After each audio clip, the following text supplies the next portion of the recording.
Mm-hmm. The harassment.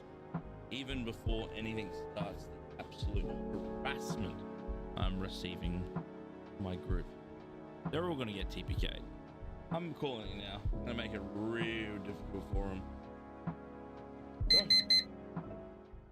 You know that was going to make a beepy noise. I did not like that. Well, welcome back to another episode of OneTapTales, where a bunch of nerdy Australians and an American get together and play Dungeons and Dragons online. What a fun and happy time that is. I want to thank today's sponsor, Poggers Energy Drink, one of the best tasting powdered energy drinks on the market, with flavors of blueberry, with watermelon, of raspberry, and soda pop. Oh, it tastes so good, and it always fills you with good, clean energy, zero sugar, great for you, great looking tubs as well. Let me go get you one for you.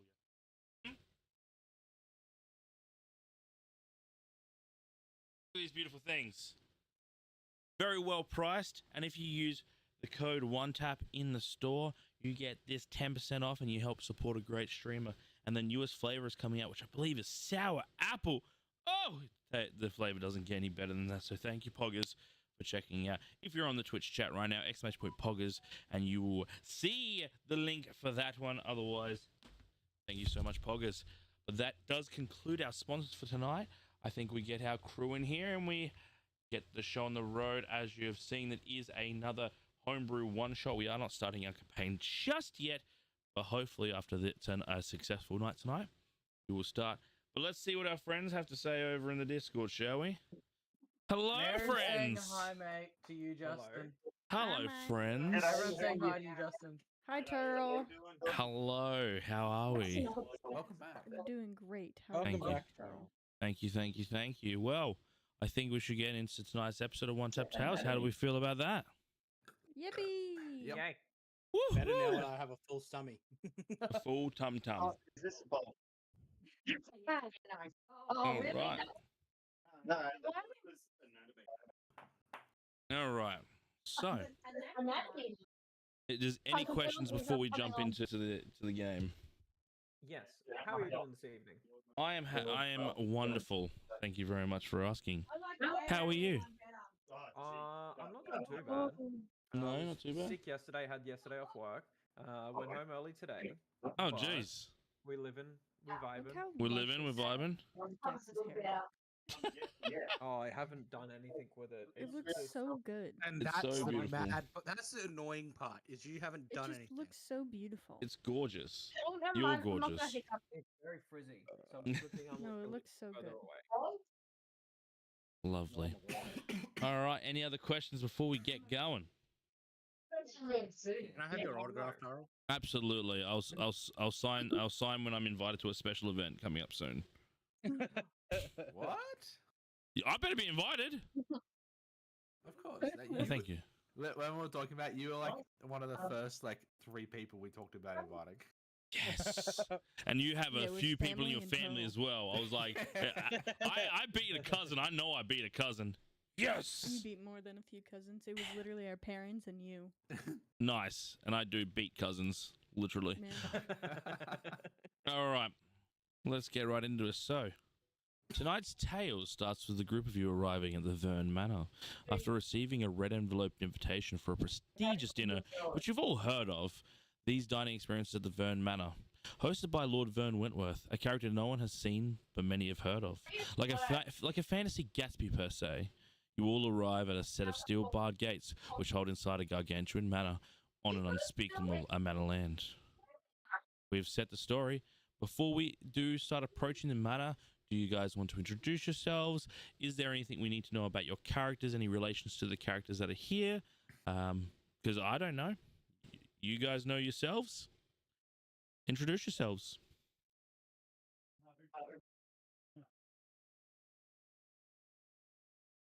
Good start. And I'll go first. Jesus. Hello, I'm Scythus Beach Green.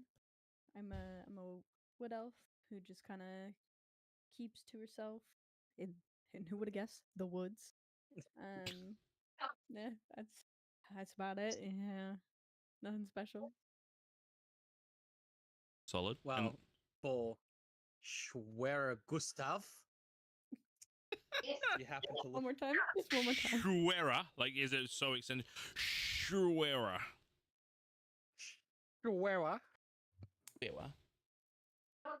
Right? Where Gustav. the funny accent? You would see a dwarf about 3.5 foot, just wandering down, wearing very, very blue, like cloak ish.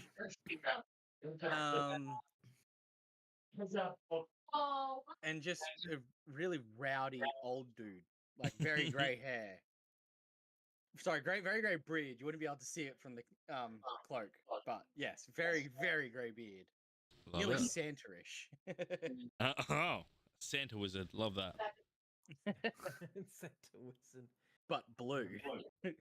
Oh, Okay.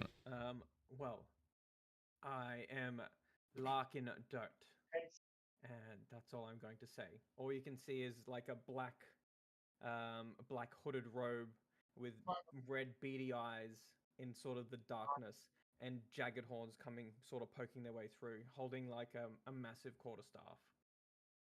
ooh, What looks like a quarterstaff. interesting. Mysterious. We got Alia and we got Nephros left. One of them's currently I'm dying. coughing up a lug. Nice, solid.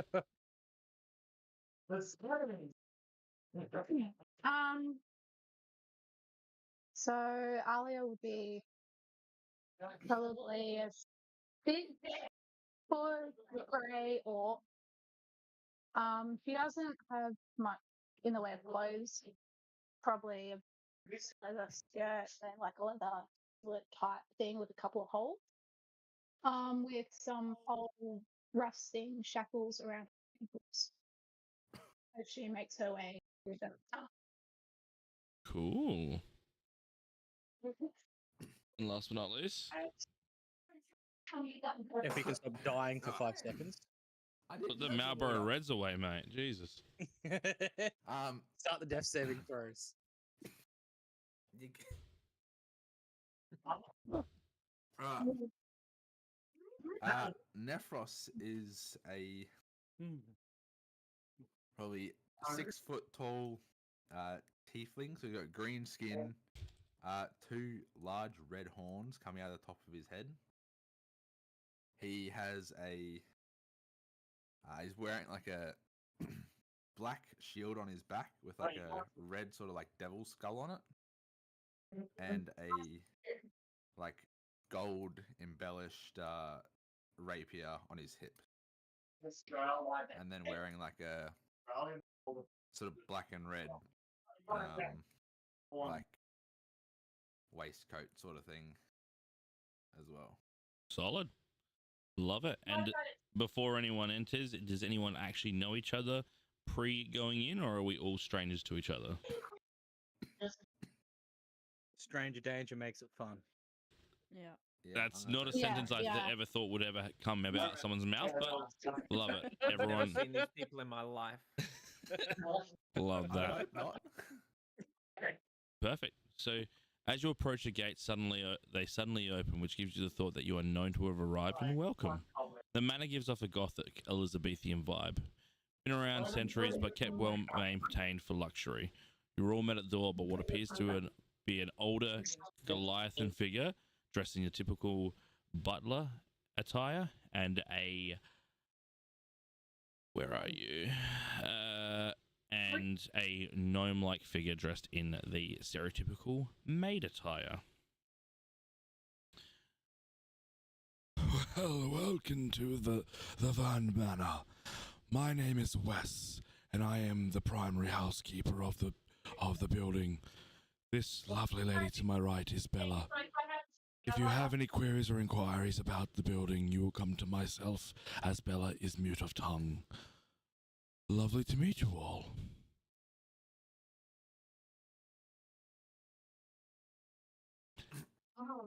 Not the speaking type, I see. Well, Shall we proceed into the house? We have our intern maid Shay currently in the kitchen cooking up. But please follow me inside. Would As we you happen to be following them? Like you are. following Bella as well? Bella is to the to Wes's side, yes. So they're basically walking in unison next to each other. Why is that? Would we be like walking like kids in a school, like we're all like double file lines? You mean in pair? That one. You can walk in however you want. They have walked in unison together, basically as if they were like robotic, to the point where they turned and started walking through and leaving the door open for you guys to enter. So you've been asked to come in. It's up to you if you want to. I'd probably wander in after looking at Loris, and I'd give him a quick nudge with my elbow, and I'd be like, Bella. Who's Loris? Gex. Shit. I had a mind blank on the name and checked the Discord. You mean Larkin? Larkin, that's right. I'd have probably elbowed Larkin on the way in and gone, this Bella chick, she's a bit of a looker, ain't she? And just started wandering in without a second comment. Just ignoring anything. Just walks in. Any response? I would literally do what I'm doing now. Just like you see my hand go up into my face, like, and then just slowly wander in as well. I do want to. What can I see as I'm entering? Like I wanna roll for investigation maybe. Investigation, Perception? yeah, absolutely. You can roll an investigation check to get an idea of your landscape in front of you.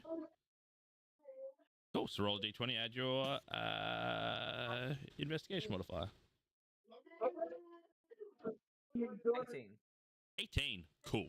So walking in, this is a unrealistically big manor from the inside. Walking in, you see this large foyer, and one of the main features you see right in front of you is a gigantic stained glass window on the second floor of the building, which seems to be a figure opening their arms up to the sky from the back in like silver armor, like a paladinic look from the back, praising up to the sky. But as you look, sort of scanning around the room, you have a big, very large set of stairs up, which then part to get to the second floor, and it seems like there is a long hallway going at the back of the second floor, which will go right and left at the end. You can see on the right hand side of the staircase is what looks to be a hallway going down to obviously some rooms, similar to the left side of the stairs as well. And then you see two rooms to your right and left.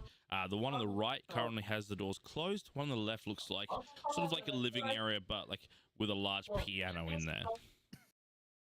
I guess from not being able to see too much more, from what you can see outside the house, it looks like it takes up the same space inside, kind of thing. Like it's not like what you would think is another dimension, because it's bigger inside than what it appears. No, it definitely appears to be of real size to the land. The land is unspeakably large, and you can see that to the right and left of this mansion there was much more land. So you'd believe that there is like space land to the back of the building as well.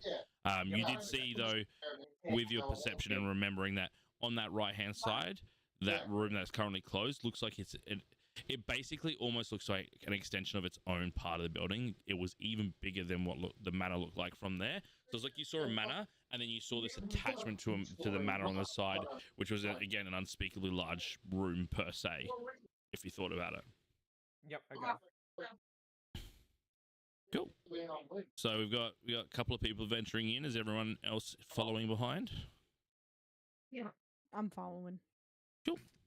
And therefore to try and follow to the back and like like constantly sort of checking over his shoulder.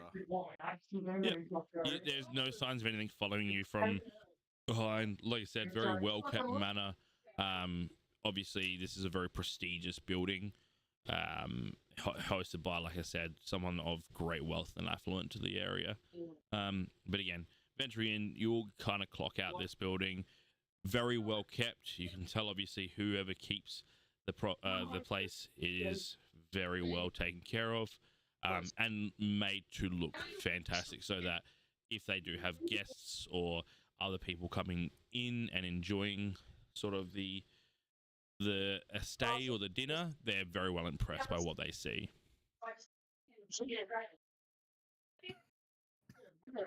Cool. So Wes again pitches in. So the master will not be attending until the dinner. So for now, please make yourself welcome. Enjoy the piano room. Venture through the bottom levels. The top levels are the bedrooms, which we will take your luggage to for yourselves, but there will not be any need for you to venture to those rooms. So please do not head upstairs. Otherwise, the rest of the building and please do not approach the dining room, and the rest of the building is up to you.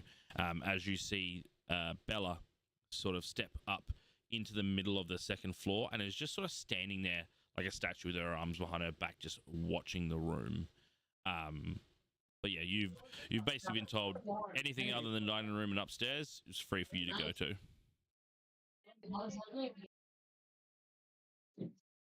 And then Wes then concludes up towards to you guys the left side of the second story, and it's currently about lunchtime, by the way. I think I would head towards the piano room and see what the go is in there.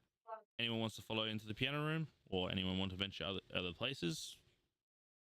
I think I'm gonna follow, kind of not like closely behind, like a good 5 or 6 steps behind. Nephros? Cool. So we've been invited for like. Do we know why we have been invited? No one's asked, have they? So what you're aware of is that every 5 years, there's not a specific time amount, but people will receive red envelopes in regards to a prestigious dinner. It's at random, but you know of this. There are rumors of this sort of happening where basically, a group of people are invited to a prestigious dinner at the Vern Manor and treated like royalty. It's very similar to like the story of Gatsby, where it's just like, oh yeah, like you can be invited and you just have an amazing time, but no one really knows the person in charge. I think Schwer would probably try and walk up to Bella. All right, so you're gonna start moving up the stairs. Yeah, just towards her, but like in an old person kind of try to flirty way. Being a creep, got it. Yeah. Yeah. Easy. That makes Essentially. sense. So like an It's uncle, like- got it. Yeah. Yeah, like just trying to be indiscriminate about it, but like very, Very very obvious. poorly doing it. Yeah. Yeah. All right, cool. So as you start to approach, like you get to the base of the stairs, you think everything's fine. You start climbing up the stairs, and Bella then starts to proceed to come towards the mantle side of the stairs to look down at you.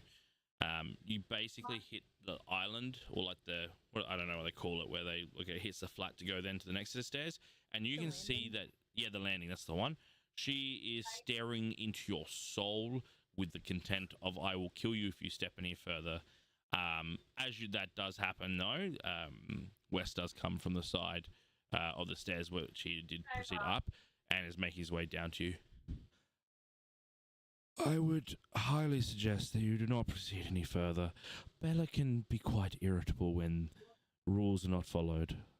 Let me take you back down, and pretty toughly grabs the back of your shoulder and is like then tugging you back down the stairs. You can tell that you're not supposed to go up there, and there can be consequence if you do try to go up there.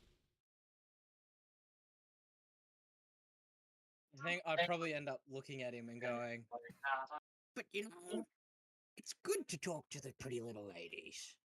They're really cute nowadays. as he was trying to take me down the stairs. You would not be the first and you would not be the last, but no one is ever successful with Bella. The cute ones are usually the most dangerous, as he proceeds to take you down the stairs. Yeah, that's fair. I'd probably then go wander and try to find out where half the rest of the group is, if they Cool. weren't in that main room in front of the stairs. Cool. So at this time, Nephros would have left the room. You can't currently see, and Scythus would be trailing behind. You'd probably see Scythus making her way into the piano room. And I'd probably end up just like trailing along, just chuffing along. Mhm. Not a care in the world. Perfect.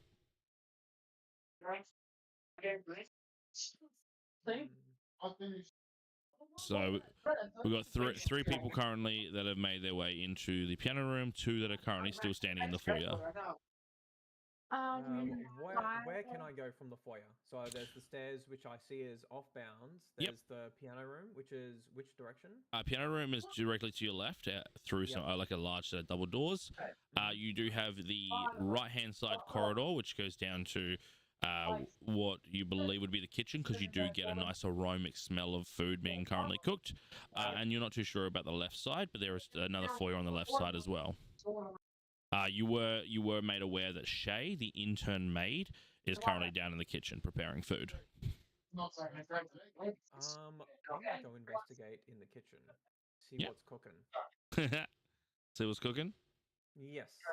Cool. So I'm gonna make my way down in towards the kitchen. Fantastic. And Alia, what's your plans? I'd go solid and then just slowly make my way down.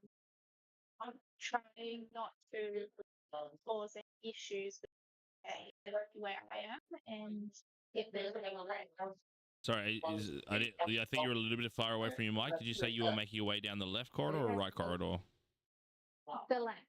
The left, so the one that that's currently unoccupied. Yeah. Yeah, cool. All right, well, we'll jump in with Larkin for the moment. Larkin, you start approaching towards the kitchen again. Very aromatic smells, fresh vegetables and herbs, and what smells like a big dark red meat being currently cooked. As you approach, you do see this half elf woman in the kitchen currently cooking. Very, very eyes peeled on the food and the prep. Seems like she's very intent to make sure this is well cooked. Are you heading in stealthily, or are you just making noise? I'm just walking in. Yeah, cool. Not being stealthy or anything. Yeah. Cool.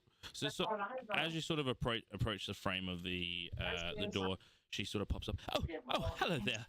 Sorry, just making sure dinner is quite the perfect meal for our guests today. What? How can I help you? You can hear a bit of shakiness in the voice.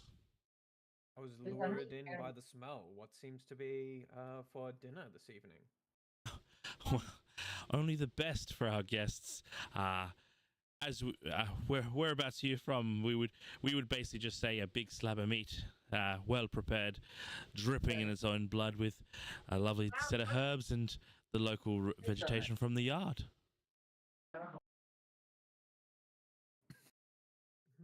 Can I roll for Insight?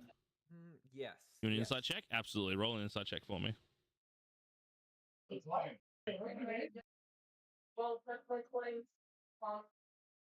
19. Cool. Can I get everyone other than Larkin to mute yourselves in the mic? Mute yourselves in Discord, please. Deafen up. Mute or Like deafen? Deafen, sorry, deafen. And when you see me clap on the cam, you can undeafen. Oh, my deafen key doesn't work. Oh, Oh.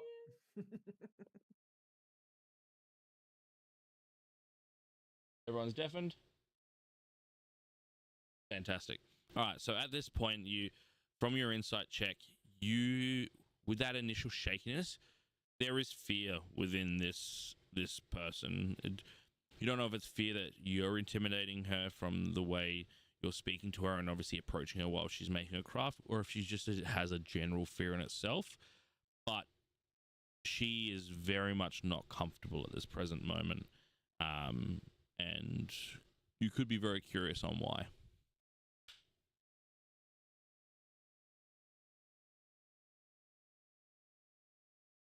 And are we back? Are they undeafening? Well, I do want to ask her why. See if roll for persuasion, asking her if why she feels the way she does at the moment. So you basically asked her why are you feeling fearful? Is that what you're trying to say? Yes. Yep. Why do you feel apprehensive at the moment? You've approached me while I'm in my craft. If I don't impress you from my meal, I don't know what the consequences would be. Can I roll for perception to see if she's lying? Again, it'd be an insight check. You can definitely insight it again.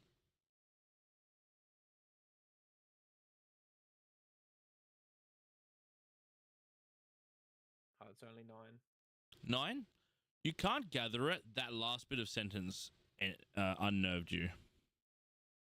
Mm-hmm. I can't get this wrong. I need to make a good impression and do the right things. I can't end up like the others. Okay, I see. She starts all right. moving back and forth in the room. Deafened, right? I definitely saw you clapping. Yeah. All right, cool. I'm just making sure. Yeah. I would let you know when it's a whisper and not a whisper. Yeah. Are the other two still deafened? Yeah, I was definitely like No, the you. last 5. Yeah. Dang. I clapped. Okay. Yeah. So yeah, she starts pacing back and forth a bit more now that you've pressed a bit harder. Okay. All right.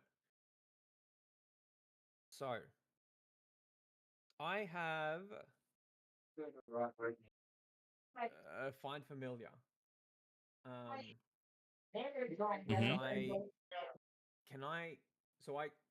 My thought process is I cast this every day before I wake up, so I have a familiar on me with me. Okay. So, I want to. My find familiar is a spider. Mhm. I want to leave the room, but leave my spider faithfully. Okay. So it crawls through the shadow. Okay. I'm going to ask you here. So you would have your spider on you because you did it in the morning. Yes. Now, are you casting that spell again to control your familiar, or is your familiar just on you? It's currently on me. What I'll say, you can do this as a placement, but you'll need to do this stealthily. Or you can attempt to do this as your spell, and you'll control the familiar yourself. I'll let you decide.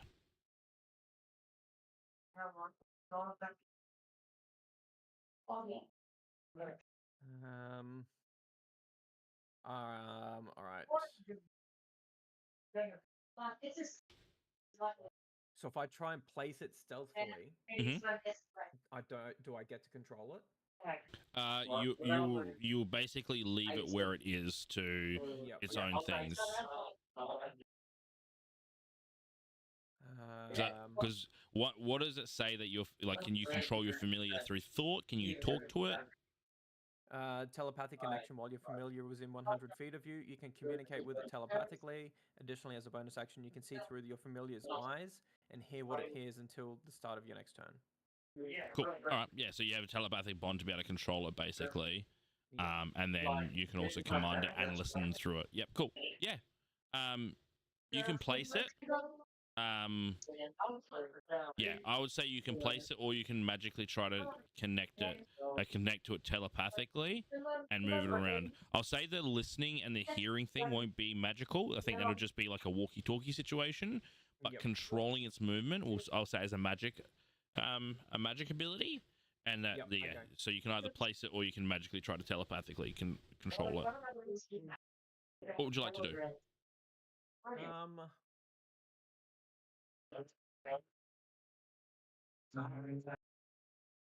right. Well, as I'm exiting, I want to try and I'll put my hand on the wall, like on the door frame, and I want to like leave it in the shadow around the frame to sort of run up and hide into a corner. Cool. Do a sleight of hand check with advantage because I like the fact you're taking it into the shadows.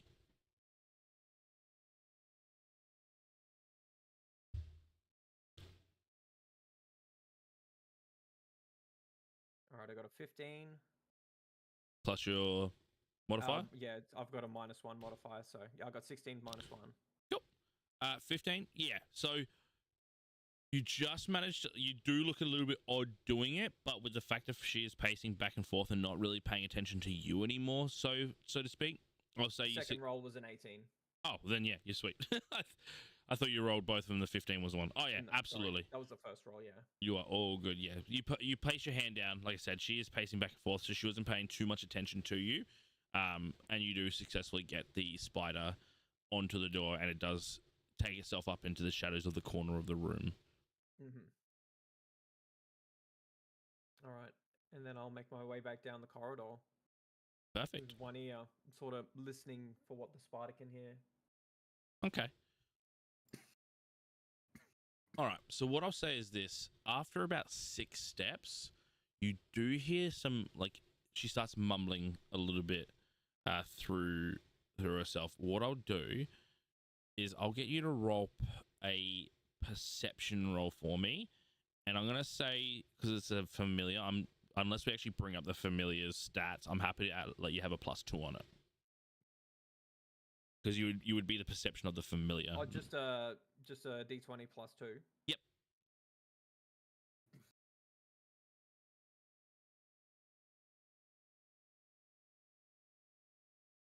Uh, 5. 5. You pick up very little mumbles, but very broken. The things you sort of hear are, could they? Surely not. Not like the other guy, but maybe. And that's all you get as you're walking away.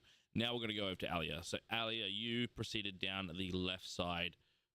So as you head down that way, you entering sort of like the washing area, the butlers. What? Oh, that was someone in the background. My bad. Sorry, yeah. So you started entering to the sort of the wash area, and it looks like then there's an exit to the backyard, which peering through, you get a glimpse of just a very well kept, what looks to be just a long patch of lawn. You can see there's what looks to be a hedge maze and potentially a greenhouse at the back.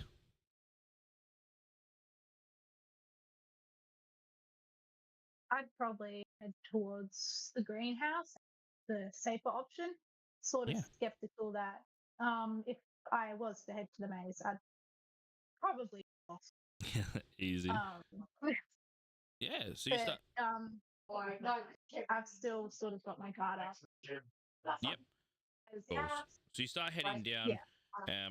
Basically, you head towards this greenhouse where you can see what looks to be plants, statues, and like a centerpiece, or what looks similar to like a baby's like toy display thing that you put over a crib. I can't remember what it's called again. But it looks like a little more like constellation, like a moon and a sun and a few little dangly bits. As you do approach, though, one of the things you see out the front is 2 very large gargoyle statues that are currently faced towards your path. Sorry.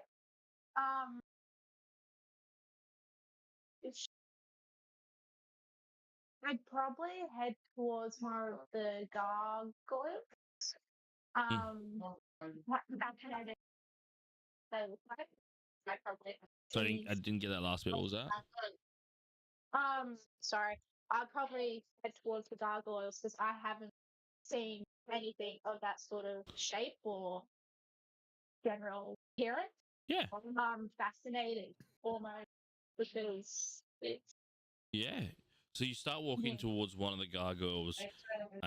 These are quite large, and yourself as an orc, you're obviously quite a large being yourself, but you would measure this to be very similar to that of Shwira size. There's quite a big gargoyle, like statuette.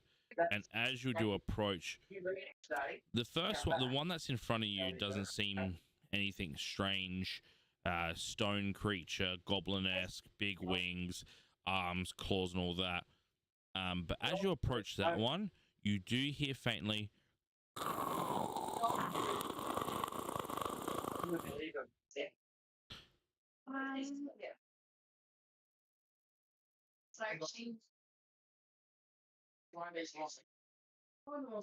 I'd probably slowly, like, it's almost not moving,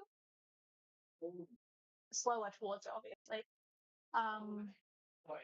With my guard up, preferably with a hand towards my dagger on my hip, if possible. So are you continuing forward or going backwards? Sorry. Forward. So Forward, but to the side slightly. See if there's anything behind it, making that sound. Okay. So you still keep approaching. Now are you on this, like, so you're stepping away from the entrance of the yeah. Cool. So as you start stepping again towards the greenhouse, but away from the entrance, again you do hear that.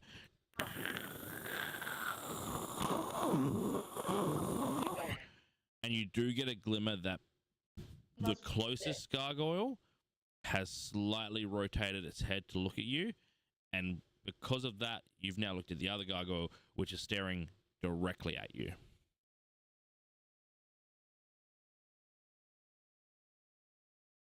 We do investigation check just to see if there's anything. Yeah, you can roll an investigation. Yeah, go for it. Sure. How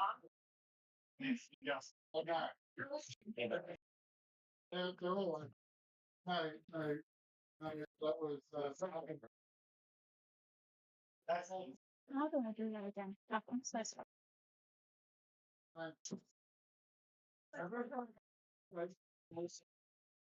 Oh, okay.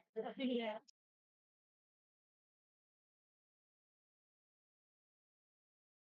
That was intimidation. There we go. Oh no. Yeah, I pressed the wrong one. That's a one. A one? A natural one? Yeah. No, I had two, but my investigation's negative one. Okay. So. All right.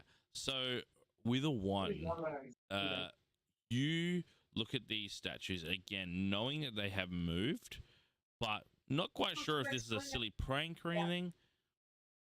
But you could swear that it is pointing for you to go into the greenhouse.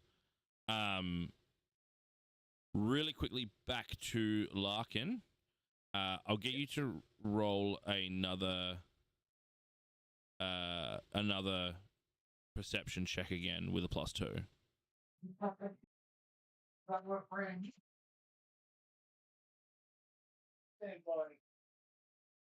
12. 12? Yep. Okay. Again, mumbling, you catch they would have to go to the greenhouse, but the gargoyles from Shay.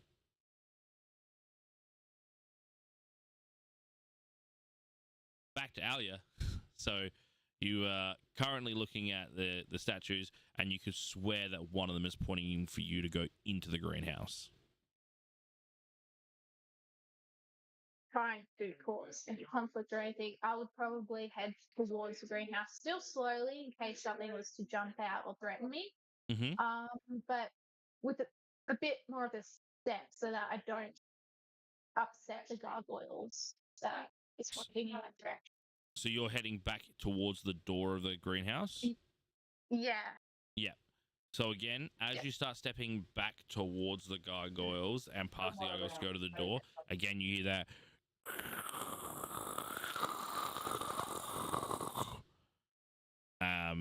And as you get even closer to the door, you hear it a lot stronger, like,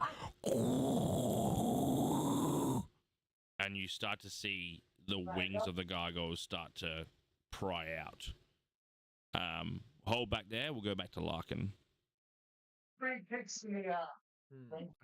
Well, now that I have my little bit of information, gonna make my way into the piano room where I see this. So there's the other three in the piano room. Is there anyone else in the piano room?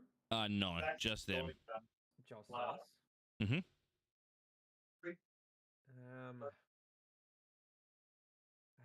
Have you guys discovered anything about this place? I've been doing a little bit of snooping.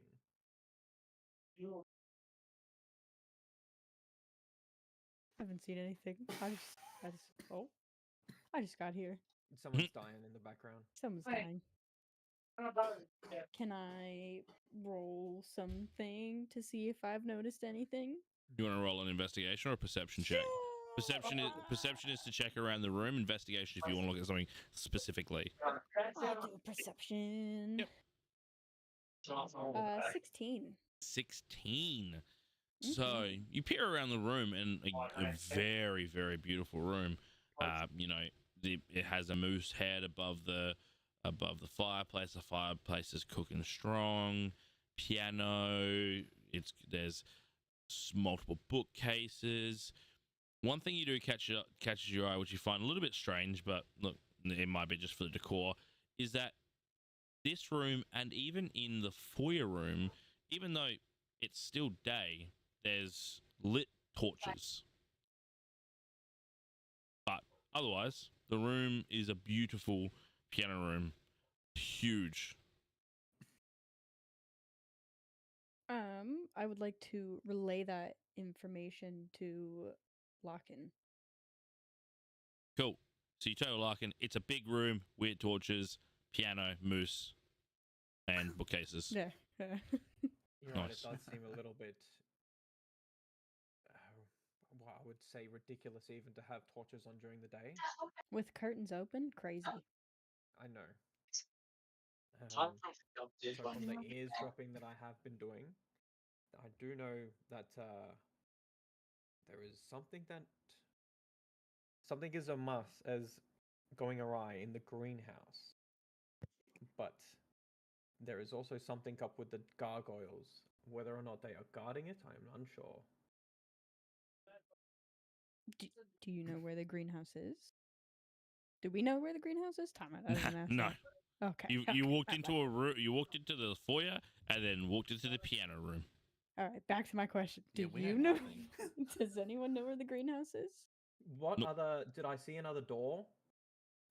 So there was the hallway to the kitchen. There's the doorway to the piano room. How many other exits other than the stairs are there? So if you peer through, so you walk through the door, and if you peer to your right, it does seem like there's another sort of like office room. Unsure if that proceeds anywhere. And again, when you did come past the stairs, you did see that hallway to your right. That was adjacent or parallel to the one you went down. And then the only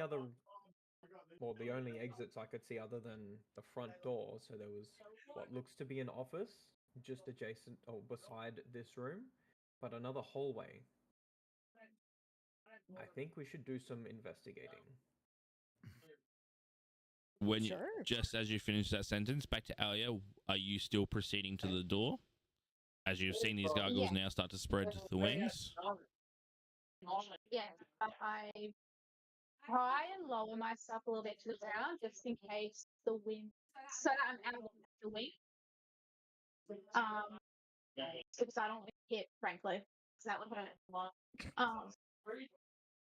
Yeah. Cool. So you take one more step after you see those wings start to pry out, and then you just hear, and to your sides, the gargoyles are gone. Looking back about 15 feet away from you, the gargoyles stand, arms out wide, and I need you to roll initiative. Uh-oh. Side note, I probably looked at Larkin and I'm having a mind blank again. It's 13 initiative. 13? Yeah. All right, cool. Let me get. I didn't have an initiative tracker, so I should probably get one. Being caught off guard. Yep, just like earlier. Whoa, got him.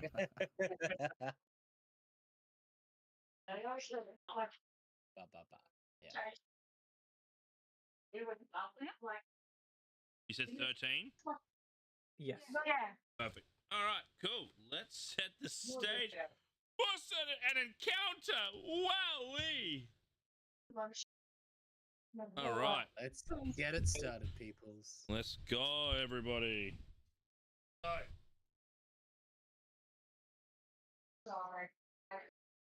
So what we're sort of looking at was... Ooh, new map. No, it's just the other side. Ah. Don't ruin the illusion, Turrell.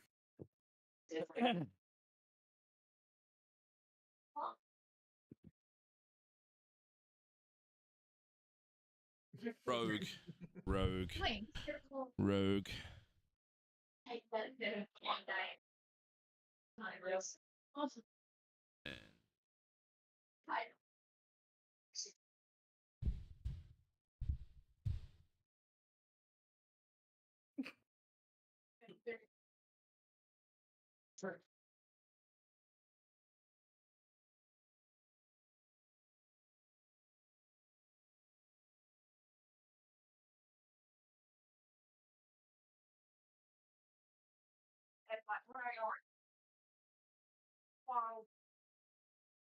Oh, he's got little bushes. Look at him. Holy. Look at these little guys. Oh my god, little trees. He went to the craft store. Or did he craft them himself? No, he went to the craft store. He got little bushes, little toys, little pebbles. Actually, I did not go to the class school. He went to the craft store. Cool. So, set the stage. Let's see if we can just forward that breaking in. There we go, to set the stage. So, Alia, you're currently at the entrance to the greenhouse. You've stared back, and about 15 to 25 meters back, or 25 feet back, you do see these gargoyles arced up, and they do not look happy. But fortunately, you are up. You are to go first. I will also say to the others, you did hear this commotion go about. You did hear what sound like large cracks of like rock.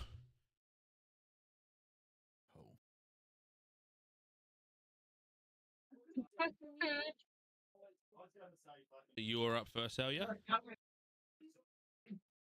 Roughly how far away are we from? For you to end up at the underside of this map. Okay.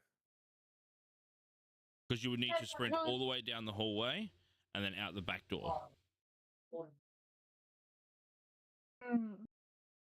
Could I actually move like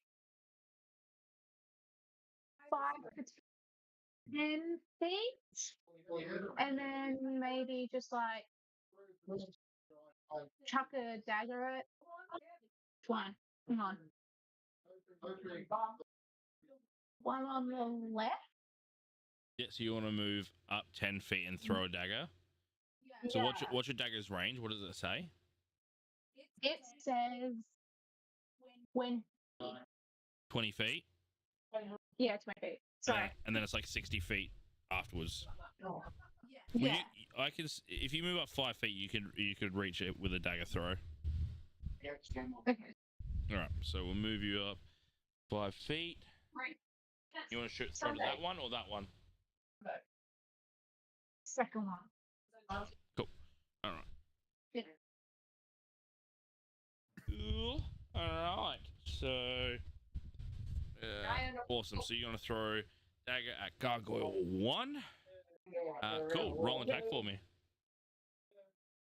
So roll your d20 and add the weapon modifier for that.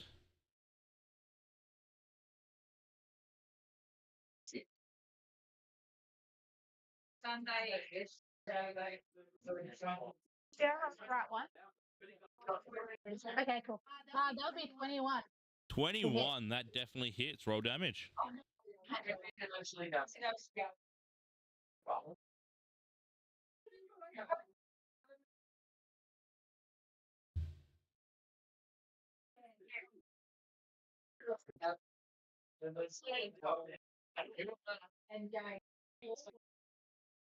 Yeah, 7. A 7, did you say? Yeah, 7. Cool. Sorry. 7 points of damage. Lovely. Where is my mouse? It's over there. Cool. All right. So you hit this gargoyle.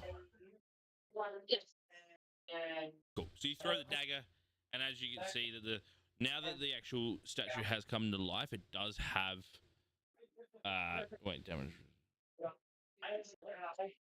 What kind of damage is that? Sorry, is that piercing?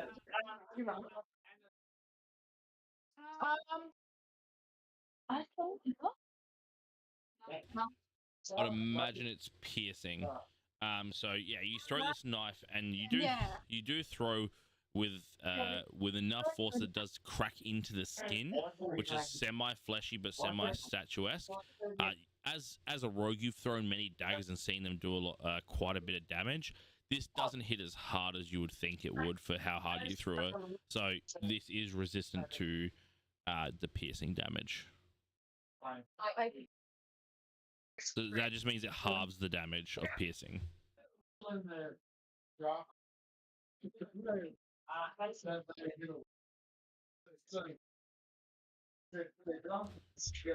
Do you have anything else?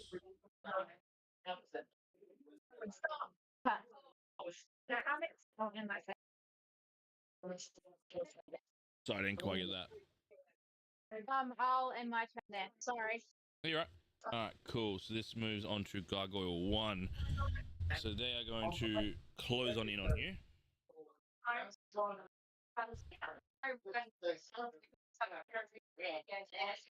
So they're both going to start to attack you. So each of them, they have... So they get to do 1 bite and 1 claw attack each. So I'll roll 2 d20s. That'll refer to their bite and claw each. So does a 10 hit? What's your armor class? What is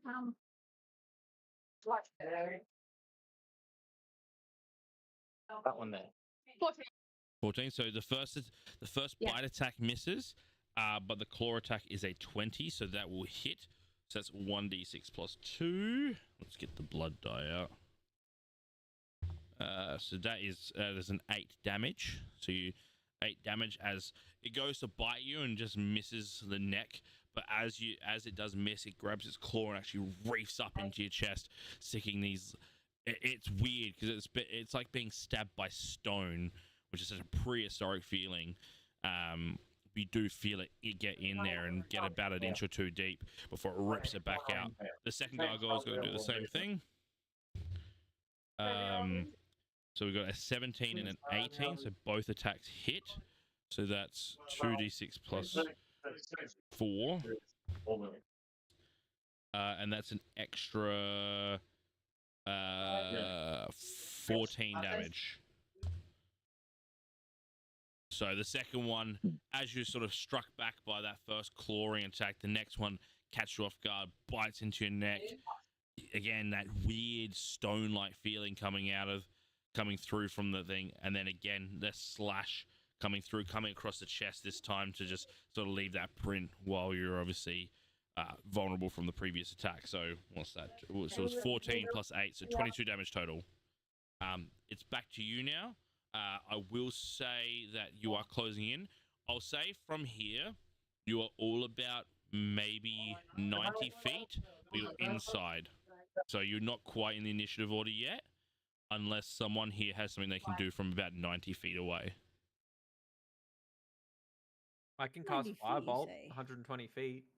120 feet? Cool. 90 feet, you say? Yes.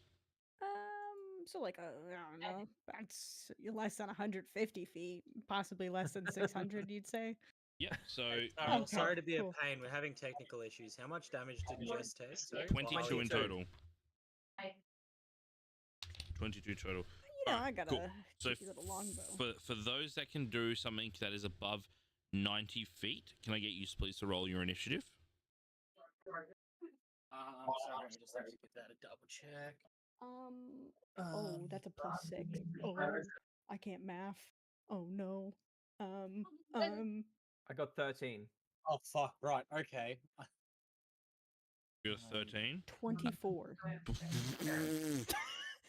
All right. 14. Damn. All right. So rolled Larkin was 18. 13. Alia and Larkin, what are your dexterity? What are your dexterity amounts? So like, what's your actual dexterity number? Oh, -1. My dexterity is 9. Alia, what's yours? That one. Sorry. Yeah, Sure. that one. +3. Okay, cool. So Alia first. All right. So Larkin, Alia, and Shwiri, you came in as a 14. Yes. 14. And we had Scythus at 24. Cool. So that means we got Scythus, you're up with Shwira on deck. I would like to. You said 90 feet, 90. I would 90 like feet. to cast Hunter's Mark. Hunter's Mark, On- you're going to mark one of them? Yeah, whichever one just so happens to look slightly less attacked. All right, give me 2 seconds. I'm just going to get you guys placed. So, Okay. we got the Ranger. Shwira was the Sorcerer. And then we had Larkin. Cool. So you're going to have two that are very similar together. The one with the headdress is going to be Shwira. The one with the not so spiky headdress, that's going to be you, Larkin.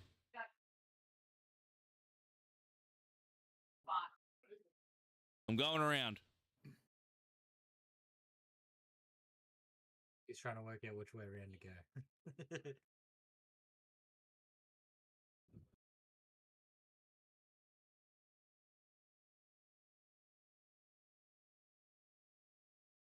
Is that a good show?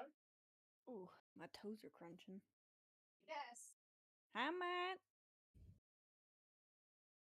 He looks like Ed. That's crazy. And you're up there too, Nephros, but you're just not in at the moment because you're a short range bitch. For us.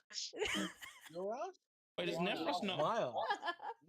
Does Nephros not have something that's 90? 90 is an eel rigger?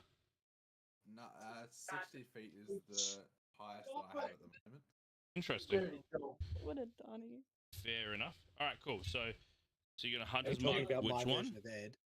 Whichever one is not injured. The non-injured one. So that would be Yeah. this side. Sure. So the yeah, one that's sounds furthest, great. the one that's furthest away from you, from where your Yeah, character is standing. And I'm gonna use my longbow. Oh, you're a sad, sad man. Is the rest of it? The other one doesn't have that camera. Why Do did you they have do a that? medical condition? What's going on? Do you have something wrong with you? Anyway, it's a 26 to hit. A 26 to hit the. You're right. Yeah. Yep, cool. Yeah, that definitely hits. Roll damage. You know I this. rolled did damage fuck, plus hey. the Hunter Mark's damage, and I Close. added it, correct? Hold on, I can't hear you over. Oh, mate. Mr. Donnie over here. Over the fucking magical 8-ball that's currently in Schwirr's.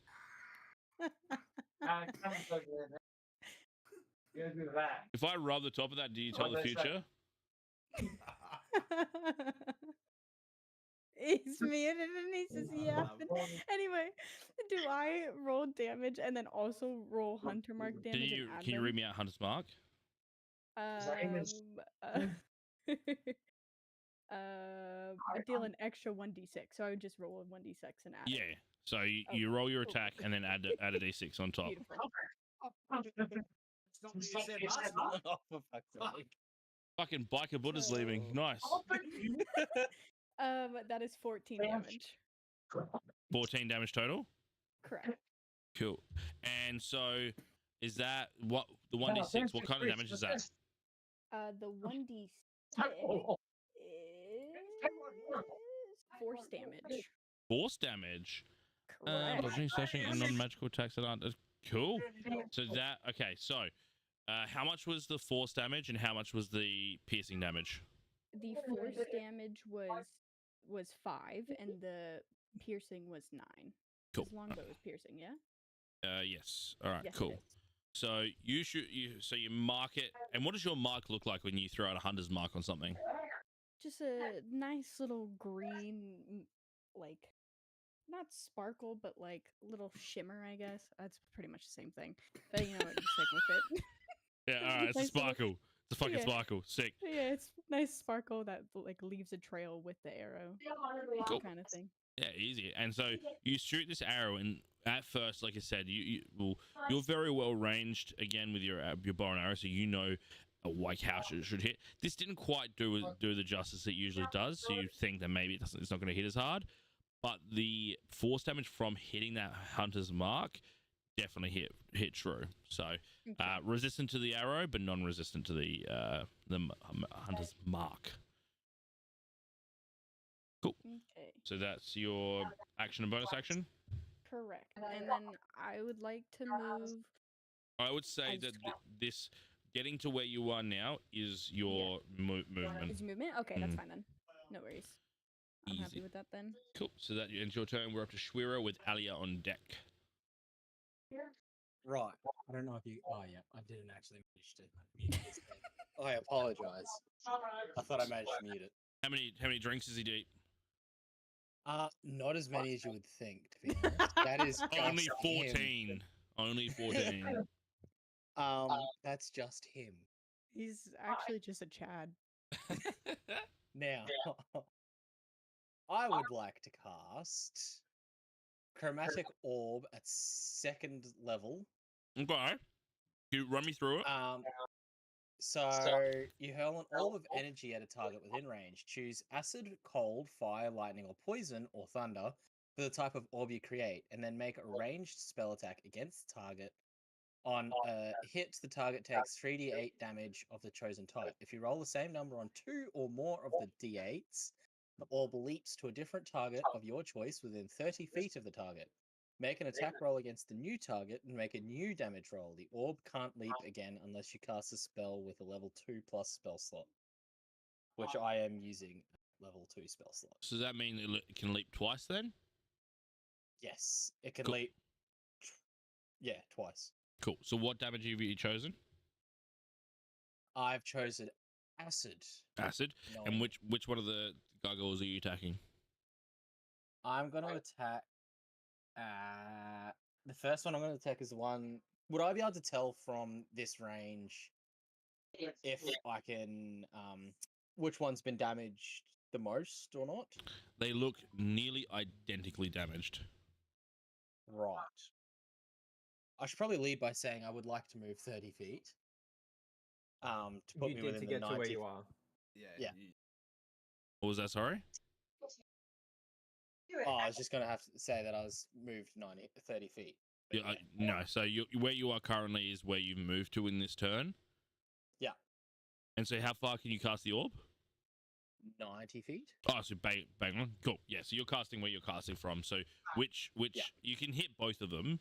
You can just choose which one you want to hit. But they both look identically damaged. Or at least identically as bad as each other per se. Yeah. I would then have to say I'd target the one on the left-hand side. Is this my left or your left? As in, like, the one that Mara just attacked, or the other one? Your left.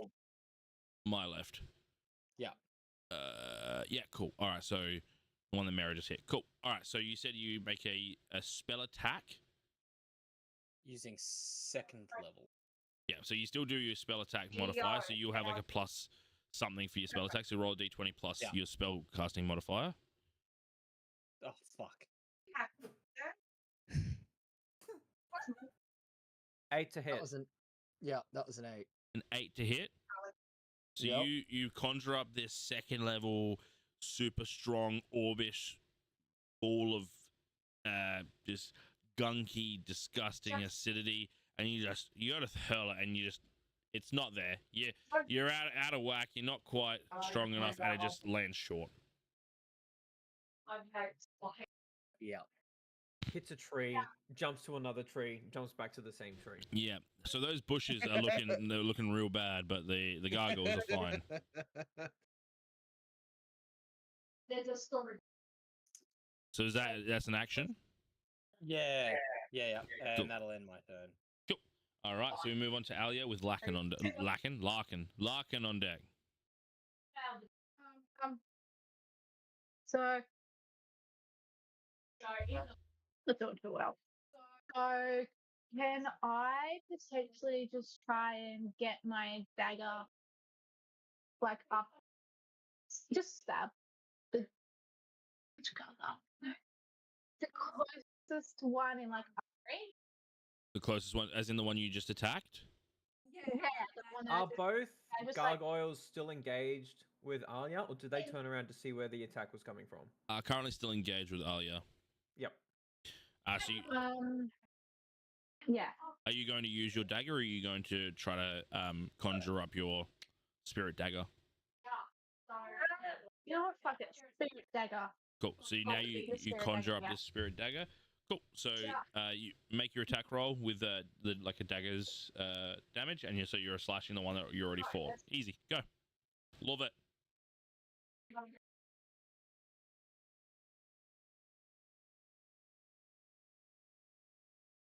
Nine to hit. Yeah. I'm so screwed. Oh shit. Yeah. So you conjure the knife. I think I'm. Sorry, I'm just checking it out. I think Alia and I will be the first two to die. Just saying. I'm about 5 seconds off it, I reckon.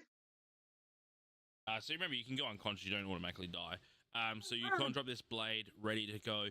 You swipe, and it just doesn't penetrate that skin. Again, you feel like this stone-like skin is very hard to penetrate. So with that You hit attack, it and you it's don't like quite get. King and just sort of swipes up and off it. Yeah. So that's your attack. You do obviously have your bonus action where you can try again if you have another weapon to attack with, another finesse weapon. At this point, can I like take a few steps backwards? Because I'm probably bleeding quite a bit. So if you take a step back, so because you're in melee, they can use the reactions for an attack of opportunity. So that means they'll automatically both attack you once if you try to back up. Nice. Screwed either way. Can I use a bonus action to just attack with a normal? I could like. Can you disengage with a bonus action? No. Unfortunately, no. So it's not looking good. Yeah. What is it? Could I just end my turn and then see what happens? Yeah. Wait. Level 2. Cunning action. Your quick thinking agility allow you to move and act quickly. On your turn, you can take one of the following actions as a bonus action: dash, disengage, or hide. So you can, if you bonus action disengage, you can back out without being attacked. Yeah, can I bonus action disengage? Absolutely. That means that you can move your full movement away from these creatures without being attacked. Where would you like to go? Where? The closest bush. Can I move towards that? Yeah. As like shelter? What's your movement? How much? What's your movement speed?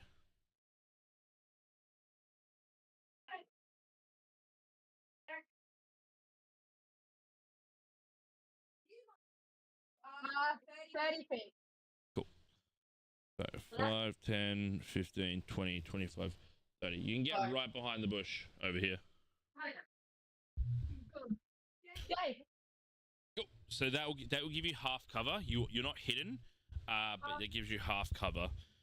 To get into stealth, she would have to roll, which takes an action, doesn't it? Yeah. So the hide action to be able to stealth away that you're hidden, but because you use your cunning action, pardon me, to disengage, it means that you're still visible. They know you're there, but half cover does mean that you get extra +2 to your AC. So when they attack you, whatever your AC is, add +2. Cool. Does that end your turn? Yeah. Cool. Larkin, you're up. Okay. So if I cast Firebolt as a cantrip, that doesn't use up a spell slot, does it? Is it a cantrip? No. So you can cast that as a yes. That doesn't take up a spell slot. Yep. Okay. I would just like to cast Firebolt then, and the one that was hit with the arrow. Yep. Cool. So the one furthest away from our rogue friend. Yes. Cool. Roll your attack.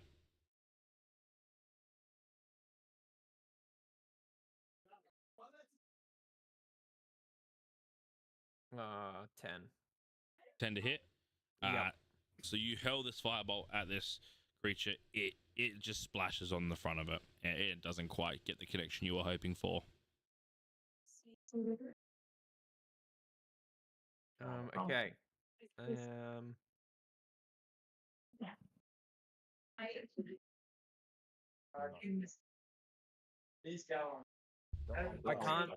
I can't cast a cantrip. Can I cast a cantrip as a bonus action? If it's listed as a bonus action. Oh. Okay.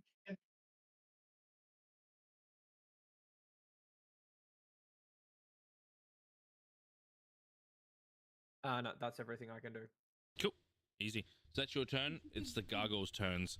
So they both have a look. And they take their movement. And they reappear back on their pedestals. And that ends their turn.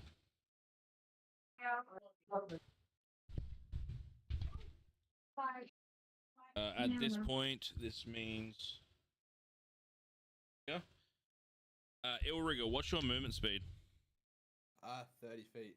30 feet? Is everyone's movement speed around 30 feet? Correct. Yeah. Yeah, close enough. Yeah. Cool. I'll be back. Oh no. Sorry.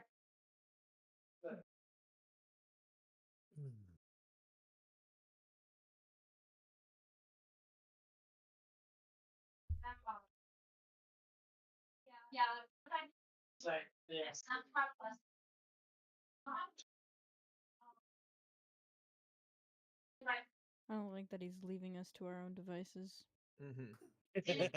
Probably waiting for us to like divulge tactical information.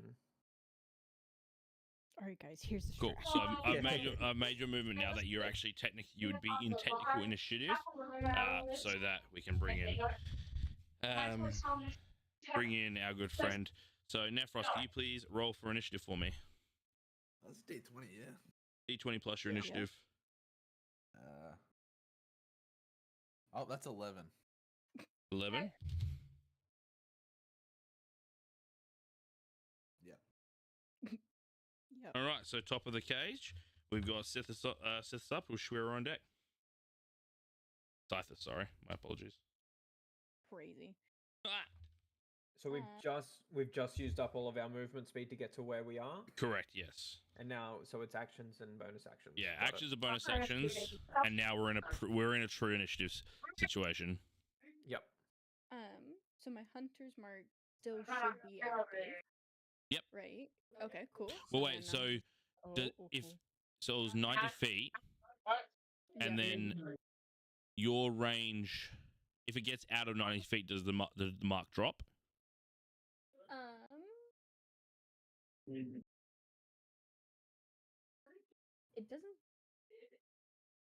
It doesn't say. So it just stays on says it? a creature you can see within range.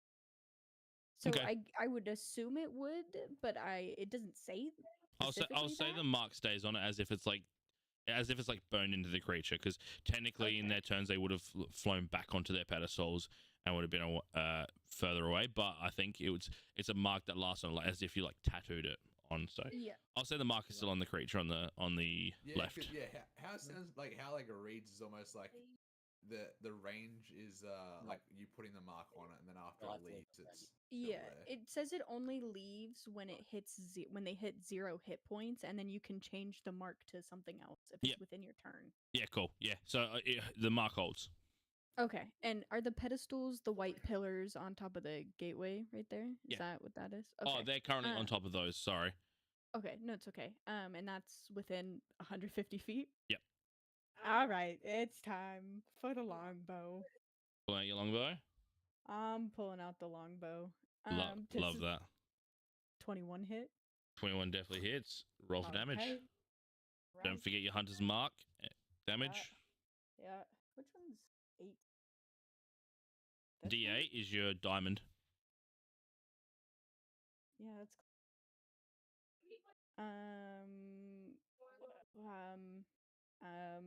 So piercing is 7.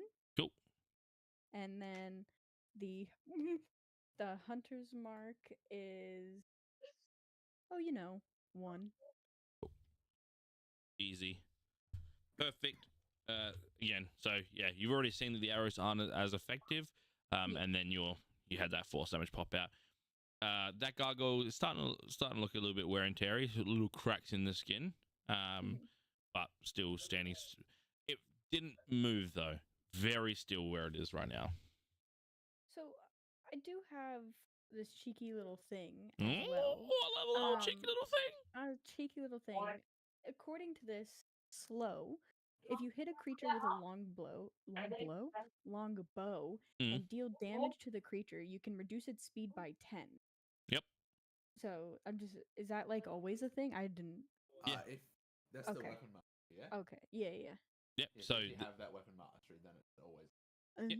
So the character's speed is now reduced by 10. Is that walking or flying? It's just his speed? It just says 10 feet. 10 feet? All right. I'd say that's off of its movement speed. Yeah. That's all good. Cool. Anything else that you've got?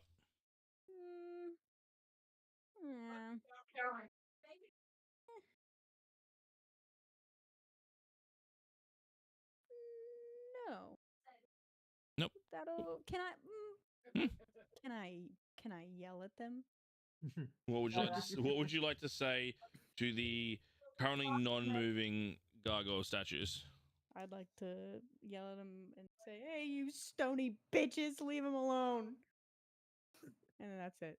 Cool. That's my turn. Yeah, you let out this yell and absolutely I don't want to sound nothing intimidating, happens. by the way. Yeah, I didn't want to sound intimidating. I just wanted to say it. Cool. All right. Scythus turns up, Shwiri, and then Elliot on deck.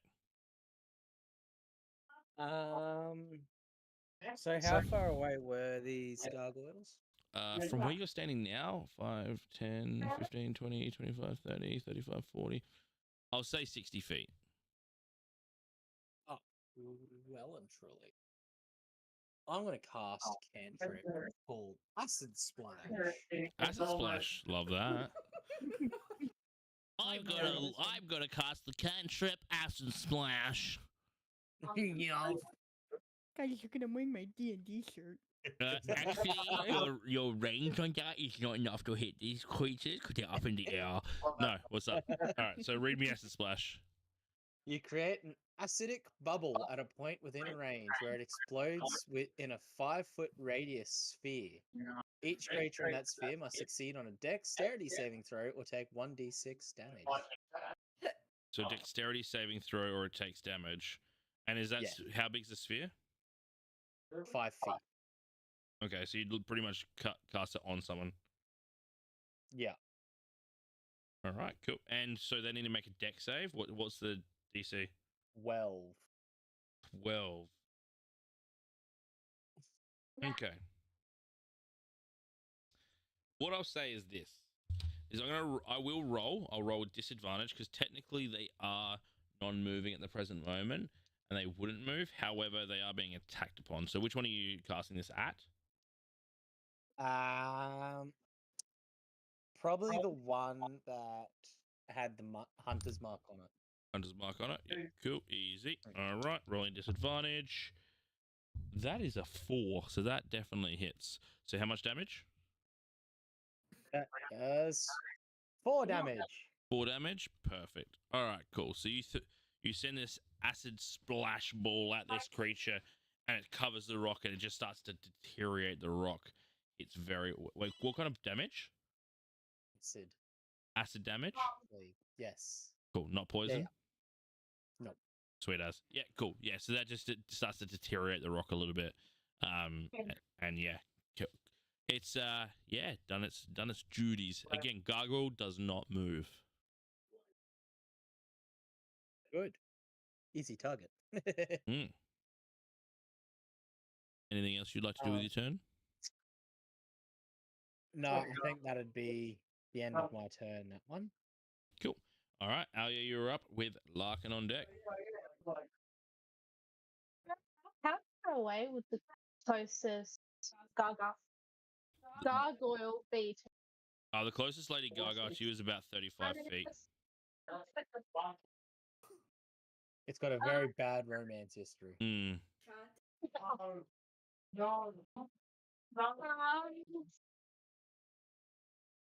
No.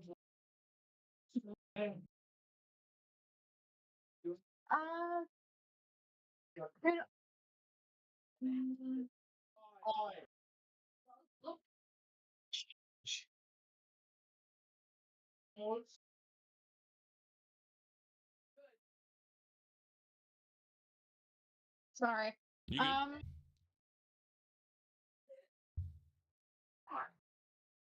Okay. Would I be able to move the other side? Of the bush? Yeah. Yeah. Did you want to use most of your movement to get around, or did you just want to try to jump over the bush? To try and jump over it. Yeah, cool. Give me an acrobatics roll for me. Shit. Awesome. 16? 16? Yeah, easy. You basically front flip over it just for a little finesse. And I'll say that only took up 5 feet of your movement. Okay.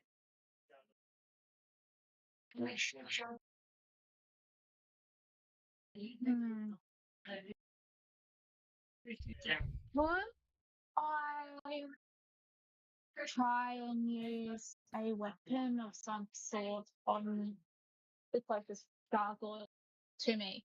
Yeah, what weapon do you want to use? My sword thing. Your what, sorry? Again.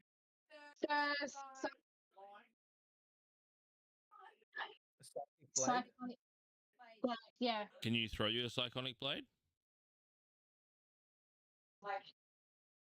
It doesn't say whether I can or not.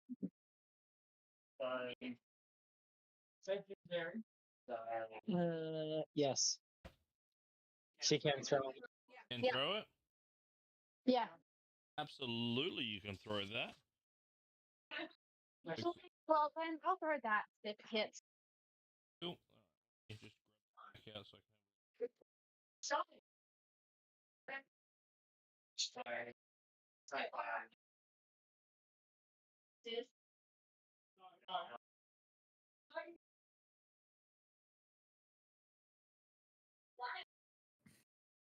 Thrown, yeah, 60 to 120. Okay, cool. Easy. Roll an attack. Roll your attack.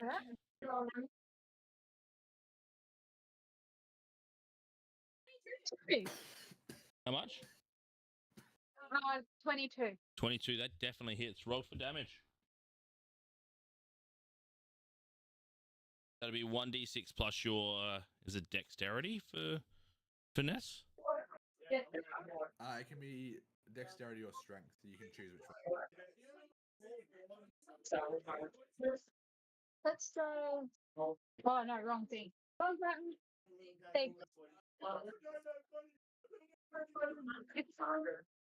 No, that's right. Button. Okay. Yeah. So 4 and my dexterity is 7. 7 damage. Yeah. Sweet as. So, and that's psychic damage, isn't it? Yeah. Cool.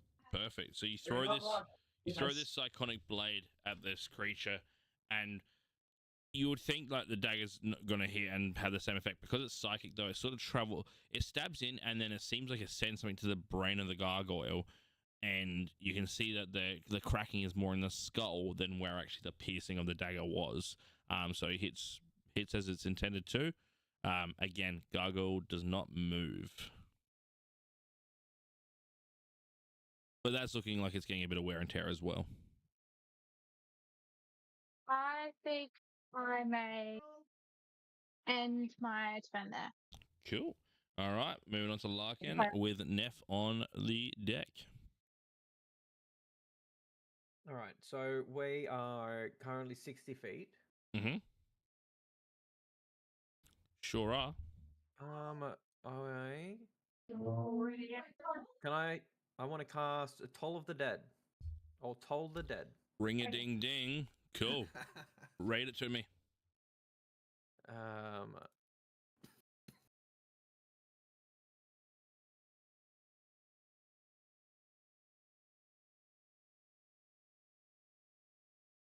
All I remember is D10, 1d10 damage, but I think it's a wisdom save. It's yes. Wisdom 15. And is it just saving one target, or is it all targets? You point at one creature you can see within range, and the single chime of a Dolores bell is audible within 10 feet of your target. The target must succeed a wisdom saving throw or take 1d8 necrotic damage. So it was... if the target is missing any HP, instead it takes 1d12. Ooh, okay, cool. So, and which one are you pointing at?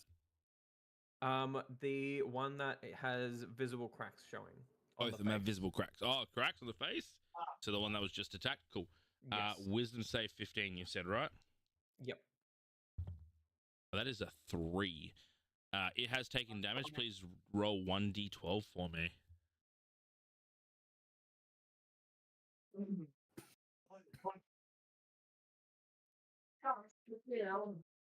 As actually a 2d12 because you're level 5. Oh, it is what? a 2d12. Oh! My God! Roll your 2d12. Because that first one was a 1.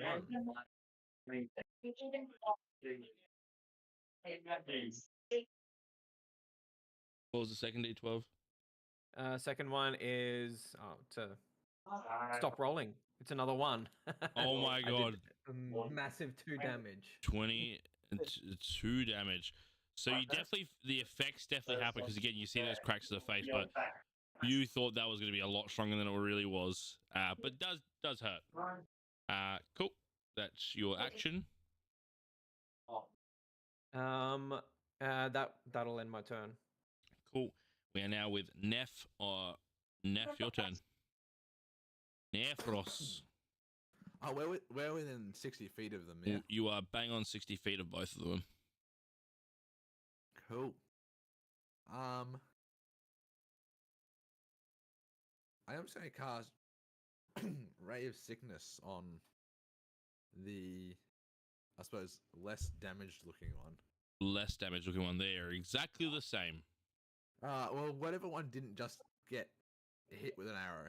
Cool. Rare sickness. Cool. Is that a spell? Is it a It cantrip? is a spell, yes. What level? It's a level 1 because I get a free use of it. Cool. Cool. So what do I need to do? What's that? Fuck, it's a 14 to hit. 14. Oh, so it's a spell attack. Yeah, spell attack. Sorry. Cool. 14 just misses. You throw this Rare sickness out, and it doesn't quite penetrate the skin of the creature. And that will be my turn. Cool. That moves on to the gargoyles. You're 30 feet out. The gargoyles don't move. So that's their turns. Moving back up to Scythus. Now, Scythus, you do have movement now that you can take, but it is your turn. With Schwerer on deck. How far is it to the entrance? 60 feet. So,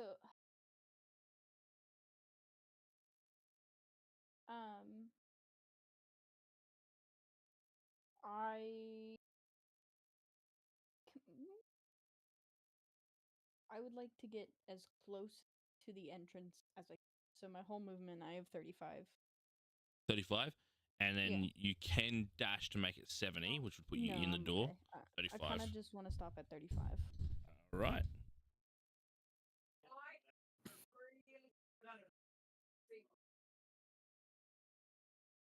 Cool. So you're about 5, 10, 15, 20. I gave you an extra. Yeah, actually, that's not right. That's okay. About 25 feet from the door, staring at the door. Yeah. How injured is Aaliyah looking? Aaliyah? Oh, Aaliyah. Roll a perception check for me. Perception, or actually no, roll a medicine check for me. Oh, 27. 27. How many?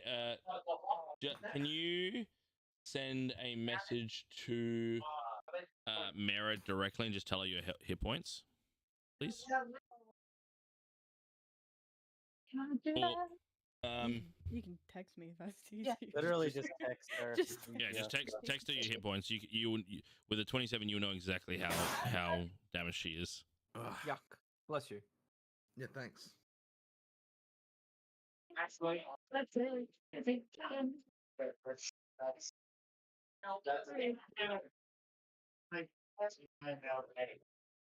Maybe I'll just send you a photo. I mean, you could do that too. That works.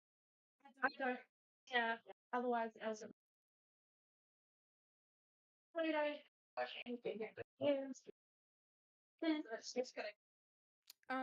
Is there a way that I could change my movement to be touching her?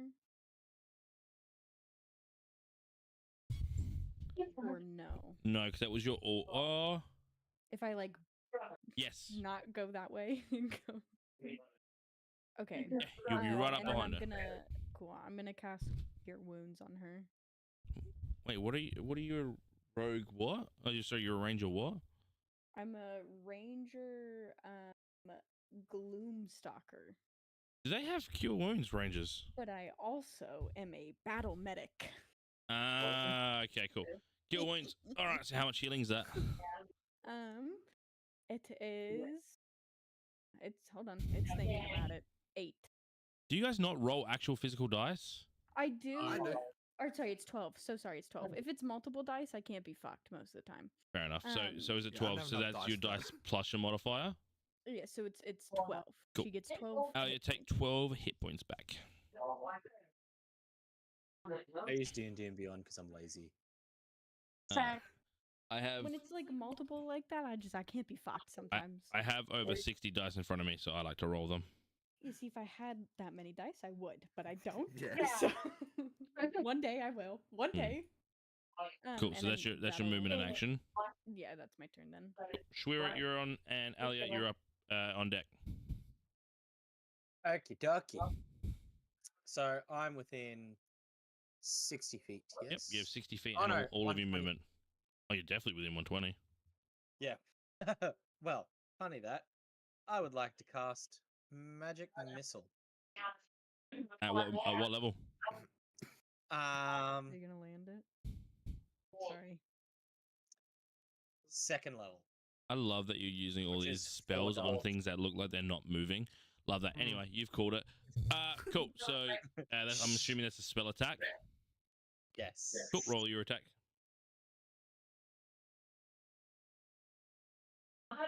Oh, so that's what? 4 darts. That's 8 damage total. Yeah, but you need to roll for the attacks. So each one has their own attack roll. So you need to roll a magic d20 for each. It's instant missile hit. instantly hits. Is Magic what? missile's an insta hit. Oh, is it? Yeah. Guaranteed hit, yeah. And so it's 8 damage for all 4? Yeah. Okay, and which one were you 8 aiming damage at? total. 8 damage total of all 4 darts. And which one were you aiming at?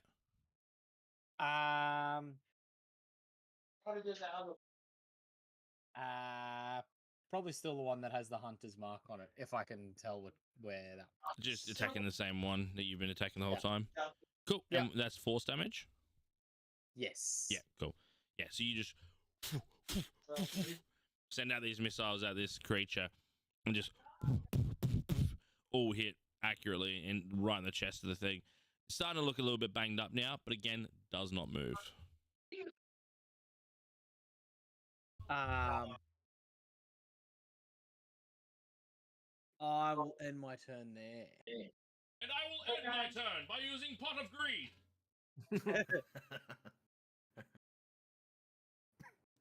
Up with Larkin on deck.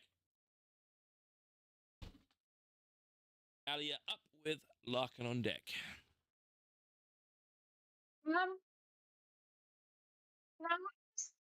Because I can. I'm gonna maybe take 10 steps movement towards the greenhouse. You want to walk towards the greenhouse? Yeah. To see if it will instigate the gargoyles to move again, or what would happen. How close do you want to get?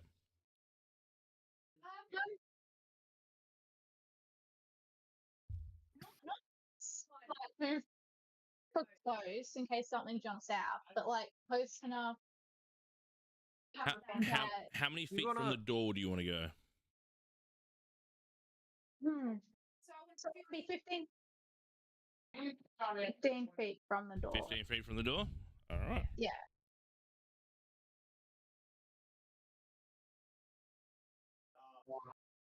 So you get to that spot there, and you hear the...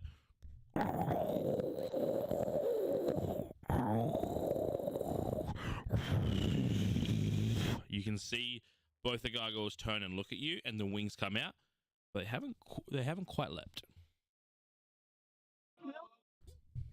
My turn there, just because last I have to know what's up. You and your turn there? Yeah. Cool. Larkin with Neff on deck.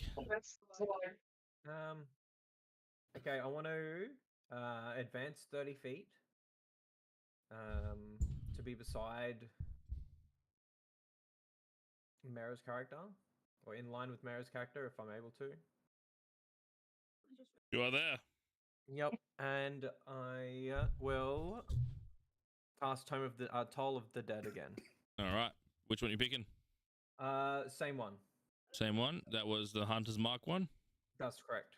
Perfect. Roll Wisdom 15, right? Yes. Wisdom 15.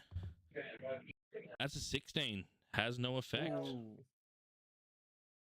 Yeah. You tried again, the dinging happened, but this time the gargoyles seemed to be prepared for that sort of attack and kind of like brushed it off. It doesn't. That's. Smells amazing.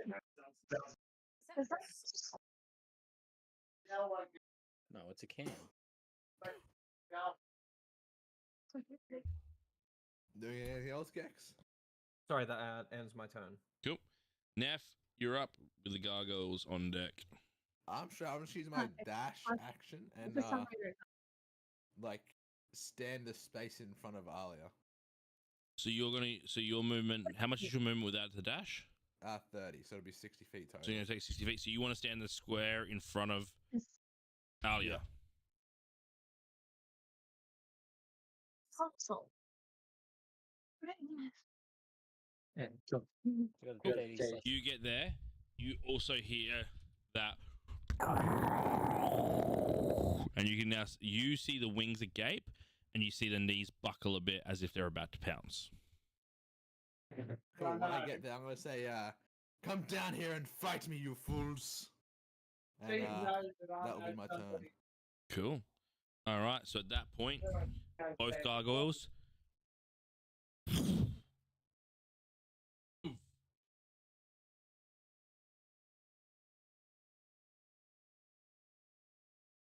They are going to flank you for how you are positioned.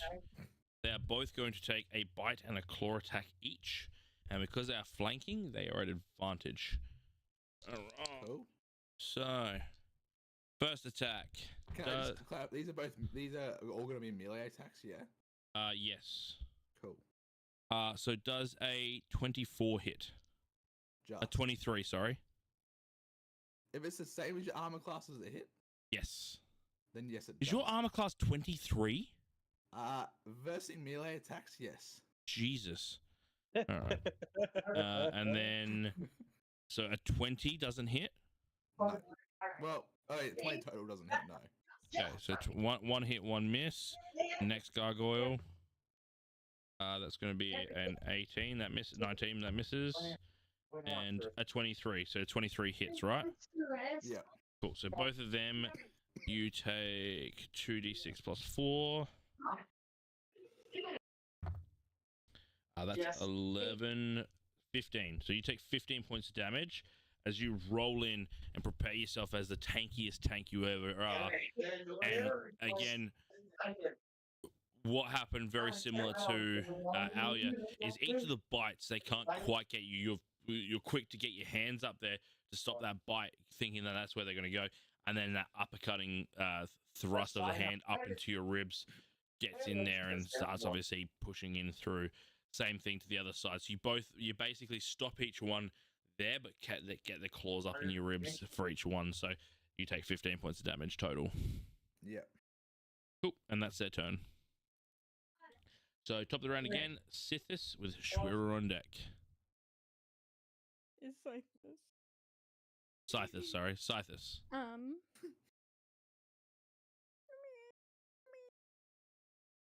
How far am I away from the entrance? 35 feet. So if I were to, like, I don't know, let's say absolutely just hoof it in there.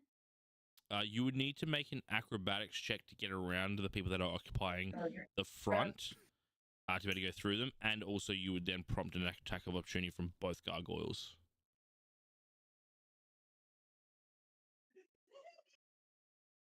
No, I'll just attack them. I'll just go for the attack. Yep, so you're going to attack your Hunter's Mark one. Yeah. Cool. All right, roll your attack. Okay. I think these dice are cursed. Does a 21 hit? The 21 definitely hits. Roll your Keep damage. rolling. 14. So remember, tell me your piercing and tell me your Hunter's Mark damage. Piercing is 10. Mm-hmm. Reduce to 5. Yep. Yeah. And then and 1. Yep. So 6 damage total. Lovely. Yep. So you're basically hitting this thing like the chest, the leg, the hip, all of that. The arrows go slightly in, and then that little force damage gives that nice jolt. That one now is looking very hurt. That's all I'm doing. That's it. That's my turn. I'm not even moving. I'm raw dogging it. Easy. All right, Shwira, you're up with Alia on deck. Yeah. So everyone currently within melee range of the gargoyles are like 5 feet, yeah? Yeah, they're melee range, yeah. Yeah. Son of a bitch. Okay. That one that's looking really, really bloody that I've been attacking this whole time. Mm. I would like to cast Firebolt as a Fireball. cantrip. Absolutely. Roll your attack. Does a 12 hit? Unfortunately, that does miss. So again, you flick that fire and it just splashes on the front of this creature.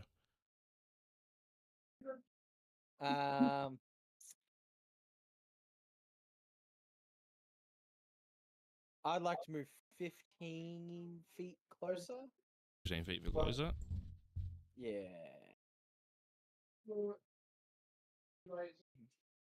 I'll get you to there. And I'll end my turn there. Thank you. Cool.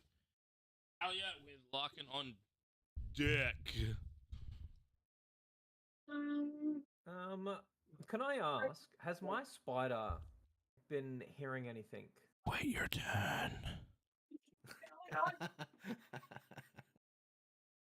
Wait, it's my turn.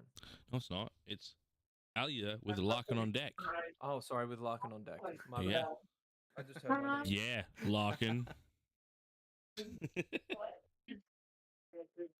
Brother was locked in. Yep. Give me a minute.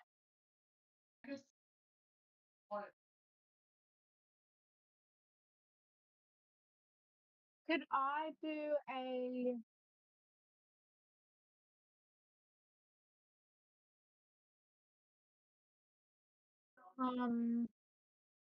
one of my special blades on the least sounding gargoyle? The which one? The one that isn't as battered and brute. Cool.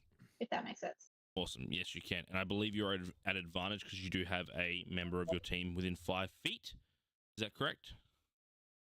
Yes. And that also means that you can use your sneak attack. Yes, please. Cool. Oh, So we love you, Carol. Thank you. you're welcome. Roll your attack for me.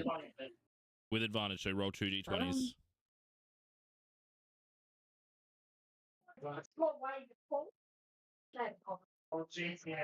So is that? That one. It's gone away. That button. Click it twice. I'm going to quickly say, all things fantasy, thank you for the raid, my dude. I appreciate that. Welcome to the stream. Everyone say hi, guys. Hello, welcome in, Raiders. How's everybody doing? Hi, mate. We do the... What do I do? You picked the highest of the two numbers. Yeah, okay, so that's 20. 20? 20 definitely hits. Yeah. So what I want you to do is roll your attack and then add your sneak attack damage. Now, your sneak attack damage. Correct me if I'm wrong. Is that gonna be the damage of the dagger, or is that a specific damage itself? Because you're technically using psychic damage because you're using the psionic blade. So will the sneak attack be the same damage, or does it have its own damage listed there? No, type. Oh no, the extra damage is type is the same as the weapon. Ooh, so psychic damage. Ooh, that's tasty. All right, roll your damage for me. So roll your 1d6 and add your modifier, and then roll your sneak attack, which I have no idea. Is it 3d6 or something? Are you using your psychic blades? Oh, yeah. Yep, she said her roll that. special blade. It was special. So that's 5, and then roll your 3d6. Bacon, can you just type in the chat exclamation point D&D for me? 5. My D. Yeah, I think it's like 3 of them. Just scroll down real quick. Sneak attack, yeah, 3d6. So roll 3 of them. So 5. Plus 5. So that. 11. Oh, that's some good quick math. 11 damage total target. Yeah, Wait, so you did 11, 5, and then in your 3d6, you only got 6 damage. Yep. Oh. Oh, the pain. Yeah, So that, yeah. So was the 5 as well? Was that with the ability modifier on top? I believe so. Yes. Yeah. Oof. All right, 11 damage. That's it's damage. Look, it's still damage. No one's gonna blame you for everyone dying. Well, they might, but look, that's nothing. Still 11 damage. So you get this. You get the blade. And because you have that friend in that area, you manage to get underneath this gargoyle and send that blade up towards its throat without it seeing, giving you that sort of advantage on that. So doing 11 damage. Now that gargoyle was starting to look really hurt. It's anything else you can do? Just gonna end it. I don't think so. Not that I'm willing to do anyway. Cool. That's Neff with the gargoyles on deck. Now, Neff, before you asked me, can I get you to roll a perception check again with the +2 for the spider? Because at this time, what you have been hearing from the spider is like, yes, get him, yes. So can you roll? Actually, no. Roll insight for me to see which side of that those yeses are on. I'm guessing you mean Gex and not me here. Larkin, not Neff. Larkin, sorry. Okay, so I rolled a nat 20. For the insight? Perfect. Yep. Awesome. That's all I need. From this, you also gather, so you hear, those gargoyles are going to die. Yes, keep getting them. You'll beat them. Yes. So from the hearing of things, it sounds like this person is on your side.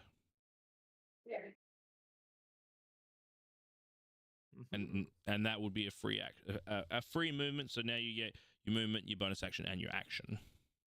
Okay. I'm not going to move forward. I am just going to cast a firebolt on the one that I've been targeting the whole time. Yeah, no Toll of the Dead, no trying to fail again. Well, because it rings in a 10-foot radius. Yeah, so it would hit someone close. Hit friendlies, yeah. Yeah, go. All right, easy. So, yeah. Hit me with a firebolt. Roll Aim the for damage. firebolt.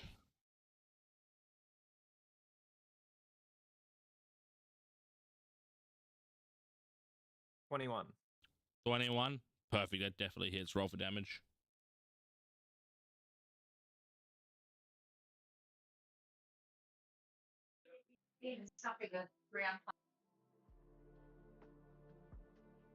Four. 4 damage. Yep. Nice one. Cool. So you finally throw off this firebolt, and this one seems to start to singe inside some of these cracks, and you can actually see they're starting to get this gargoyle. The gargoyle lets out this scream. It is not looking good. It's the first time you've seen a little bit of life come from these gargoyles as well. Okay, and that's all I can do. Cool. Moving on to Neff, who is definitely Neff. Your turn. All right. The one that everyone's not attacking. Mm-hmm. I'm going to use Vengeful Blade. Vengeful Blade. Talk me through it. I make a weapon attack. Mm-hmm. And then if the target that I hit casts a spell or makes an attack before the start of my next turn, they take 2d8 damage. Ooh, so if you hit, they get that? Yeah. Cool. All right, and is there any actual damage on to initiate that? It's a normal weapon attack. Okay, so the Vengeful Blade is basically like if you damage, then that will trigger. If I damage them and then they have to if they make a attack or cast a spell, then they take the damage. If they don't do anything, then they don't take damage. Cool. All right, we'll roll the attack for me. Oh my god. I love this. That misses. That's a natural one, that is. That's a natural one. So you get all excited, like you can feel the blade. You know, you've set this vengefulness through it. If you even look into the blade, you can see your own reflection, but with fire and redness in your eyes. And you go to swing, and you get bad tennis shoulder, and you're like, ah, and you just don't swing your sword. And you hit yourself with it. Yeah, you sort of slap yourself as if like the vengefulness came from your reflection. You're like, I must attack myself. Yeah, you definitely do not hit. And then on my bonus action, I'm going to place a seal on that. What are they called? Fucking golems. Gargoyle. That one. So the gargoyle you were just attacking, you're gonna put a seal on it. Yep. What does that do? It's an invisible seal that they don't know is there. Mm? And the next time they take damage, I can choose whether to trigger the seal or not. And what does the seal do? Triggering the seal will do a little burst of damage. Cool. All right, so you miss with you stop with yourself, but you do quickly reach out and sort of just take it away. Is there any like speech component or anything like that, or is it just like reach out? It's literally the seal appears on them. Cool. It's invisible to everyone but it me. appears except for everyone else. Basically. So you just reach forward and then you see the seal go through. The gargoyle doesn't do anything. Perfect. Easy. And is that your turn? That is my turn. Perfect. They're going to go in for the kill again. No, fine. What? No, don't worry. I already says my turn's over. No, what do you want to do? Actually, no, don't worry, because I use a spell. Don't worry. Yep. All right, cool. They're both going to attack you again. So both again in that flanking position. Both are going to try to bite and claw you. So 4 attacks between both of them. The first one is a 21. That misses, correct? Yep. The next one is a 13. The next one is a 15. The next one is a crit. Natural 20. So we do have one. I'm going to use a luck point, and you have to roll that disadvantage. You can't do that after I've already rolled. You have to call. It doesn't actually say I can't. When a creature rolls a d20 for an attack roll against you, you can spend 1 luck point to impose disadvantage on that roll. Oh, okay. So I have to then go to the other die. Yeah. Cool. Yep. Yeah. Yep. Cool. So that's a 20 to hit, and it misses. Yeah, I rolled a 16 and a 20. Good shout. That would have. That would have hurt. Cool. Yeah. So each of them again coming up. I have a high AC. I don't have any HP. Man, that was lucky because a D20 would have probably put you down for the ones. So this time again, they're going for those bites. Again, you reach up and grab under their chins, but knowing that last time when you did that, they came for the attack. So you push them away, letting both the claws come up in front of you and letting them just not get that contact. You felt like one was about to get you, but just this, with a bit of luck and movement, you managed to get that bit of the finger to just pop off and didn't quite get you. That's their turns. Scythus, you're up with Schwerer on deck. All right. You know what time it is. You know, attack the hunter's mark. Oh, yeah, I am. Oh, yeah. Oh, Oh, yeah, natural 20. Oi! Natural 20. That misses. Okay. I think I'm going to go to bed. Good night, guys. Yeah, cool. So, Actually, I have a passive that makes that miss. all right, so what that'll do is basically your piercing damage. So you what is the max damage on that of your attack? So it's a D Without the hunter's mark? Without the hunter's mark, yep. 10. It's a D10 plus your modifier? Well, it's a 1d8 plus my modifier. Okay, so you automatically have 8 damage to start off with. Now roll your D8. 4. 12 plus 3 is 15, reduced to 7. And then your hunter's mark. Am I gonna roll a 1? Oh, I rolled a 5! It doesn't matter. Tell me how do you want to do this? I would like it to explode into green pieces of stone. Yeah. So this arrow gets sent through, spiraling, hits the chest. The gargoyle sort of looks down as you see this green energy start to go inside the gargoyle. In each of the cracks, as it's sort of, you can see that it's basically like glue. It's like the green is what held it together, and then explodes in this green puff of smoke with like little, what you think is sparkles, but actually glimmers or shimmers or whatever the fuck you called them before. But pieces of stone go everywhere as the gargoyle is killed. Perfect. And then, so it Thank you, says... bonus action. I can move my hunter's mark or something else to put a hunter's mark on something. If the target drops to 0 hit points before the spell ends, you can take a bonus action to move the mark to a new creature you can see within range. So, move to the next one. Yep, hunter's mark on the next creature. Yeah. Does that... So, okay, this one I don't know. Does that... So am I technically recasting the spell? So would I use a spell slot for that? Or am I not recasting it since the spell's still up? I'm not, right? That's still... I don't think it's a concentration spell. Yeah, I think... Is it concentration? Correct. Then moving it will not make you recast. Okay, well, cool. Oh, there you go. Yeah, so you are able to bonus action move it between creatures. That's my turn. Easy. All right, that moves on to Shwira with Alio on deck. I would like command first level. You want to do what? Hello? Am I muted? No, No, you cut just out. went. Oh, what the fuck? Why is my headphone not connected? Give me a minute. We are experiencing technical Oh, difficulties. Who hired this guy? It sucks to suck, I guess. Whoa! Suck. Sucks to suck, fuckhead. Sorry. Okay. Yep, I can hear you all through my headphones now. Thank God. Good job. I'd like to cast command at first level, please. Command. Yes. All right, so read it to me. You speak a one-word command to a creature you can see within range. The target must succeed on a wisdom saving throw or follow the command on its next turn. Choose the command from these options. Okay, so what was the wisdom save? What was the DC? 12. That is a natural 16. You go to say what you're going about to say, and you just see this gargoyle look at you, and the deadness of its eyes from it being this stone creature, but the ability for it to just, you mutter out what you thought were words, but more was like a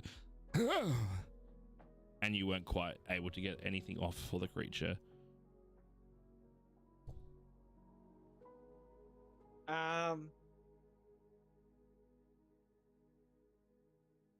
I think, Captain, I am gonna end my turn there. Alrighty. Just gives you the side eye. Yeah, just like, what the fuck are you doing? So, All right, Alia, you're up with Larkin on deck.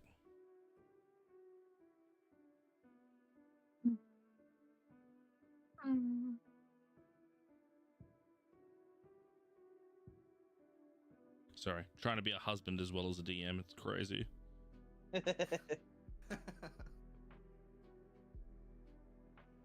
Holy shit!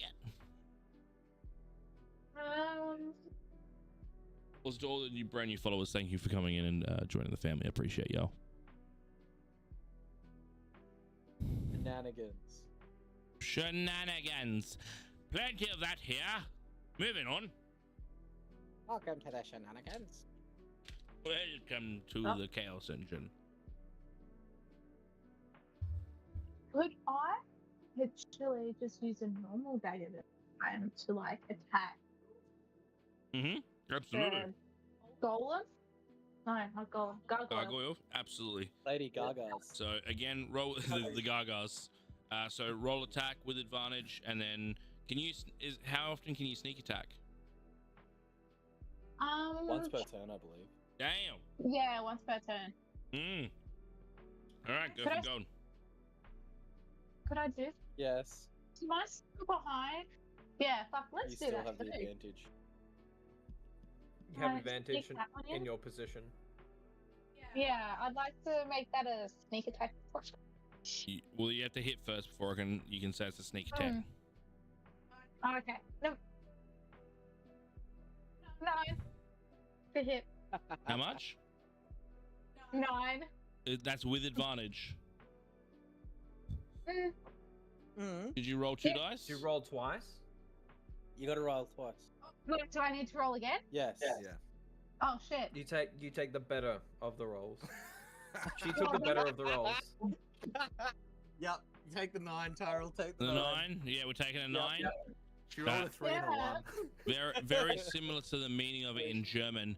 9 mean no. This did not hit. 9. Yeah, you go to reef this dagger up into it, and not quite as strong as the psychic blade. You just shove it, and it just does not penetrate the skin.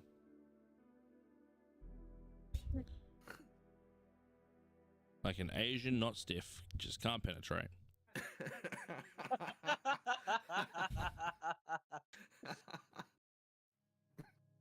I'm just gonna end it there. To end it, you're just gonna stab yourself. Thoughts? I would feel that too. Cool. Yes. All right, easy. Larkin, you're up with Nephris on All deck.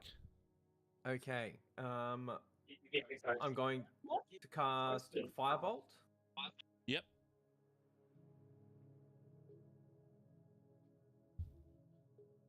And what is your attack roll, sir? It is 17. 17 hits. Roll for damage.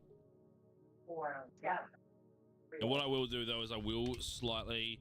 Oh wait, no, that's all. I will slightly move you, just because you're technically not staring at it. Oh, yep. So there we go. So now you won't have to try to dodge someone.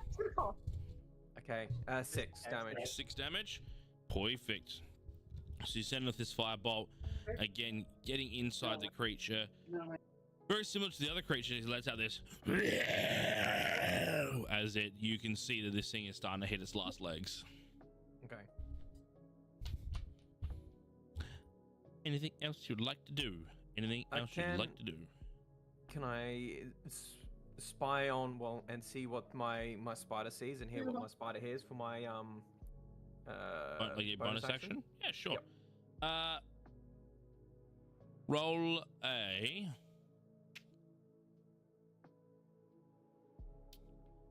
Just go perception, just to have a bit of a hear.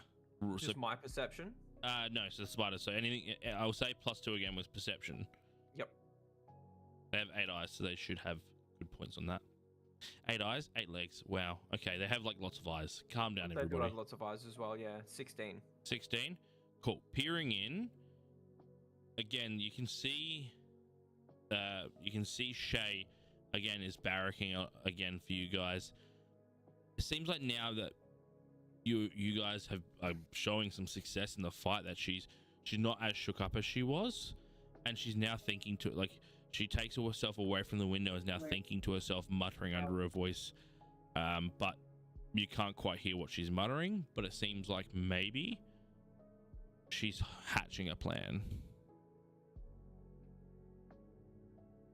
Okay, that'll be my turn. Mm-hmm. All right, Neff, you're up. I'm gonna cast Vengeful Blade again. Hope it hits this time. Cool. All right, roll your attack.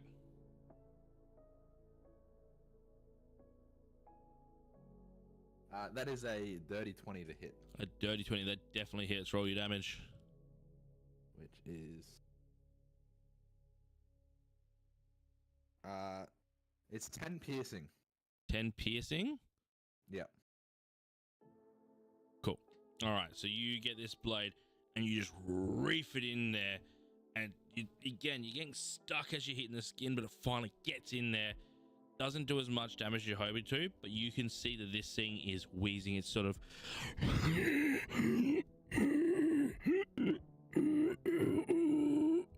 and to think it's nearly gone. Now your Vengeful Blade thing, right? So if it attacks at all, it takes damage, correct? Yep. Is it attack or damage? It's if it attacks. Does attacks or casts a spell. All right. So what we're gonna do is it's gonna roll for an attack. If it hits you, you will take the damage. This thing will die. Okay. If it misses, it dies without you taking damage. It needs to roll a 19 or a 20. Otherwise, it does not hit.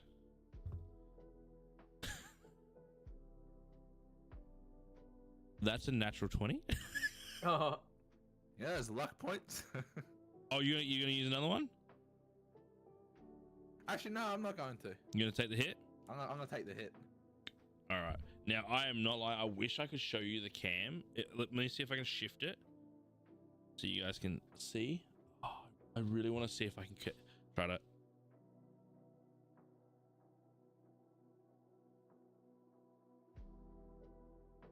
Ready! Yeah, we still can't see it. It's just out of frame. Like we just believe out of you. frame. Yep. Yeah, we can see it there. Yay! All right, so that means that the dice is a 6, so it's automatically 6 plus 5 is 11 plus 2 is 13 damage. Are you still up? Yeah. Cool. So I don't look good, but I'm still up. So this thing goes and bites into your neck, and you can just feel the squeeze as it's starting to press into the jug, getting close to the jugular. The windpipe has definitely been penetrated. But as it does that, tell me what your vengeful blades like retaliation looks like, and how do you want to do this? I'll say if so because Vengeful Blade's going off and it's dealing damage, I'm also gonna get the seal to go off. So it's just going to like explode in like this like fiery, like almost like a volcano like shooting out of its back from like where I am. So it just sends out this like fire out the back. Your vengeful blade then takes effect and sort of ripples this red through it, while there's this explosion out its back, so it just starts crumbling, and the teeth that were inside you just sort of crumble off of you. You probably have a bit of the stone then fall into your wounds. It probably hurt and they're not so nice, but it definitely clears away. And that is creature's dead. Wowee. You guys did it. Yay! Awesome. Can we have our lollipop now for participation? Absolutely. Perfect. All right, so the gargoyles are dead. At this time, you do hear the door at the back open up, and whoever's at the closest to the back, I think that is yeah, that'd be you, Schwerer. You see Shay. I don't think you haven't met Shay, so you see this half-elf figure coming out in a maid outfit, young, with like a sudden amount of energy and happiness, come running towards you. You were able to defeat the gargoyles. Amazing. Look, I can't be out here very long. Go in there, find the soul anchor, and release. The puzzles in there, I couldn't figure them out. I couldn't work it out. But if you can get in there and release the soul anchor, get the item, we might have a chance. I can't stay for long. I may be able to help later, but for now, get in there. And she runs back inside. I just turn around and I'm like, okay, pretty lady. And just without a second thought, as if robotically, I turn around and just go. I go straight down that doorway. So you're heading in? Without thinking about it. Sorry, I've lost my mouse. There it is. That's what happens. Imagine having so many screens that you do on these ones, trying to find your mouse. Literally 4 monitors. 16 monitors, 3 computers. And so you start running towards the door. Awesome. So as you enter, it's a very interesting sight.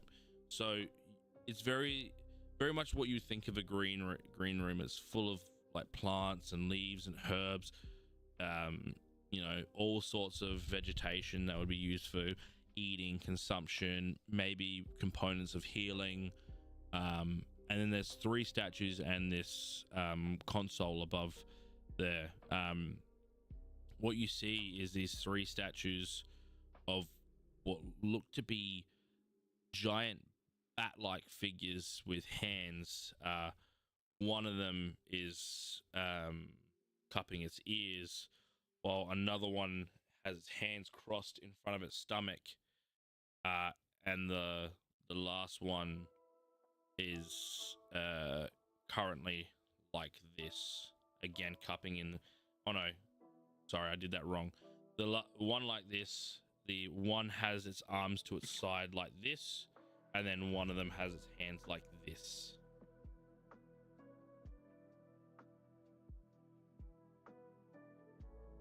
Can I roll possibly an investigation? Yeah, absolutely. So roll for an investigation for me. What are you looking at specifically? I'm just trying to think of if I've heard any like prophecies or rumors. Would that be a religion then, or history?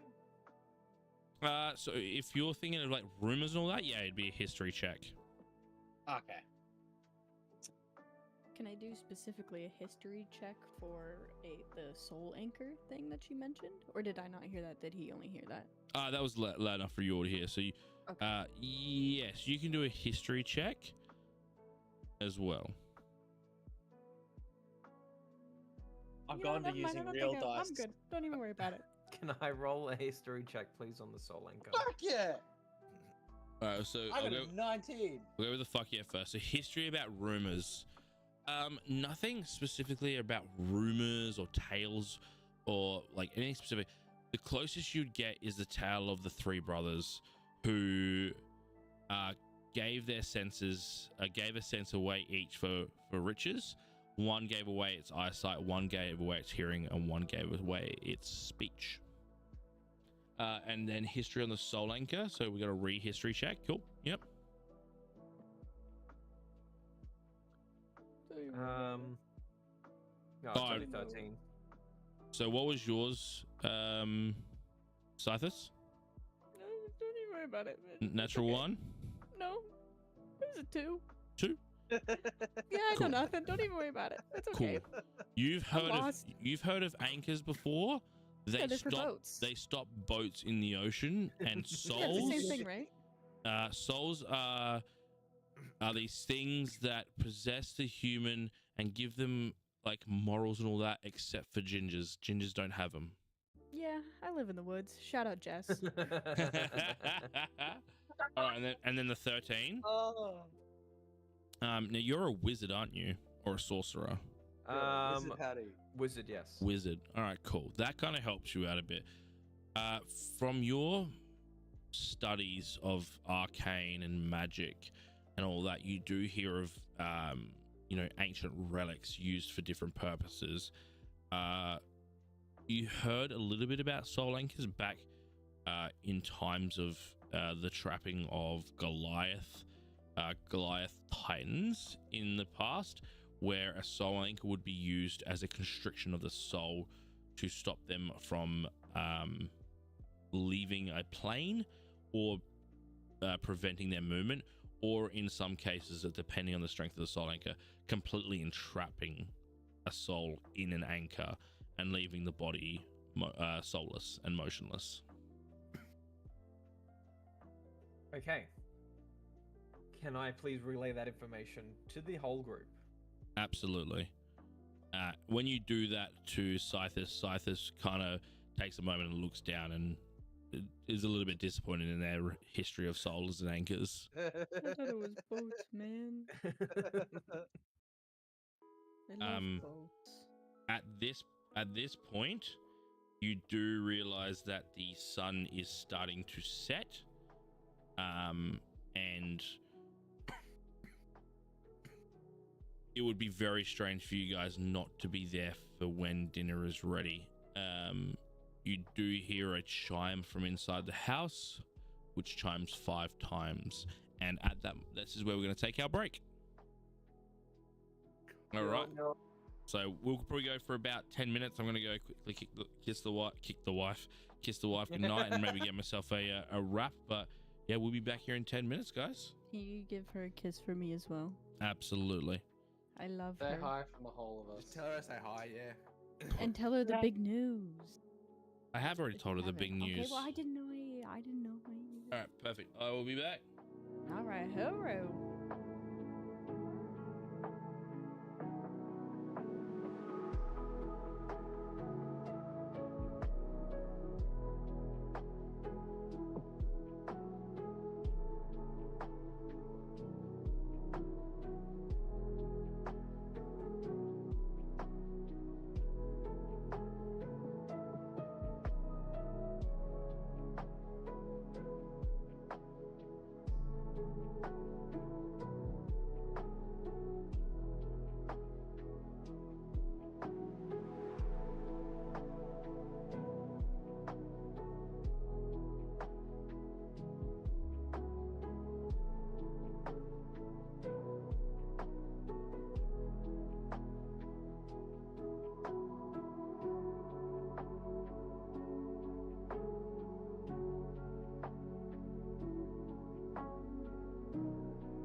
Have you guys Oh. seen that video where it's like one guy answers the phone and is like, "What's up?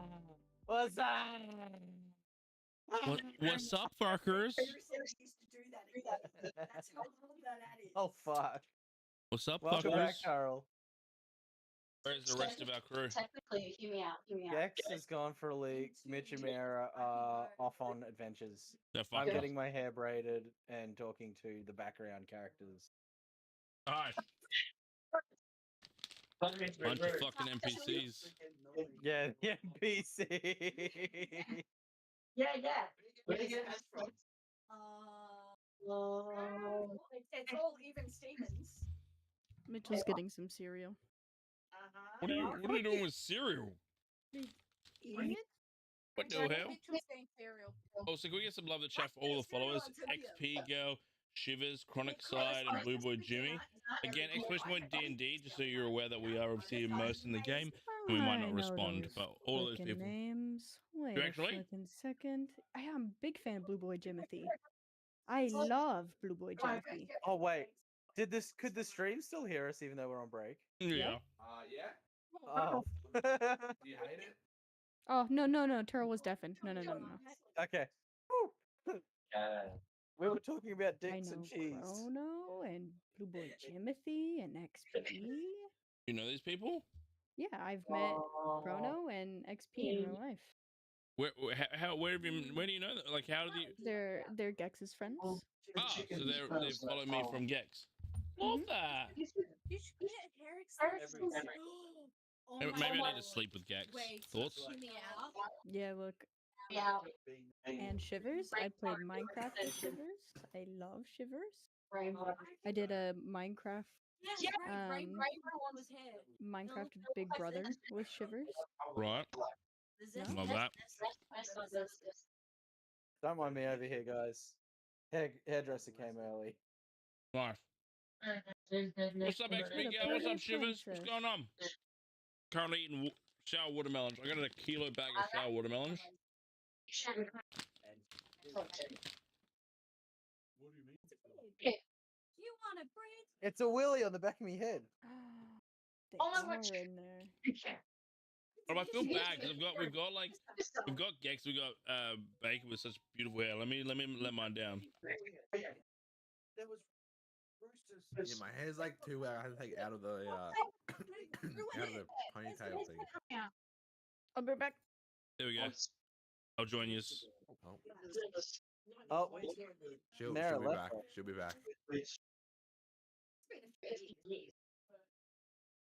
So again, quick shout out to tonight's sponsors, Poggers Energy Drink, the best flavored powdered energy drink on the market. Exclamation point Poggers in the chat.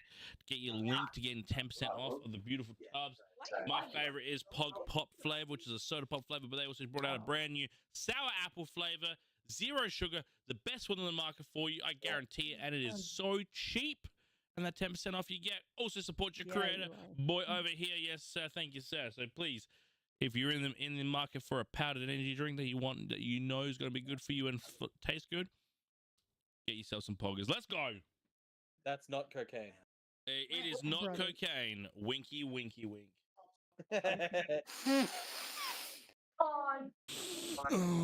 Poggers. All right, we all ready? Yes. All right. Firstly, before we proceed, Yo. I've been dabbling in art recently. You should have a quick look in the open chat for this voice call.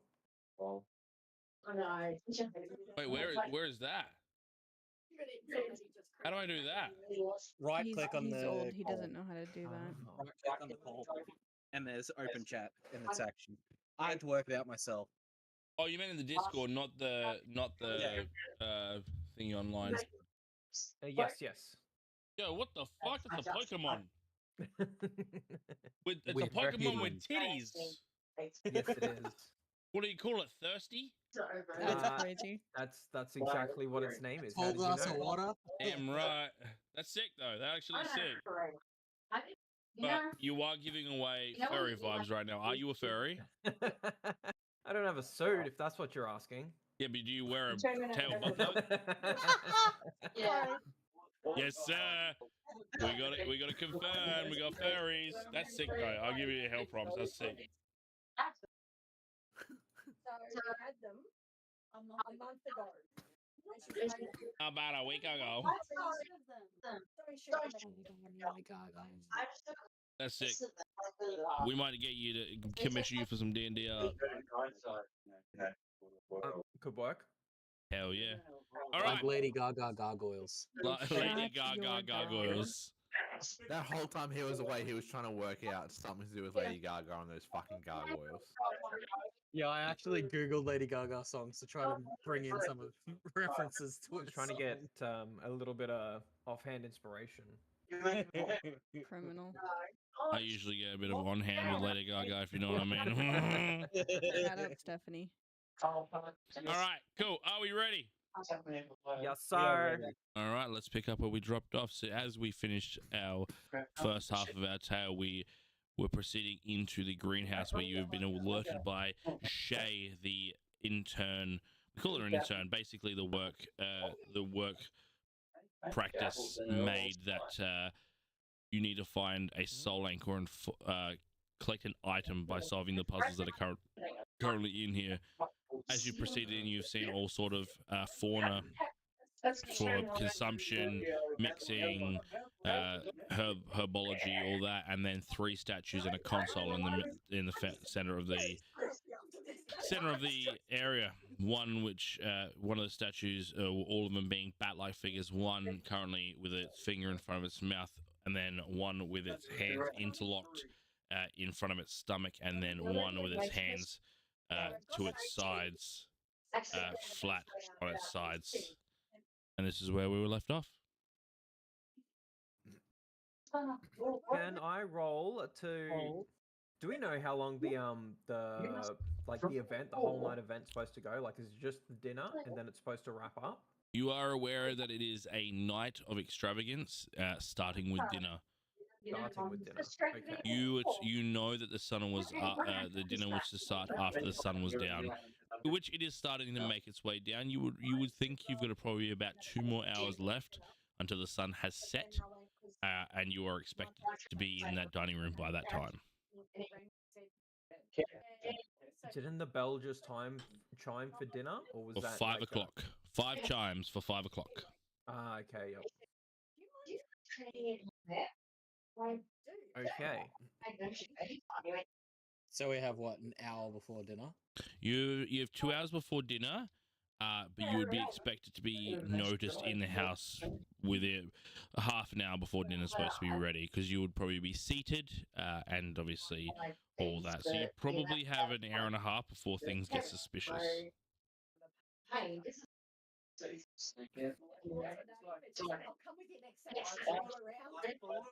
Okay. Well, from what just happened with the gargoyles, from what I could see, only being alerted when someone was within range. Now we see these 3 figures in front of us. Mm-hmm. Can I please cast Minor Illusion about 10 feet away from them? Okay, so they're roughly about, from the center of the room, they're about 15 feet each way away from you. So if you stood in the center, so you got to cast it specifically near one of them specifically? Near the one in the middle. Okay, so cool. So this would be the one that has its hands across its belly.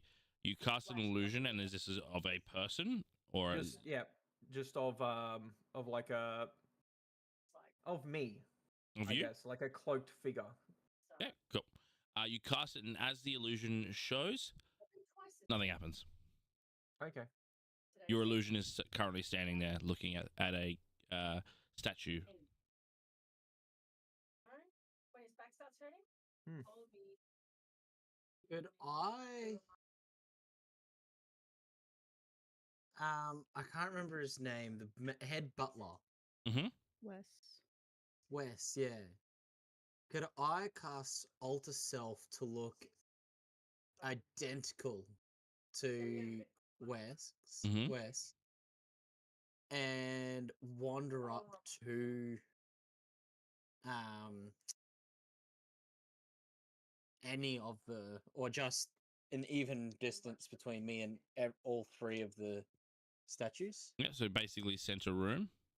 Yeah. Cool. So you cast this illusion and you appear to be an elderly Goliath standing at about 6'8", just because you've shrunk because you're elderly. And you put yourself in a butler's outfit. You walk to the center of the room and nothing happens. Hmm. Excellent. Good for you.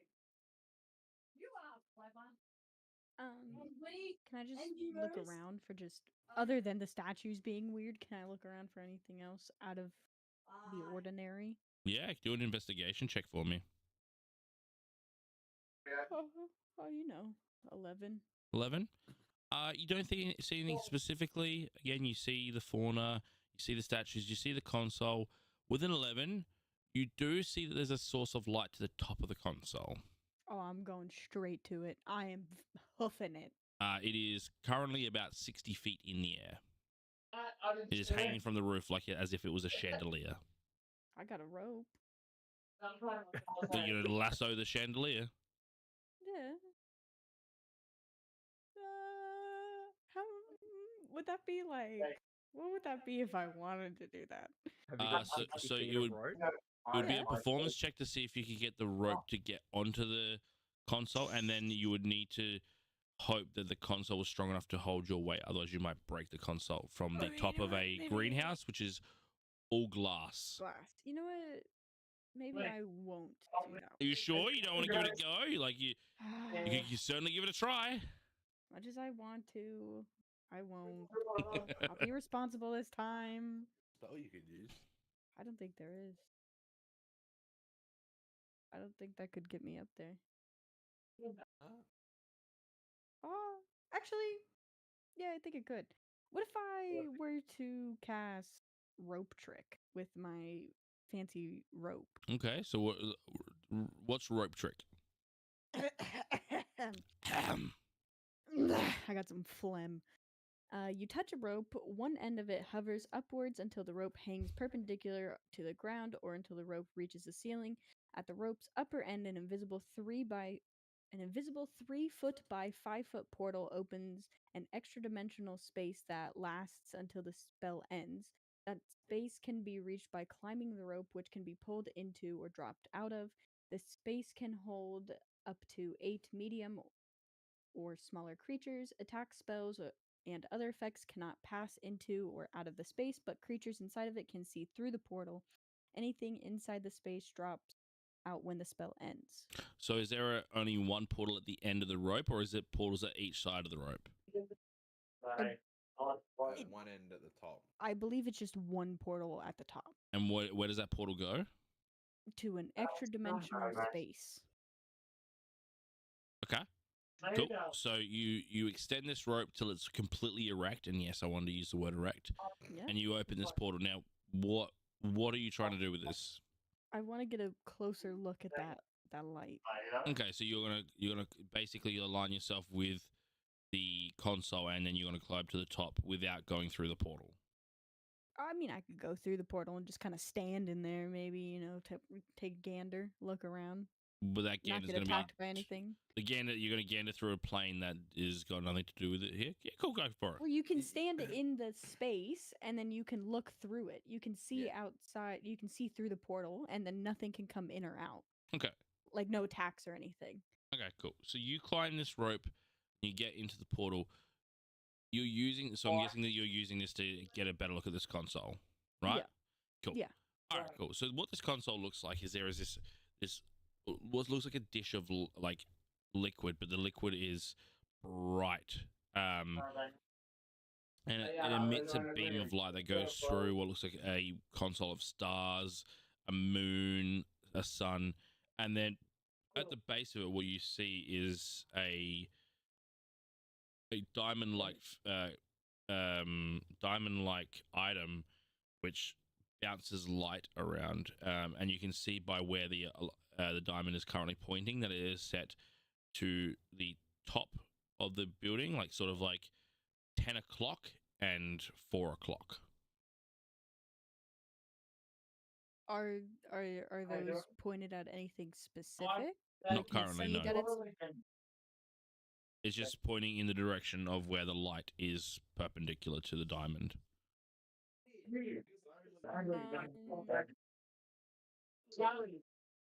okay? I'll climb. I'm gonna leave my spell going. Mhm. And I'm gonna because it lasts for an hour. I'm gonna climb back down, and then I'm gonna tell them and tell everyone what I saw. Perfect. You And you then proceed to give the information to the rest of your troop here. do you guys think that could be something? Should we do something with it? Should we take the diamond? Take the diamond and run? Totally. I reckon we blow it up.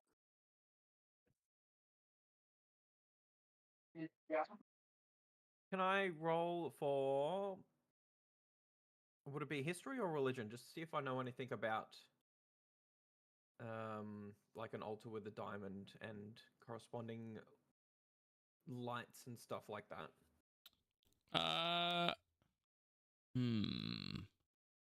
You can roll history. I asked, but they both have the same modifier. What was the other one? Investigation. Religion or history. Cool. You can roll. You roll either one. Religion. Don't roll religion. Just roll history. Yep. 12. 12. Yeah, religion wouldn't give you much. So based on also the fact that you, again, with spells and all that, you would know that a lot of things can be, like a lot of high-level spells and items were set behind traps or puzzles and all that. You are aware of light puzzles where specific light sources would need to reach some point to unlock things. That's as best as you can get. Do we? So we see that like it's it's being held up in the air. Is there any way to lower it down? Like, is there a chain that leads down around on the side of the wall or something like that? No way of lowering it down. You would think if it was to pull, because it is fastened to the top of the greenhouse, that if it was to be pulled or altered in a way, you may, it may cause effects against the glass house itself. Mm-hmm.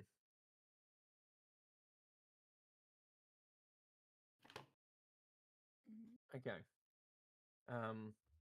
So what does what was the statue on the left?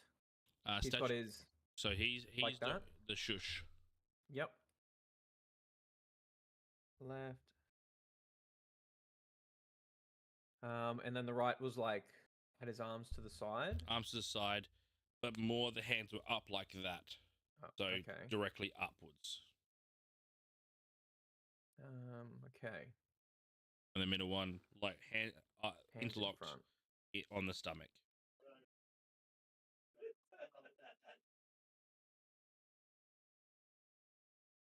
Can I approach the one on the left? Yeah. The one that's shushing. Mhm. I'll get within 10 feet of it.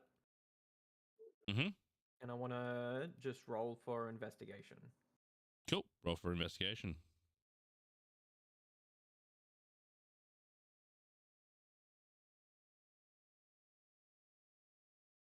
$27. 27. So looking at the statue as much, you don't see a lot, but you do see, however, tracks on the ground as if, and you can see little scratch marks where potentially this statue moves, and it moves backwards. Okay. Does it look like the statue we moved back like into one of the beams of light coming from the diamond? No.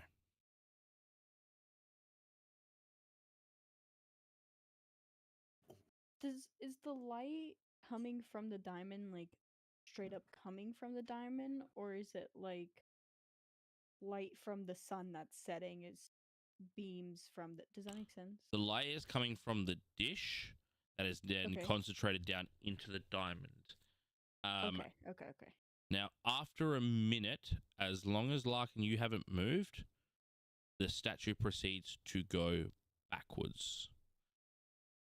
As long as you are in pure silence, that statue has now moved backwards, revealing a hole and a body.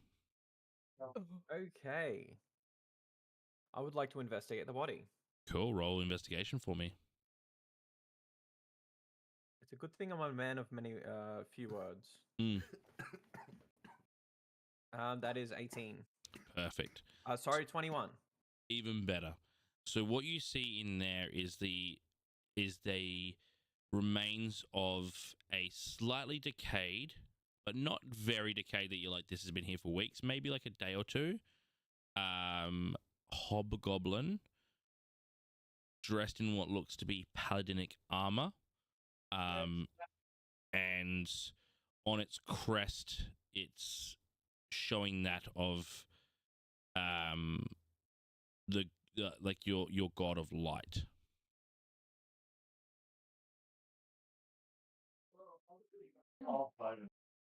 Can everyone else see the body from where we're standing, or is it just The others would see the top of the head because the hole is about the length of a body standing up.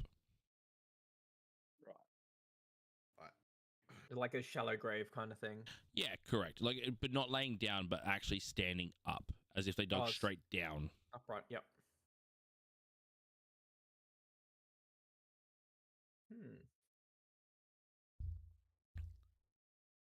So I just say that like one was like couldn't talk, or one couldn't hear, and one couldn't see, or something. So are you talking about the tale that was told that Shwira referred to? Yeah. So there was a tale of three brothers who, for an amount of wealth, gave away one sense each. One which was hearing, one which was sight, and one which was the way to speak. You can roll history if you want to think of if you know the riddle, like know that story and anything more about it. It's a 13. You said history? Cool. Yep. So with natural 20. Sorry.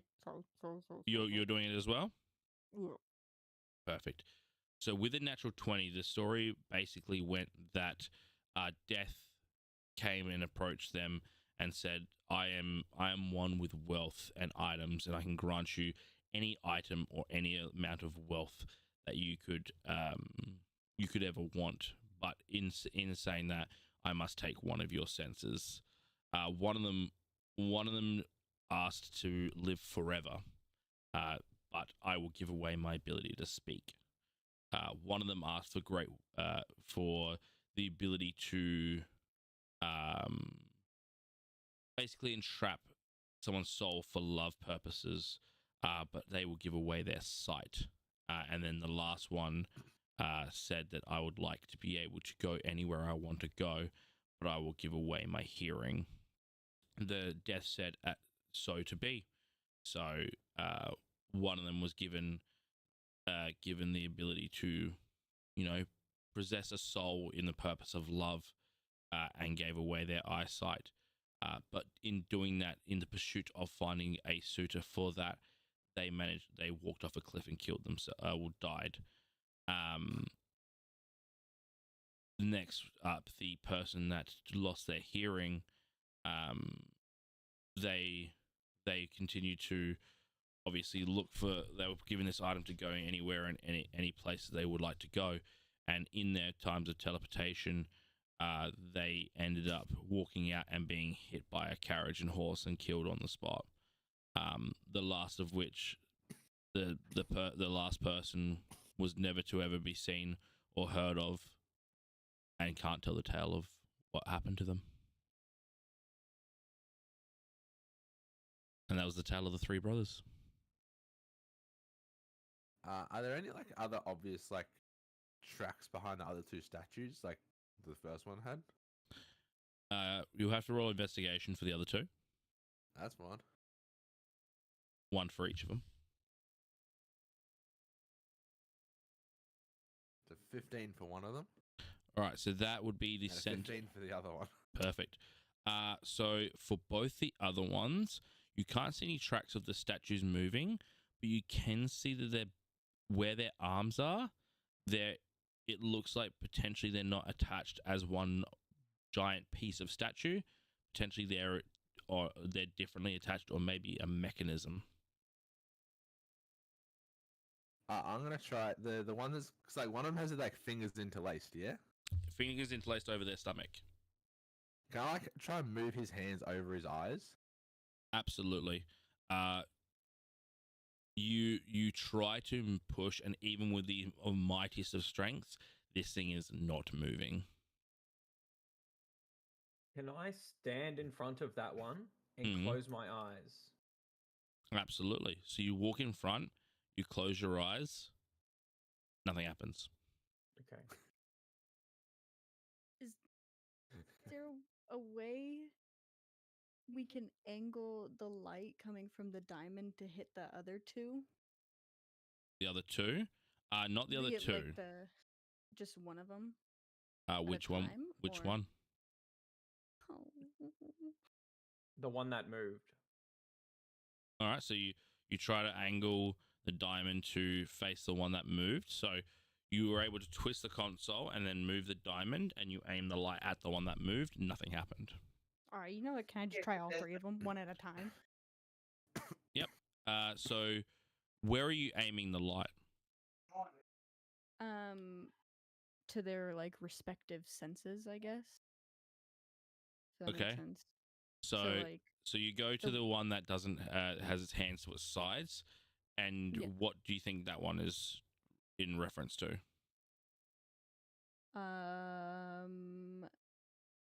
So there's the shushing one, the one to the sides, and then what was the other one? The other one has its hands interlocked over its belly. Can I do the heart for the sides? The heart. So you're aiming for the heart. Yeah. Cool. You aim for that. Nothing happens. Okay. Any other ideas? Aim for its ears. Yeah, sure. Go that one. You aim for its ears. Nothing happens. Yeah. What happens? I close my eyes as well in front of the other statue. So you close your eyes in front of the one that has its hands to its sides. The interlaced. No, the that same was one that Gex is in front of. Yeah, nothing happens. Ah, cool.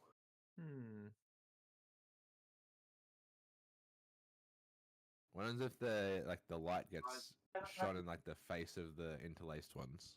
The one with the interlace. So you shoot the light into the face of the one that has its hands interlocked, and you start going up from because you were aiming quite low. You start going from the chin. Nothing happens. Nothing happens. Nothing happens until you hit its eyes, and you hear as you see the hands that were interlocked over the stomach start sliding up the body, and it covers its eyes, in which behind those hands you see a dark crimson red crystal.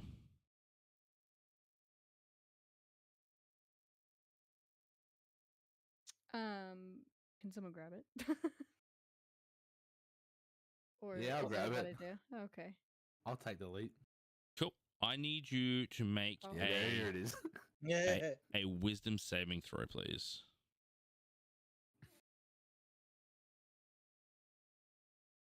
That's 11.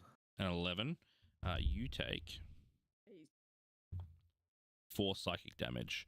As you reach for this thing, you can feel this intense amount of magic pulsing through this, and you're not quite able to push past the tether as it sends this lance of psychic energy up into your skull. But does he have the crystal? He does not. But as you reached, I will say you very, very quickly heard in your ear, "Get the crystal."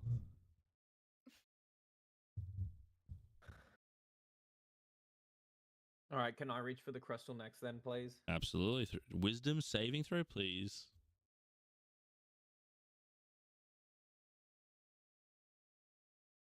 Shit, 11 as well. It's 11. you take 4 points of psychic damage as the same thing happens. You hear, for fuck's sake, get the crystal.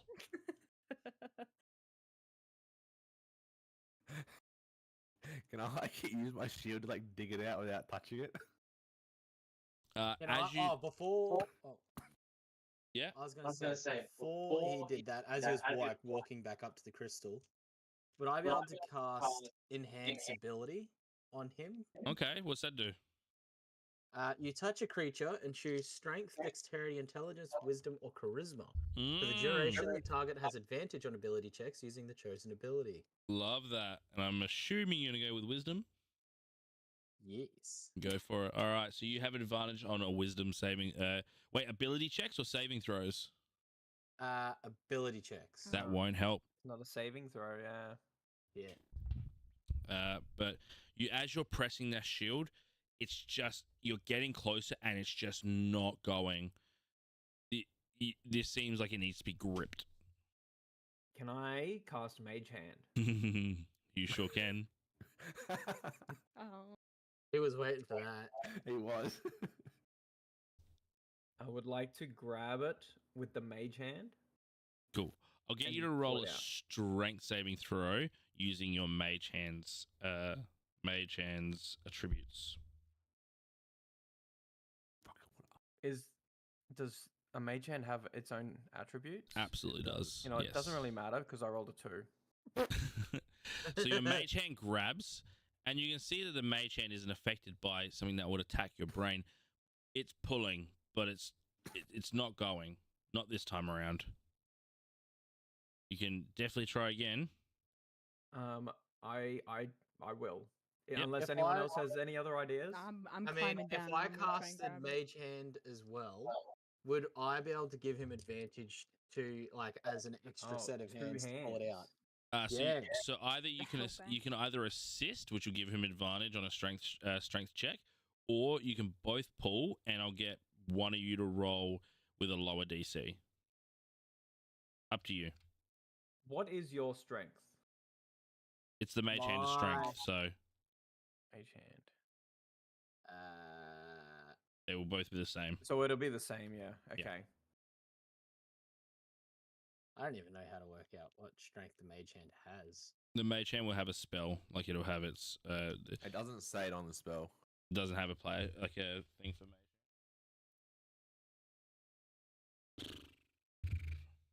Thought a mage hand had a stat block. 30 feet. The hand can't attack, activate magic items, or carry more than 10 pounds. It doesn't say. It doesn't have a strength though. Yeah, 10-pound strength. Living mage hand, -4 strength. Oh, Holy shit. so I got a -2 I mean, before. Maybe just, help. I with think I the might just All right, raw assist. give him dog it. advantage. Let's go for assisting. Yeah, I'm not definitely touching gonna that assist damn on that one. crystal again. Go All on, right. do it. Yep. We're going. We're Roll rolling with advantage. with advantage. Yeah. Um, With assistance for me. roll.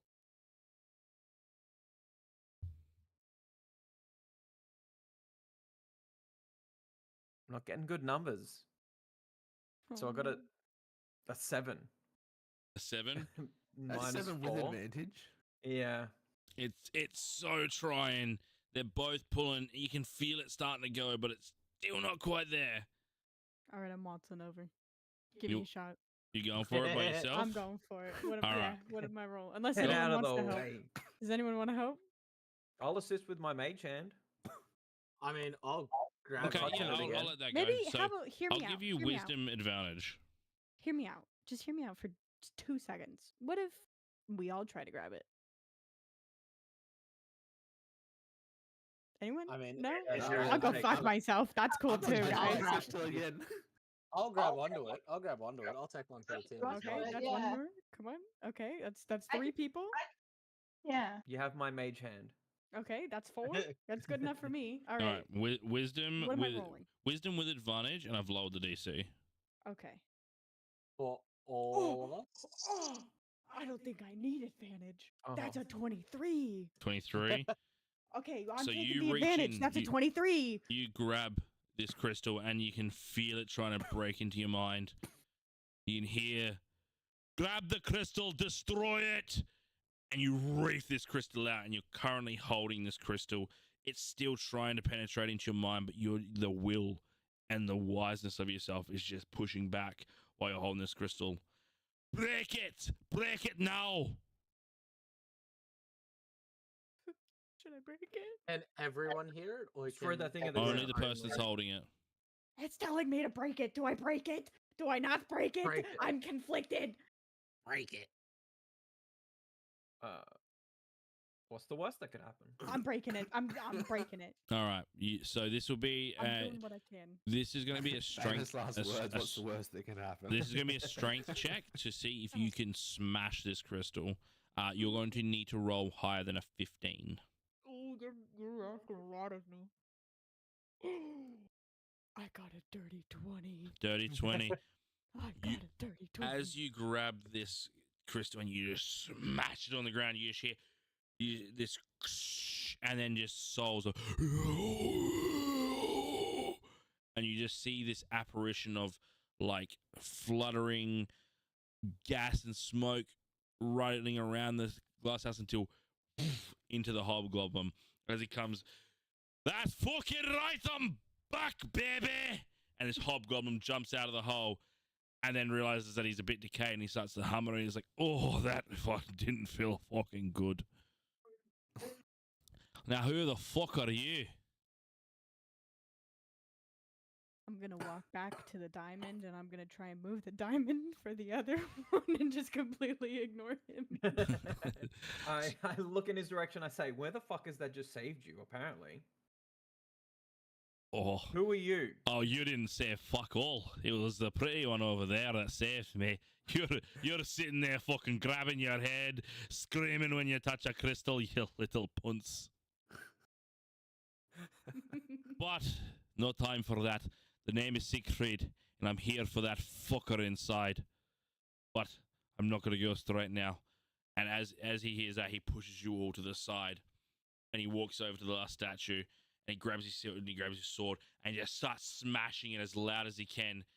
As he's doing that, you see the hands go up and cover the ears, and he's like, you couldn't fucking work out, speak no evil, hear no evil, see no evil, you dumb, daft cunts.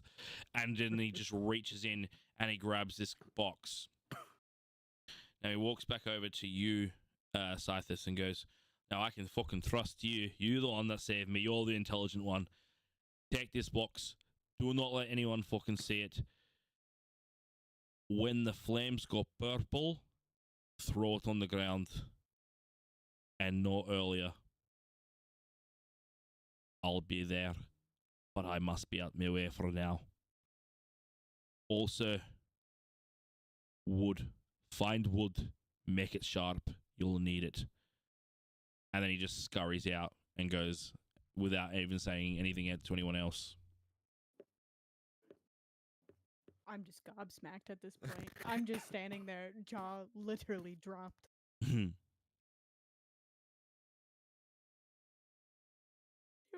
Does anyone know what just happened? Bong, bong, bong, bong, bong, bong. I'm done. Was that 6 or 7? That was 6. Ah, thank fuck. I counted 13. Actually, that was like 12. Is there any wood around? Casually laying around? Roll possibly? for perception.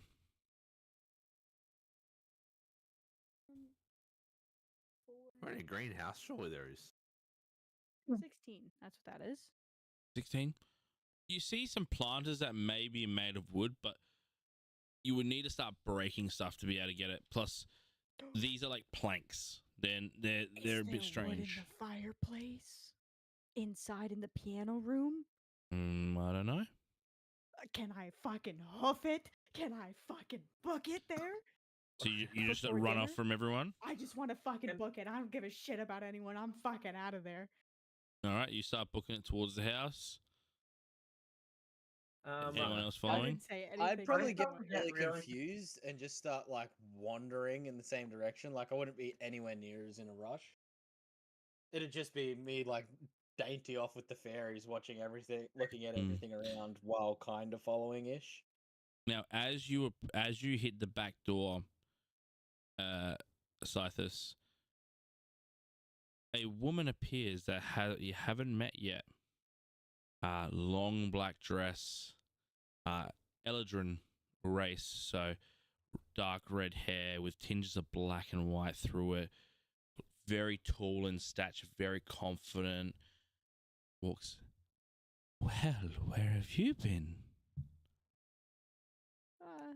It's boring. Walking around, Are we gathering my thoughts. a fan of the herbs and the plants? Are we? Yeah, it makes me feel at home. I live in the woods. I like, I love herbs. Roll So- persuasion for me.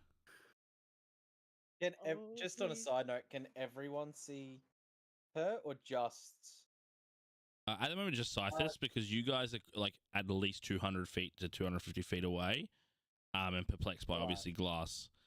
She's currently inside, like around the corner of the door where Scythus has just hit the door frame. Right. 17. 17. Mhm. She just takes a look at you, up and down. Well, you must be one of the guests for dinner. A pleasure to have you. Where are the other guests? I believe there were 4 others that were supposed to be here. Sure, possibly. I don't know. Maybe. roll, I've been, roll deception for me. Sniffing plants. Oh, please. Oh, 11. 11. Yeah. There's not much place around here that you people can hide, so surely you saw one of our guests somewhere else. I mean, they were in the piano room, which is where I'm heading currently. The piano room, you say? I've just come from there. Oh, well then I don't know where they went. I thought that they were there. Roll deception again for me. I just went, can I start heading Progressively worse. out of the I'm getting greenhouse, more dude? nervous. I'm 9. Yeah. She This is leans getting down. worse. She leans down. Eyes get a bit more piercing. Tell me, dear, where are the guests?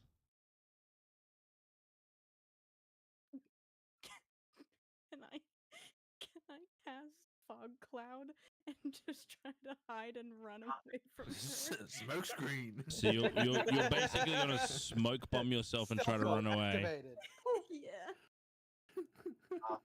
Yeah, basically. All right. Oh, please roll in that one. Roll a stealth for me because you're gonna cast this the on the spot, correct? Yeah. Yeah, roll stealth for me. What is that? I can math. 26. All right. So you throw this smoke screen down in front of you. As you dart, and I'm not too sure. Where did you end up trying to run off to? I'm trying to go back to the piano room because there's a fireplace and I want to check if there's wood in the fireplace. So you try to run past her and go to the cool. So you manage to like sneak out underneath her and you manage to get through, and she doesn't catch a glimpse of you. Ah, silly girl. I love when the guests like to have a little bit of fun. And then she starts proceeding to walk outside. Do we hear? That's not my issue. Does the smoke screen make a sound when it like deploys? You didn't hear. You heard the coughing, and then you do see a plume of smoke from the back door. Okay. As you focus in a little bit further, you can see the back door and this figure arriving. But luckily for yourselves, when you were approaching the glass house, you couldn't. It was very askew. You couldn't quite see in from the distance that she would be at. So she would probably not be aware of your presence right at this moment. Can I like stealthily try and exit?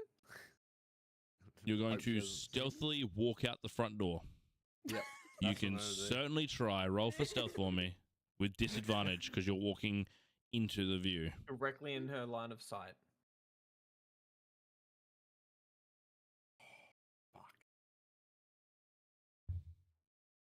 It's a 10. She rolled a 13 without anything added on. So you try to walk out and try to sneak around the side. She's like, what have you been doing there? I was trying to find the bathroom. Well, I am Do you want to aware. try to say that a little bit more manly?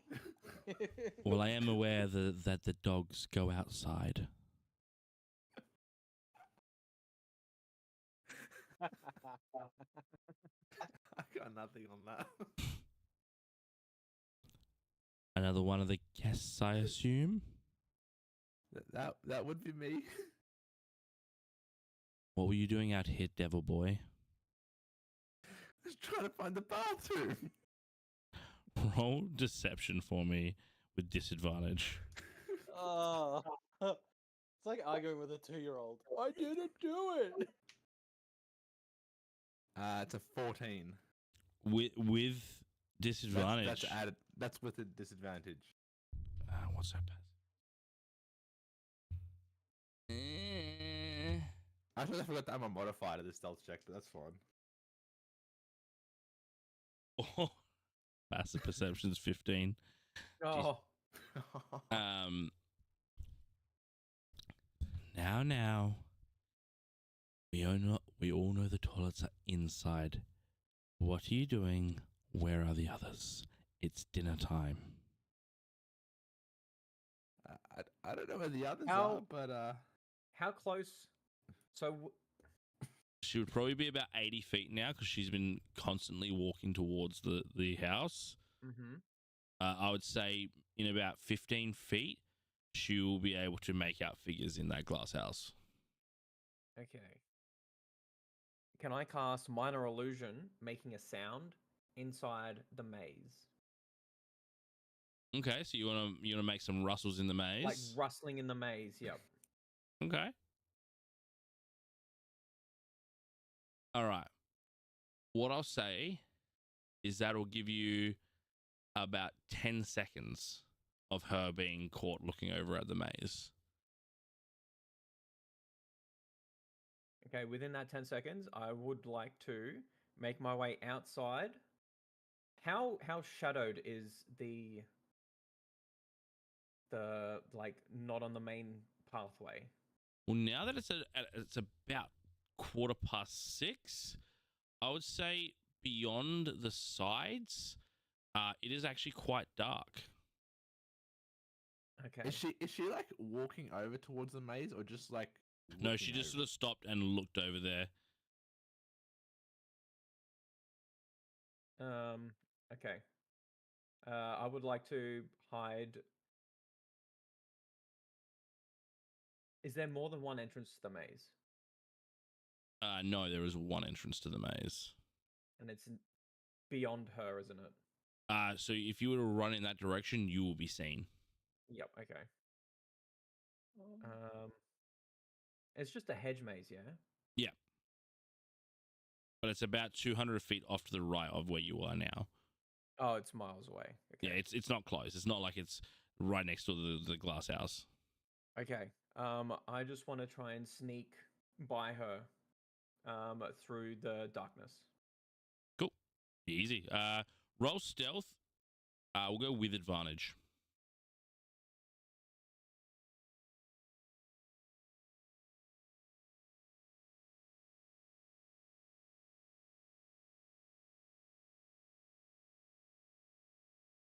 Four. 4? Yep. Yeah. So as you go to step out, I tripped over and like. yeah, and it was gravel. She spots this and goes, of course, another one. Like rats from the woodwork. Hello, I didn't see you there. As she takes one more step, you hear this bellowing voice. Dinner is almost ready, my dear. Leave the guests. She looks back. Well, I guess it's time to eat. And she proceeds back to the house. Cool. I got ignored. We're going to jump over to Scythus now. Scythus, you are now in the piano room. I'm assuming you've gone to look at the fireplace. Is that correct? Yeah, yeah. See if there's any logs next to it that are, getting ready to be burned, or So you don't see any pre-prepared logs left. You only see of what is in the flame currently, which consists of maybe 2 larger logs and maybe a few that have been burnt a bit. Some that would be the thickness of a wand, others that would be the thickness of like a kendo stick, and others that are just like a large lump. is the fire actively going or no? Yes. So with Druidcraft, Mm-hmm. you can snuff out a candle, torch, or a campfire. Does that classify as a campfire or no? I would classify that as a campfire. All right, put that bitch out. Cool. The fire, and it's out. I would like to just try to sharpen as many pieces, even though some are small, some is big, just as quickly as I can, as many pieces. Probably some of the smaller ones, so I can hide them and just sharp. I do have a short sword. I can't English on me, and I want to try and sharpen the smaller pieces. Okay. And hide them. What I'll say is I'll get you to make a performance check with advantage because you are a ranger, so you're very well versed in even creating arrows. So yeah, I live in the woods. So a performance check with advantage, and that will give me an idea of how many you're going to get. Okay, it's a 15, and how many small pieces were there? That's what's going to come from the 15. Oh. So realistically, I just want one for everyone if possible. Well, what I'll say is you make a dart-like dagger straight of wood that could pierce skin for every 3. So you got 15, which is 5 darts.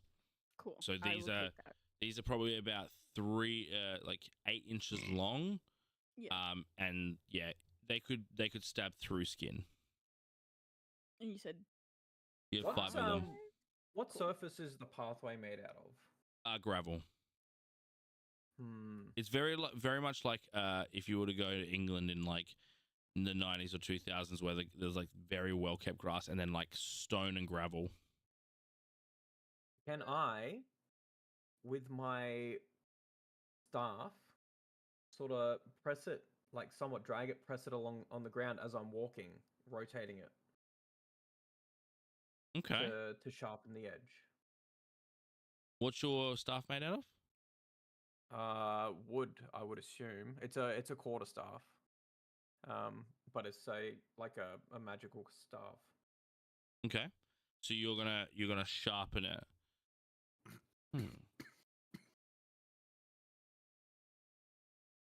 What do I want to make you roll?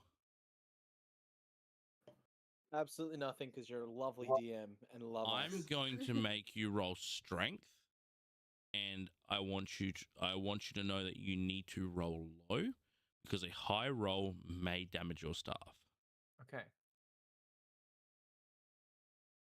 Wow. How low?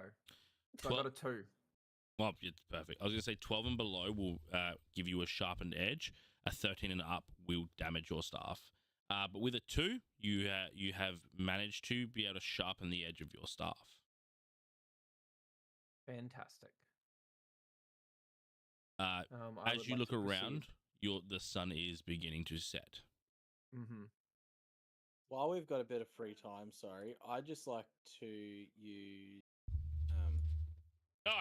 my font of magic to use 3 sorcery points to make 1 level 2 spell slot. Done. Chick. Absolutely. All right. So what are you guys doing? You can see the sun is starting to set. I'm heading making my inside. way. I'm heading for dinner. Making my way downtown. Driving. No, yeah, walking inside. Can I peer in and see what my spider sees? In the kitchen, is there any movement, anything of note happening, or is food just being prepared? And Roll a perception check for me. on the spider Uh-huh. is it's 8.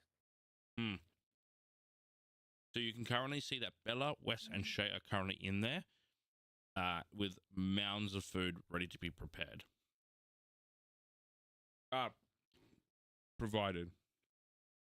Served, one might even say. Mm-hmm. Yeah, thank you. Mm-hmm. All right. Well, yeah. I proceed towards inside, make my way to the pool room. The pool room? Sorry, the piano room. Mm-hmm. Cool. So you start walking down the hallway. You peer in. As you go to peer in or like look around to see the piano room, you do see that the doors on the opposite side are now open.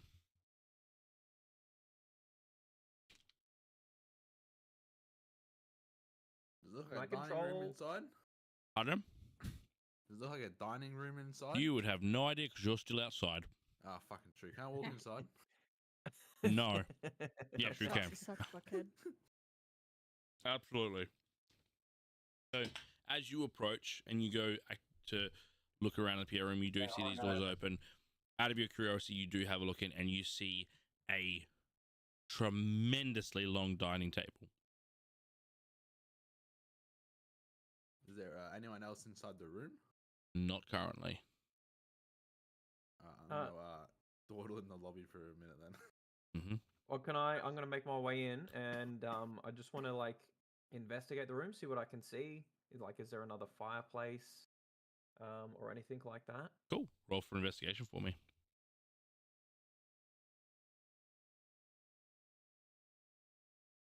So now I get it. It's 30. 30. Awesome.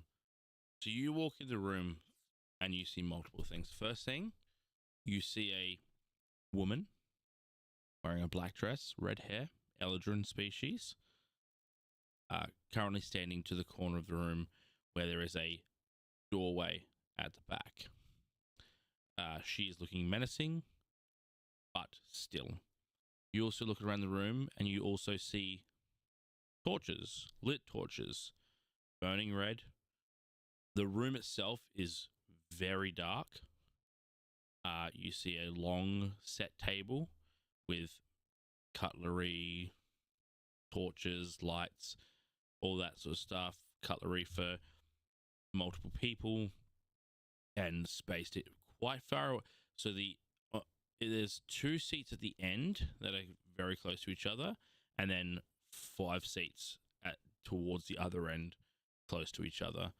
And the last thing you really take in is, again, a very giant stained glass window. And as you look at it a bit closer, you recognize it. It is a moon with 3 stars. One, it's like a crescent moon facing like a smile, basically, and then 3 stars that travel through it. You are very well aware of this, what this is, as you have a very similar, if not identical, mark on your body that is exactly the same as this. Okay. As you take it all in, you do hear, "Please, sit. It's time for dinner. And the host will be any moment now." See, as I'm still outside, I would 100% start booking it in after seeing Big Spooky Mother and Miranda anime. Fucking, I would 100% be in that dining room ASAP because fuck that. Cool. So, as Larkin has sort of entered the room, peering around, you just see you in full sprint, just sort of like making your way down. See the door is open, turn, start sprinting in, almost knock over Larkin, and you just take a seat in one of the 5 seats at the back edge of it. Well, someone must be hungry. Can I roll history to see if my character Larkin would know of any creatures that are weak to wooden stake attacks? Yeah, roll history for me.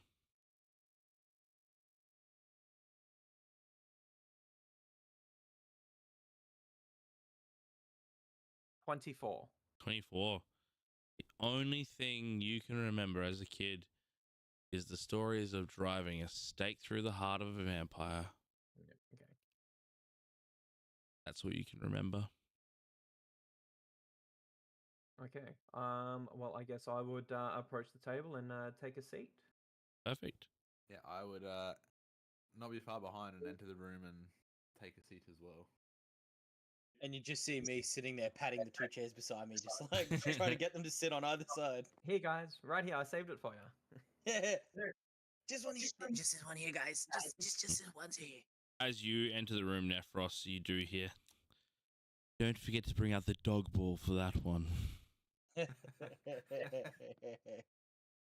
Actually, to be fair, Larkin, you get the same. You also get the same comments from her as well. See, I'm good boy. I went straight in. Someone don't not like no tiefling. Toby be good for master. Yeah, Star doesn't like the fucking tiefling. Fuck tiefling, man. They're assholes.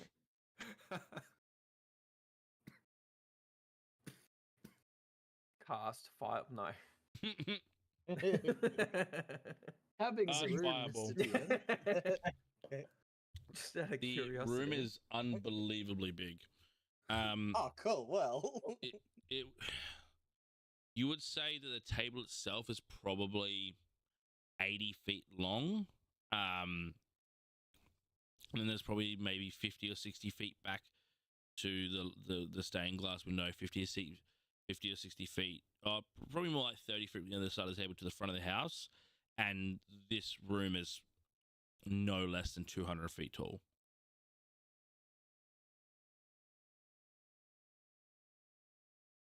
Oh, no, not 200 feet. More like 80 feet. Can I sneak my spider into this room? Like make it slowly crawl its way around? Like it doesn't need to be here now, like over the next half an hour? So this is the fun thing. So as you try to actually communicate your spider to move, you have no connection to it. In the magical sense of being able to move it. You can hear and see through it, but actually making it move magically, you don't have a connection to it right now. Interesting.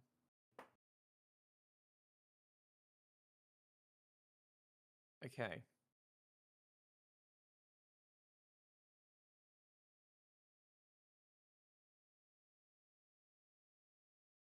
What can I see through it? It's just the food and everyone at the I think I'm preparing it, gonna isn't make it? my way to the dining room. finally. They're preparing to bring things out now. Yeah. Okay. Bella is absent at this time. All right, so now we have everyone but Alia. Oh yeah, she's making her way slowly. Cool. So everyone has made their way to the Oh, dining. quick. Before I sit down, I would like to go up to big scary lady and kind of quietly go, look, I'm sorry about earlier, it's social anxiety, confrontation, makes me a little nervous, sorry. And then just not even let her respond and just walk away. Yeah, she goes to reach. How polite, but And how then I'll rude go at the sit same down. time. As the last seat is sat, bong, bong, bong, bong, bong, bong, bong, making that 7. I don't know. At this moment, I love turned the around and saw commitment. Mary counting on her fingers and she got 8. So No, my headset cut off. I didn't. At that moment, and incredibly fast to a point that you don't understand how, Bella has gone around and all the windows and anything that can be a source of light from the outside has been opened, and it is dark outside. And then you hear,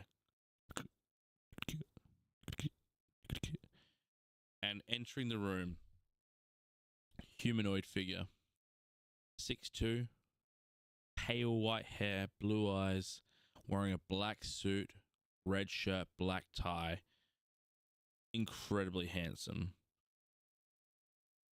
Well, this must be our set of guests. Welcome to my manor. I am Lord Vern Wentworth. It is a pleasure to have you for dinner.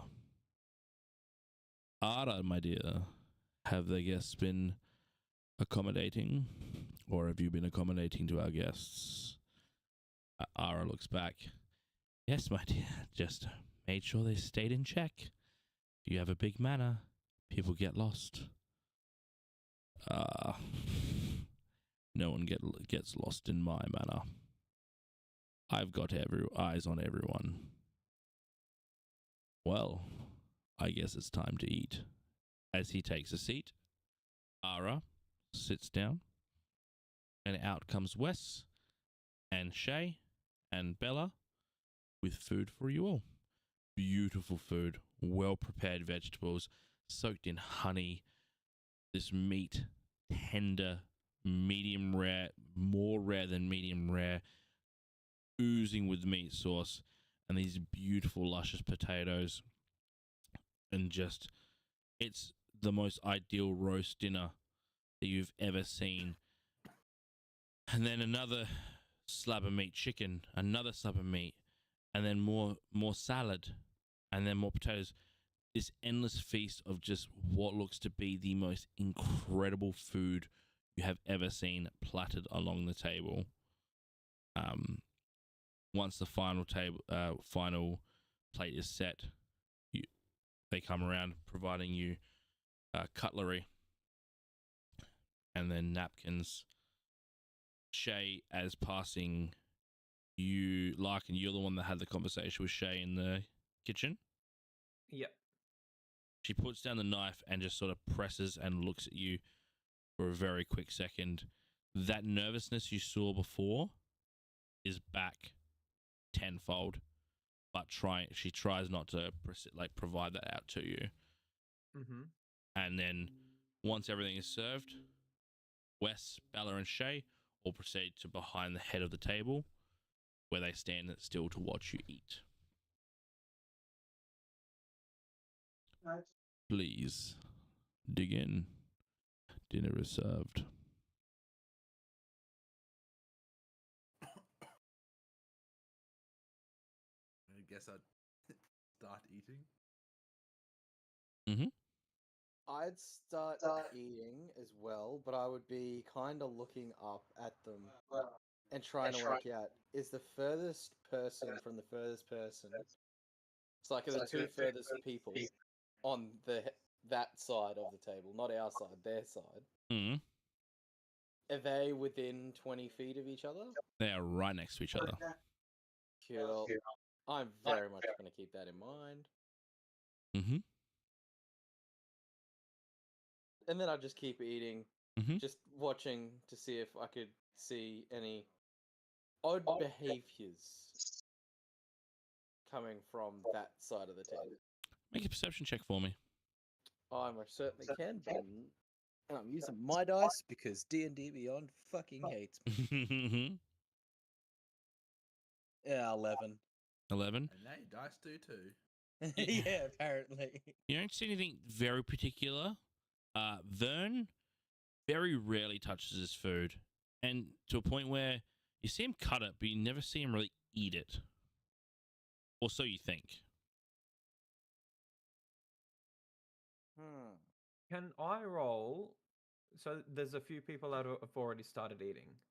Mm-hmm. I want to see if they're taking on any ill effects. Can I roll for either medicine or perception to see if they're... Yeah, medicine would probably be your best bet. Somebody say medicine check. I have +10. Oh, that's incredible. I got 15. Oh, hey, that's pretty good. You are not seeing any ill effects from any food or drink that is being consumed. All right. Once seeing that, I guess I start to eat. Perfect. It's delicious. It is incredibly delicious. Probably one of the best meals, if not the best meal you've ever had. So good, in fact, that you think it may restore hit points for the people that have taken damage. Absolutely not. Oh, I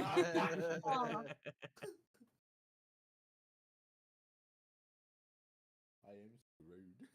It might be too many checks in a row, but I'm kind of curious. Mm. Would I be able to roll a check to see how they're looking at us? Yeah, absolutely. Roll a perception for me. Cool. Because I'd assume they're looking at us if we're at two different ends of the table. Can I roll my own perception check to see how they are reacting to us eating I as will well? allow one perception check. Yep. 13. 13. So Ara doesn't really give too much off. Every so often she sort of looks over at Vern. Vern is watching you guys like hawks. He tries to avert gaze every so often when someone looks up or they, that you can see that a part of their, a fork or a knife is about to be placed. He will try to look away, but you do see that he has keen intent of watching you. Now that you've had your checks, Vern speaks up. How is the food? Oh, delicious. Just, fantastic. So good. So wonderful. Yeah, just the greatest. Well, I gotta take care. Sweating. I'm so awkward. I am sweating. Well, I always take care of my most important guests. Why are we important? Why did you invite us? Oh, my dear. You are but the children. The important children. Say, where is your mark, dear child? The bottom of my foot. May I see it? Oh, I don't know if you're into feet. That's a little weird, bucko. I don't know. I'm going to keep my tootsies in my shoesies. And to you, tiefling, warlocky man, not the wizard. Where are you marked? I've been told I have a weird mark on my back. Will you show me? I just turn around because I don't have a shirt on. So I just. You've not had a shirt on the whole time? Look at my character photo. Damn. You turn around and what is seen by all, which you all have, is a birthmark of a sideways crescent moon and 3 stars traveling in through the middle of it. 1 underneath, 2 on the top. Yes. Yes, that is the mark of a cursed moon. Delicious. And you, orc, where are you marked? on my left shoulder blade. May I see it? Oh, she'll get up and turn around and move her singlet in case it was in the way. And yet again, another identical birthmark. And you there, little dwarf, where is your mark? Well, see, funny thing, mine's right next to my butthole. You can keep that one for yourself. Sure, I want to show you. Can I show you? Stay seated, dwarf. Just eat your food. He stands up anyway. No, I'm too afraid of Mother Miranda. I'm going to keep eating. And the wizard, where are you marked? My mark is on my ankle. Might I see it? I am not taking my shoes off at dinner. Very, That's res- the attitude I like. Another foot fetish. very respectful. At this point, Ara gets up from the table. Well, might I be excused? I have finished. Yes, my dear. I will see you soon. And Ara she gets too- proceeds. Yeah? Before she gets too far. No, actually, I'm not gonna do it. Do Not it. gonna do it. Do it. Do it. Mm. Fucking- He just starts staring intently, dripping sweat, like, nah. I'm gonna cast Fireball. You're at the gonna center of all of them. you're gonna cast Fireball? Lord. Yep. Right? Oh Oh lord. my god. Okay. It's too late now. You already convinced him. Give me a moment. Oh fuck. It's a DC save 12, by the way. A deck save.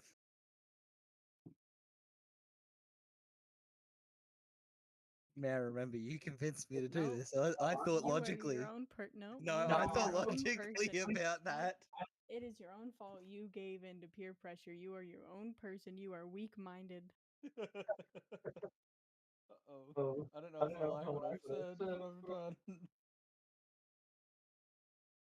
Hey, Tyrell, because you're such a gracious DM, can I take that back? If you would like to take it back, you can. You have 5 seconds. 5, 4, 3, Yeah, I 2. take it back. I take it back. All right, you don't cast Fireball. Nope. Okay. I don't trust what would come of I was like, that's probably a smart idea. Charles, like you just saved the whole party. it. Maybe. So Tyrell's like, you fucker, you could have taken them all out. Ara leaves.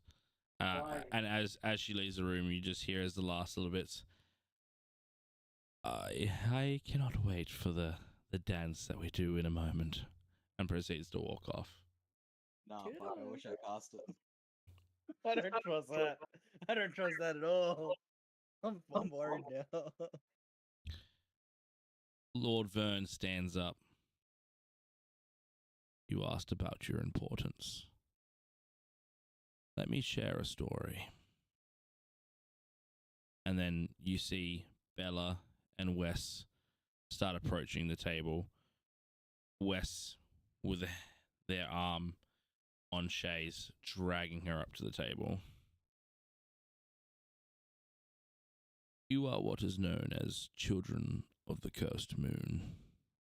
When the stars align with the crescent moon, the soul tether, the father of the cursed moon, will grant the blessings of the cursed moon on those that are born underneath it. So you were all born under the cursed moon, the night of a cursed moon. And so you are attached to our father, the father of the soul tether. I am a soul of the cursed moon, meaning that when there was the cursed moon where you were born, I was dead, or death. I was killed, which means I was born again through the soul tether. When you die under the cursed moon, you are challenged by that of Gartheth, the soul tether, to consume 100 souls of the children of the cursed moon to receive exalted powers. At this moment, you see Wes come behind Shay and reef through this giant knife, coming through the back all the way to the front of Shay. She takes... Should have casted that fireball.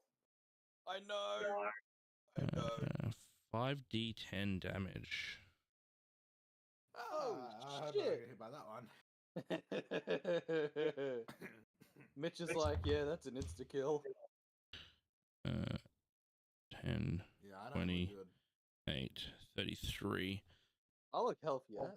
33 points You to guys getting up front? Shay.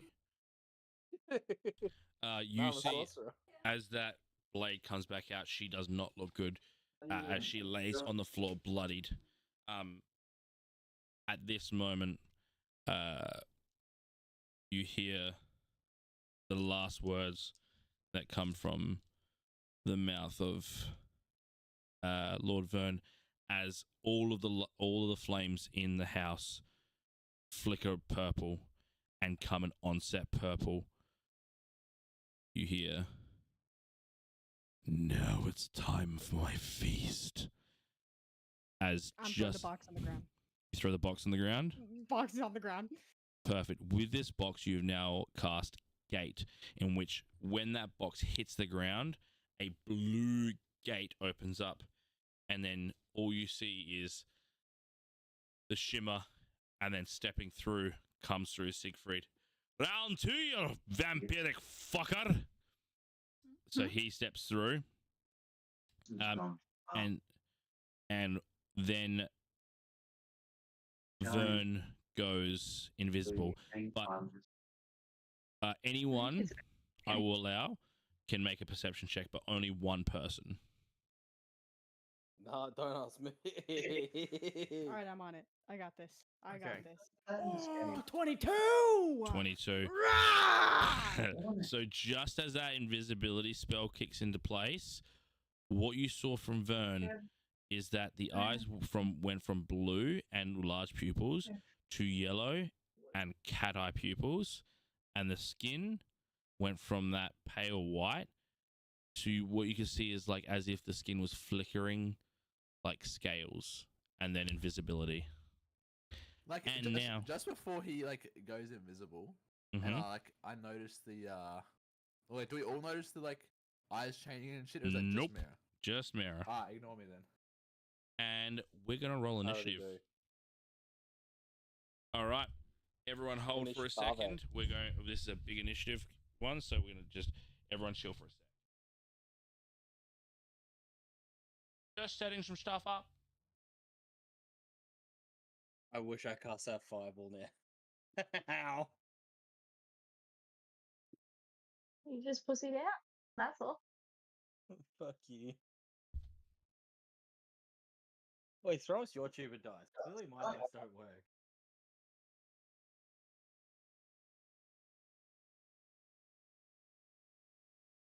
Good, mine's broken. Need another set.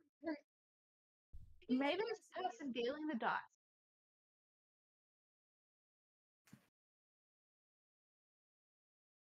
Oh,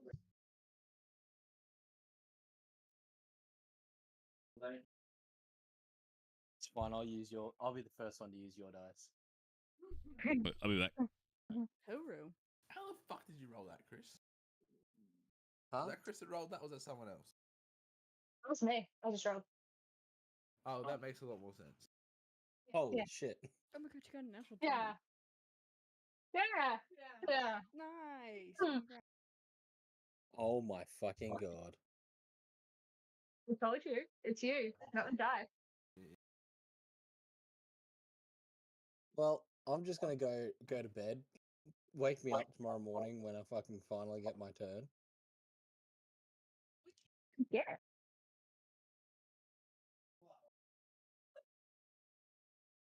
Yeah.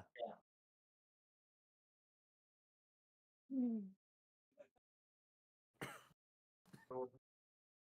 That hurts. Do you need a kiss? No. No. I need to roll something other than single digits. Good.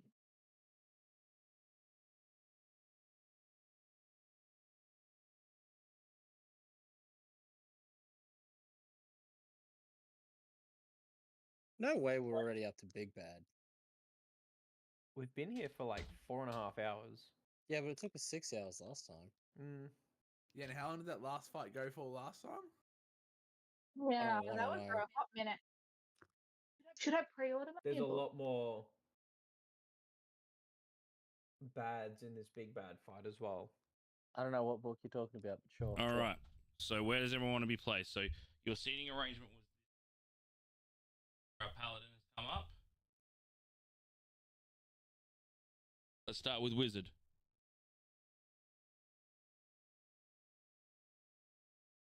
Wizard. Sorry. Yep. I got a 6. No, wait. Oh, no, where no, do you no. wanna Where do sit? you want to be? Oh, Where were you where sitting? do I want to be? I've got 2 to the and 1. I was to the right of yeah, yep, that Do you want to way. be the closer or the further on this side? The further is fine. Next, who was behind the wizard? Probably me, because I yeah. was gesturing them to sit on either side of me. Fuck, does that put me at the head of the table? Yep. Fuck. Sucks to suck. What are you again? I'm a sorcerer. Next. Me. Dying.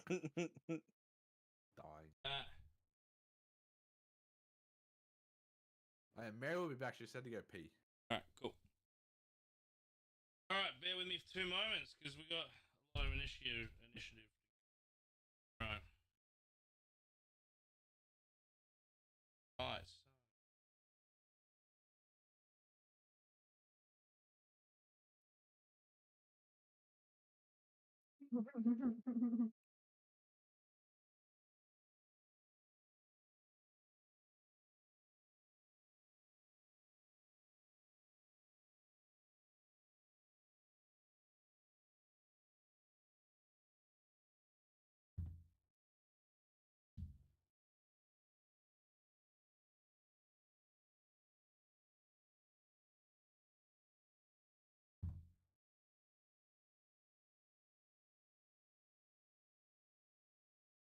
I think you guys might die.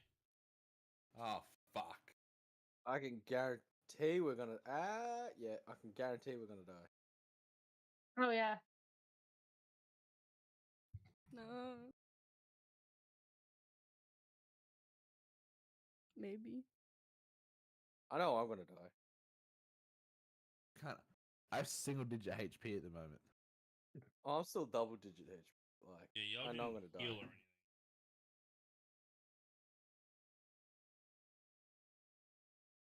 See, I'm not trusted with spell slots, so I couldn't play healer.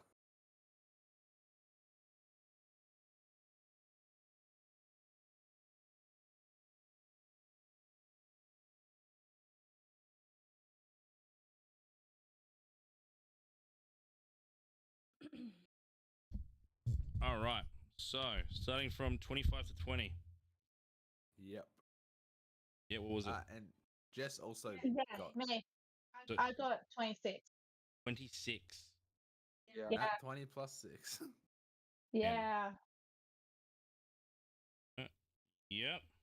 26. Anyone else? I got a 23. 23. F.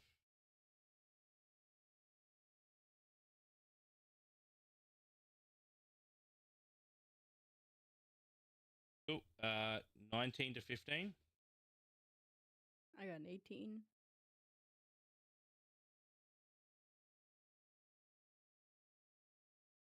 18. What's your dex?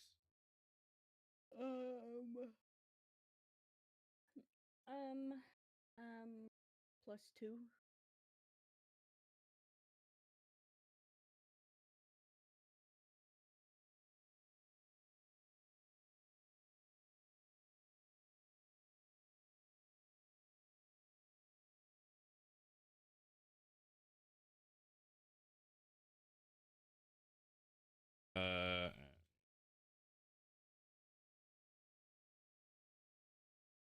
Uh, 14 to 10. No one. 10 to 5. 9 to 5. I got 6. Hey, Chris's mouth is still shut. Yep.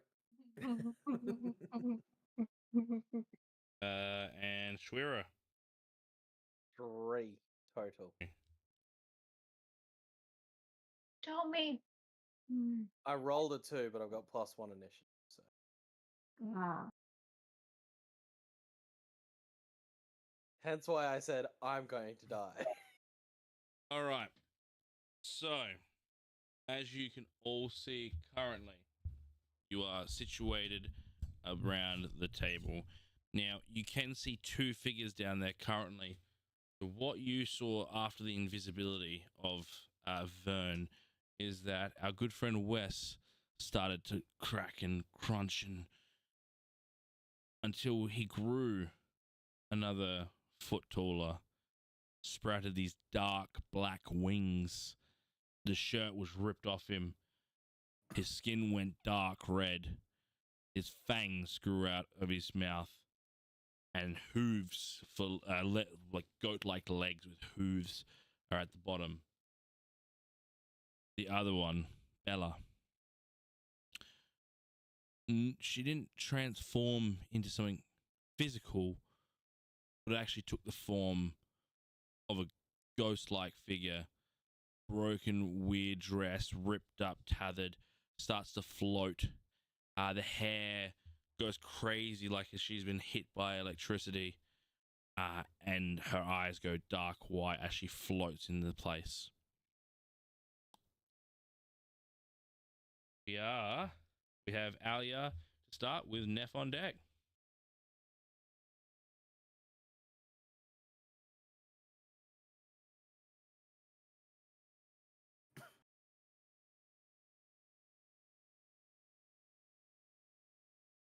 Um,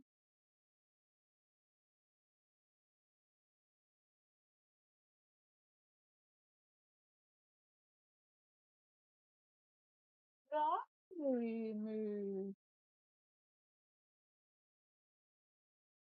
like away from the table. Yes, you want to step back from the table? Yeah, but like to the side, to the right hand side. You want to jump over the table? No, don't worry. I'll just go backwards. How far? Just like a step, a foot. There you go. Yep. So you step back away from the table. Yeah.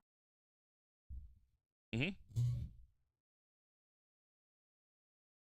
What is that behind me? That is our good friend Siegfried, the hobgoblin that you were able to save. Oh, we like him. Yes. I'm not gonna touch him. I think that's all I'll do for now until I. Yeah. Yeah. Are you in range to throw?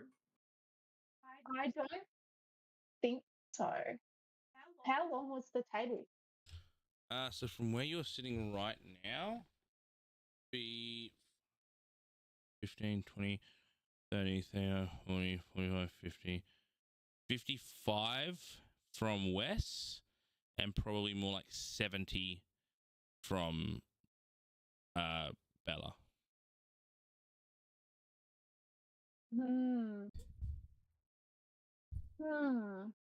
I could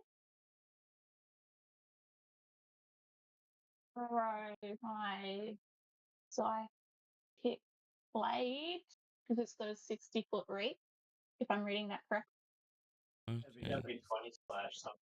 No. Yeah, so at 60, it's disadvantage. With disadvantage. Yep. Oh, disadvantage. Yeah, I so mean, you still get to throw.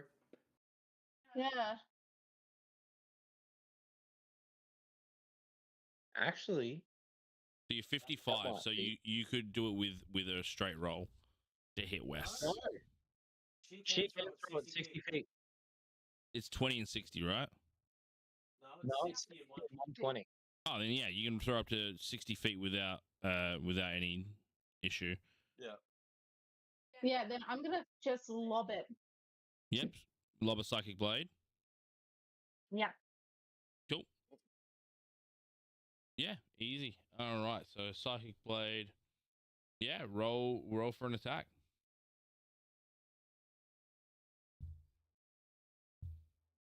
Is that with the disadvantage? No. No, regular. No, okay. That's 17 to hit. 17 definitely hits. Roll for damage.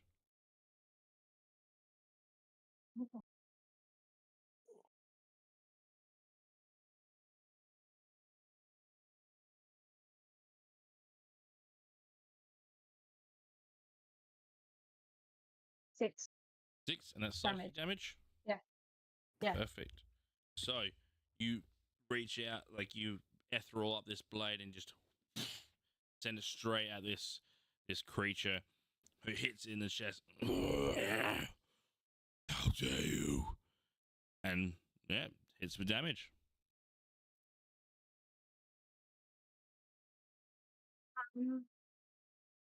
I think I'm not going to do anything more.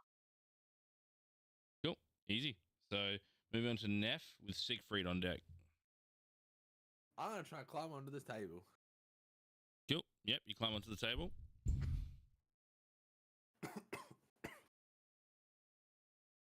Five feet of your movement.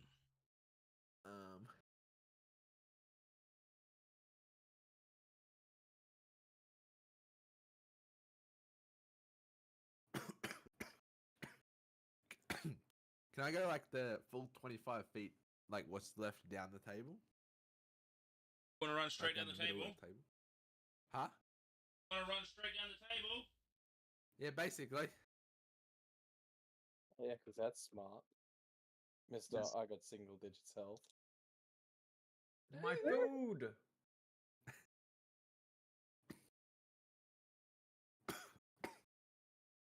Oh. Yep, you've just done it. So what range are the enemies at from like where I am?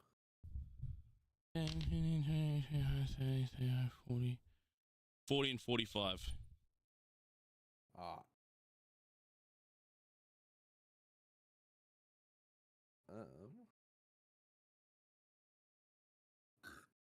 Oh, excuse me.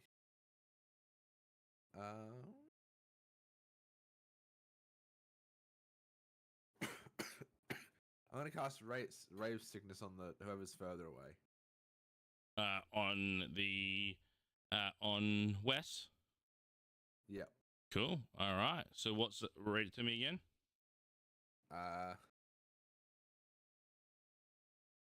Shoot a greenish ray at creature within range. Make a ranged spell attack. One hit, the target takes 2d8 poison and has the poison condition till the end of the next. All right. Roll for your attack then. Which is a 23. 23 definitely hits. Roll your damage.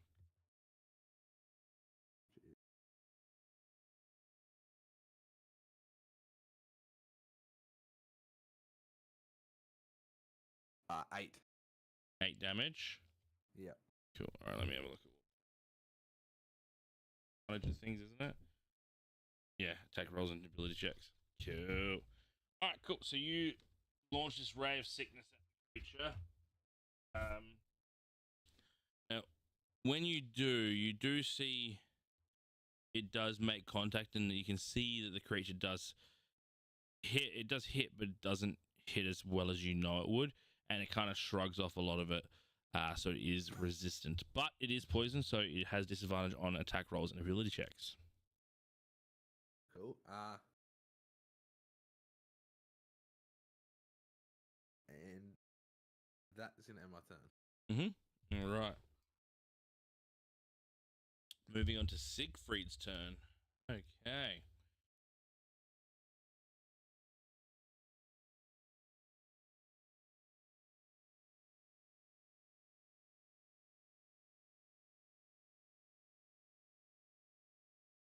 Awesome. All right, cool. So the Siegfried go, where the fuck are you, you little pussy? Show yourself. I want round 2, you bastard. But if not you, then I'll take your fucking minions with me. And he's gonna start making his way. He's gonna use his action to dash.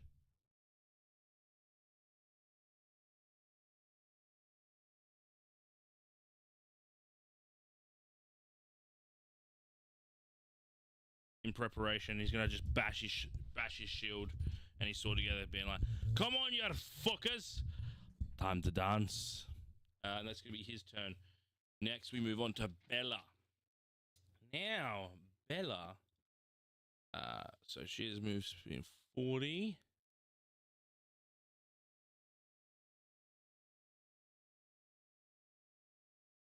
Oh, Give me a sec.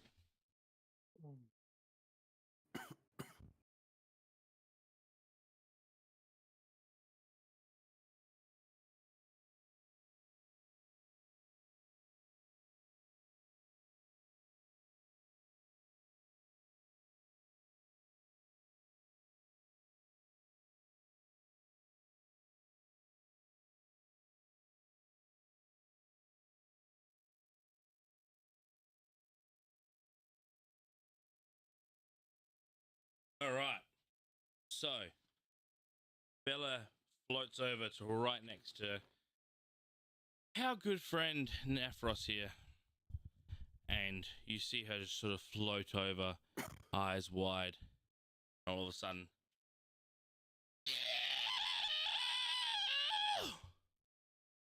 and I need everyone within 30 meters, which will be Nephros.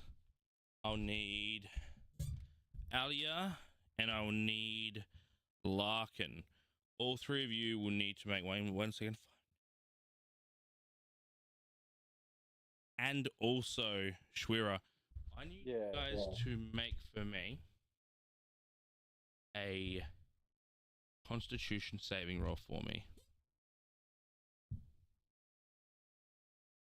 Is this to avoid a poisoned condition? It is not. Shit.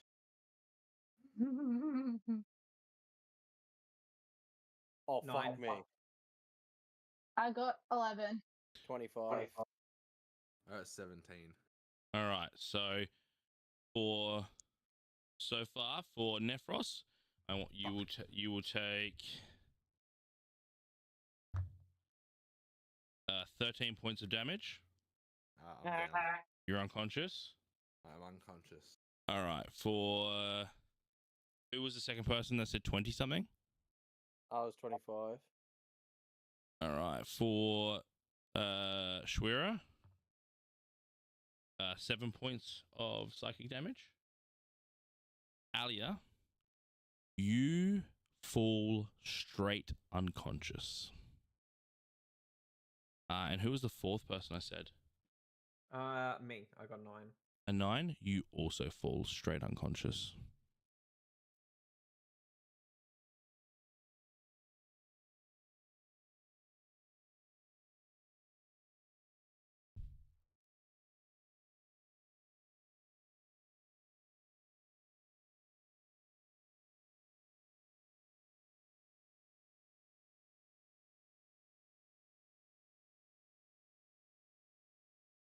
Release wonderful warmth provided in the sunlight. Has no effect on construction and daughter. All other creatures within 30 feet of her that can hear it must make a DC save. On a failure, a creature drops to 0 hit points. On a success, takes 3d6 damage. So the whale has now knocked 3 of you down as unconscious. And that's Bella's turn. Why did you knock me down? Because you failed. Did I? No, you're the one that's still standing up over there. Oh wait, no, Oh, sorry. right. Yeah, okay, that I was right. That makes sense. All right, so moving on to Wes.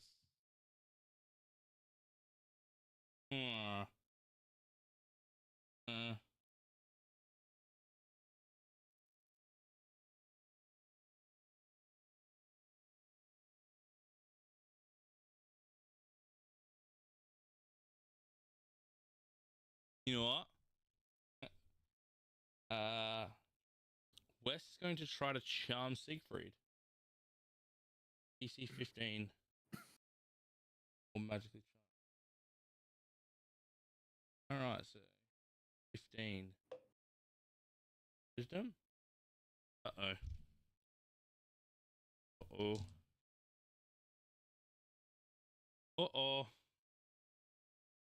So Wes turns to Siegfried and just waves his finger in the air a little bit. And you see Siegfried go from a very aggressive stance to placid. And Siegfried is now charmed. The charmed target obeys the fiend's verbal or telepathic commands. If the target suffers from any harm or receives a command that will Sudoku, you can repeat the saving throw, ending the effect on a success. If the target successfully saves against the effect, or if the effect on it ends, the target is immune to its fiend's charm for 24 hours. The fiend can only have one target charm. If the charm isn't, if it is charmed, another effect on the previous target ends. So Siegfried is now currently charmed. And then what? That's the action. Cool. All right, moving on to Scythus with someone on deck. Who is looking? So there's people unconscious, but one of them passed out due to loss of hit points. Or All three are on con.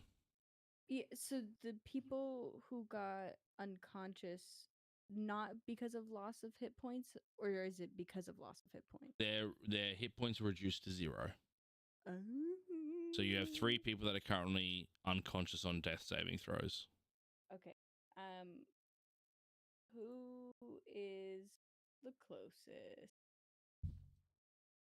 That would be Screen that. Alia. And that is much movement? 10. I will go and cast Cure Wounds. Cure wounds. Yep. Cool. All right, so you cast Cure Wounds. How much are you healing for?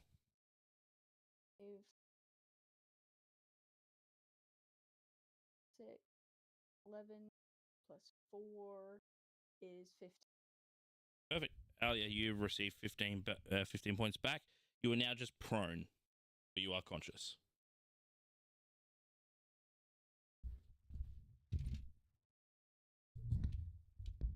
Righto.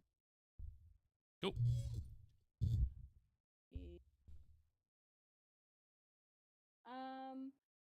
Can I have Hunter's Mark on Wes? On Wes? Yep. Yeah. So you place a hunter's mark on Wes? Yep. Cool. And that's all I can do. Perfect. All right.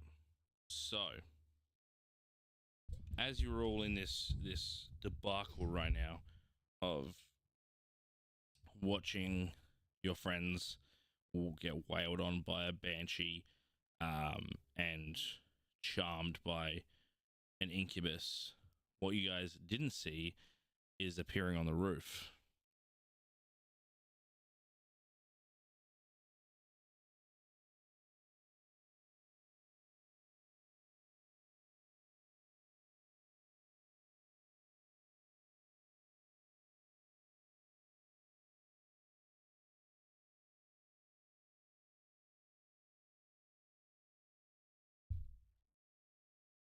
Yeah, it's Toothless. He's come to save the day. No. Is a gargantuan red dragon wormling sitting on the roof, staring down.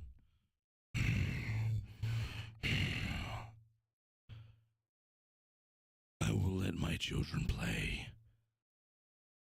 Dinner is too soon. I want dessert. And we'll just stay stationary on the roof for now. Because that's not threatening. But there is a red dragon wormling staring down at you. And on view, very similar to what Vern looked like just before the transformation. That's Vern's go. Moving on to Shay, who's currently on the ground. Now.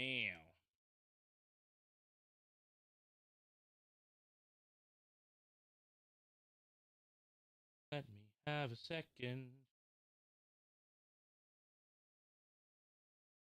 What are you going to do, our good friend here?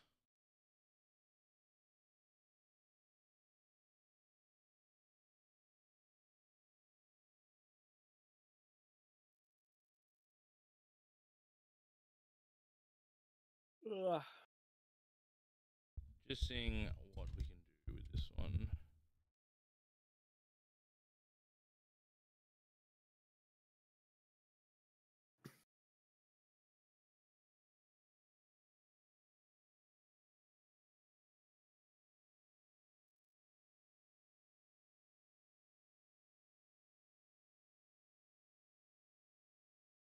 All right. So,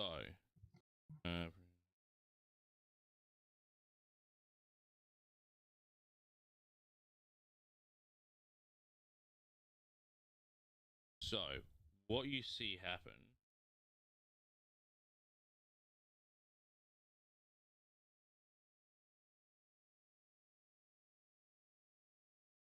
Actually, no. What did happen is the first thing that Siegfried did before he did dash is he recast the gate next to Shay on the ground. So what will happen? Shay is going to crawl through the gate.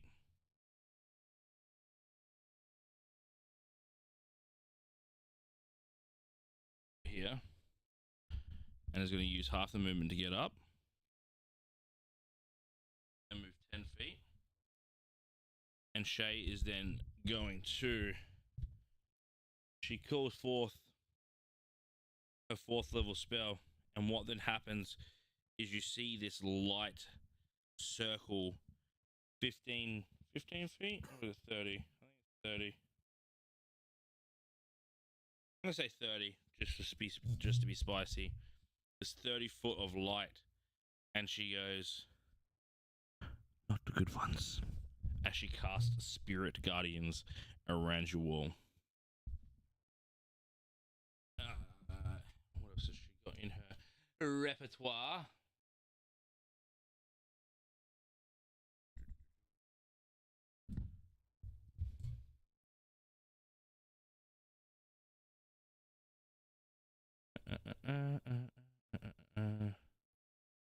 Sorry, because she has a lot of things that she can do.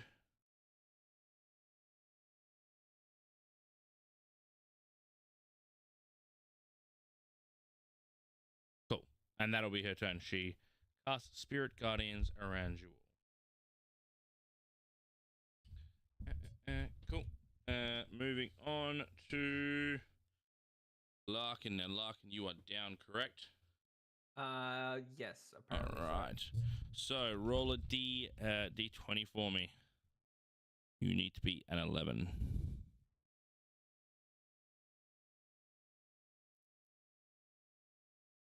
Five. That is one death saving throw for you. That is one failed death save. Then we move over to Schwerer. But just before that, Vern is going to take a legendary action. And he is going to use Soul Steel, which he is going to target you, Larkin. And you can see from the mouth of the dragon, and starts breathing in, and you can feel a part of your soul being pulled from you and into the dragon. And that is a second death save now that you have failed. And that's his legendary action. So we're on Schwerer with Alia on deck. Right.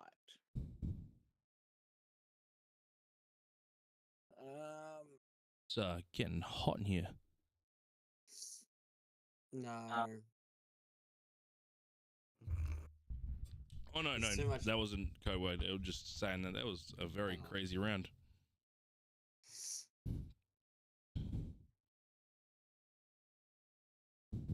No one's within melee range of me either.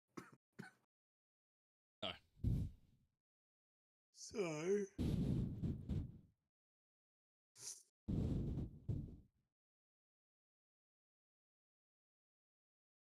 I'm going to cast Chromatic Orb at 3rd level. Okay. Who are you aiming at?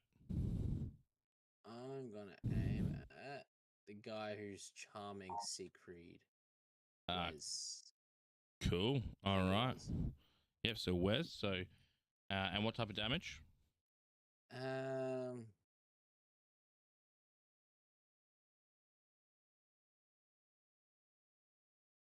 Fuck it. Let's go fire damage. Fire. Cool. Roll for your first attack.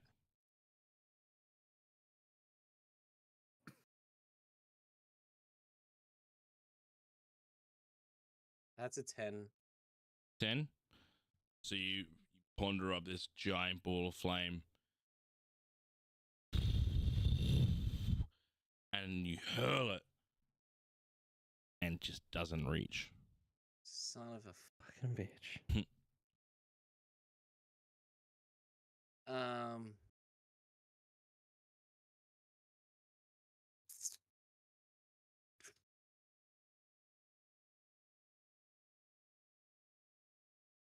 Oh, I can't even help because I've used my action. I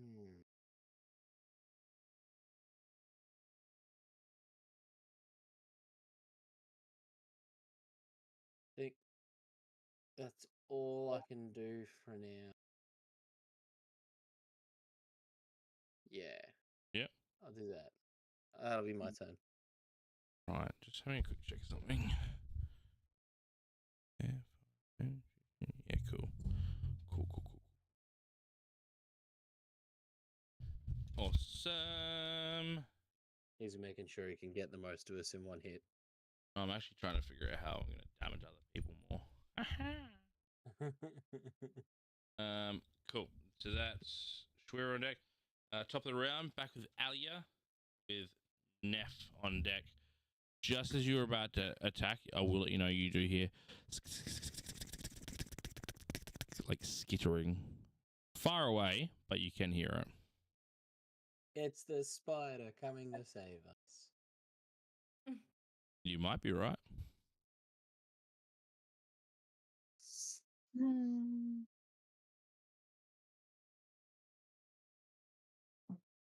I hope you guys didn't actually have any sentimental growth with these characters or love them very much.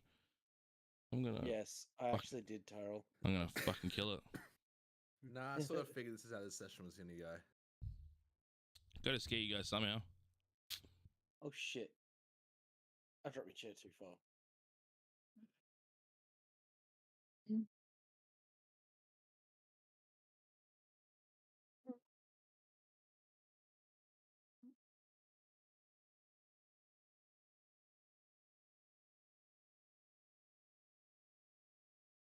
It's Schwer and Nephros. Can you get in the middle of your cameras, please? I looked at the stream and you're just both outside of frame. Like, nice. Oh shit. Is that better? Sure.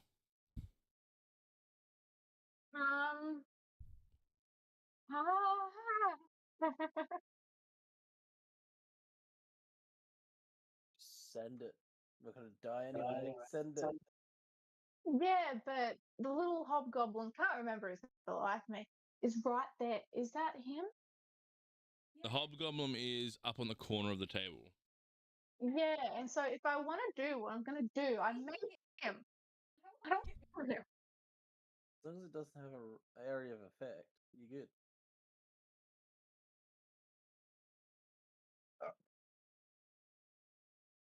Right. Yeah, you think? What do you want to do? I really don't know what I want to do. Oh, okay. Because I was going to try and lob something at him, but Well, nothing.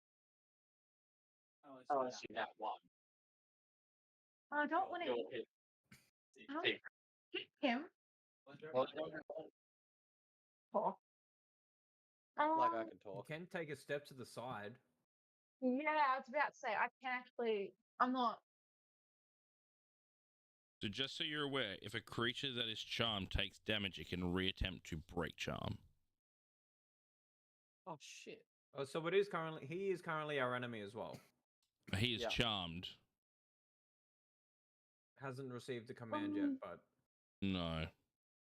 Shit, I should have fireballed. Too late now, sweetheart. Yeah, I might move to. Now let me. away from the table, like directly away from the table, like Oh, wait, backwards. you're down. Oh no, No. you're up. No, I'm like And- towards the wall, like Now, Dragon's not actually there. He's up on the roof. But yeah, that's your movement. yeah. That's my movement. And then you know what? I'm gonna balls to the walls it and just lob and You're lobbing a what? yes, lobbing another dagger. Another dagger? And just yeah, at the one I forgot his name now at the top of the Wes? table. Not yes, him. Yeah, go for it. Spiritual or real dagger? Yeah, a spiritual. Yeah, Again. go for it. Show me it. Might as well try.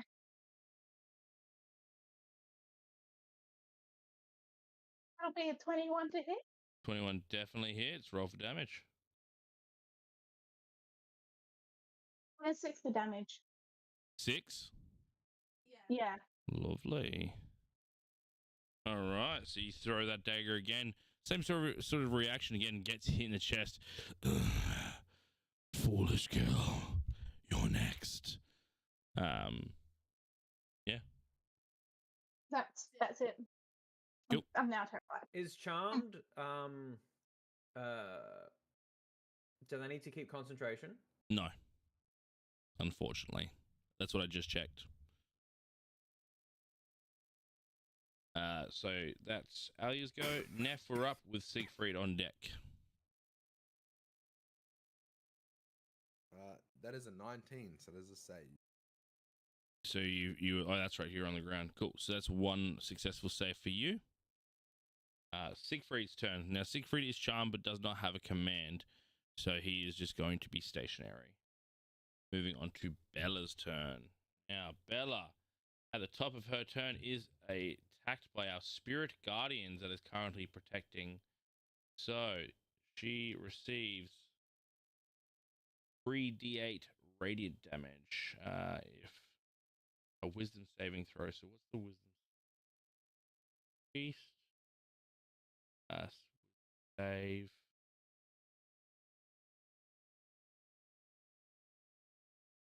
How much is it? Spell save DC 13 plus 5. 18 for wisdom. Jesus. And she?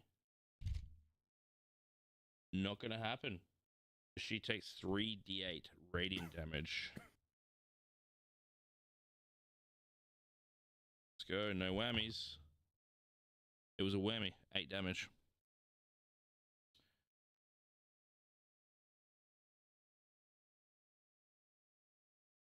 Oh, cool. So 8 damage to her as she is attacked by a spirit guardian protecting all of your bodies. But now her turn. So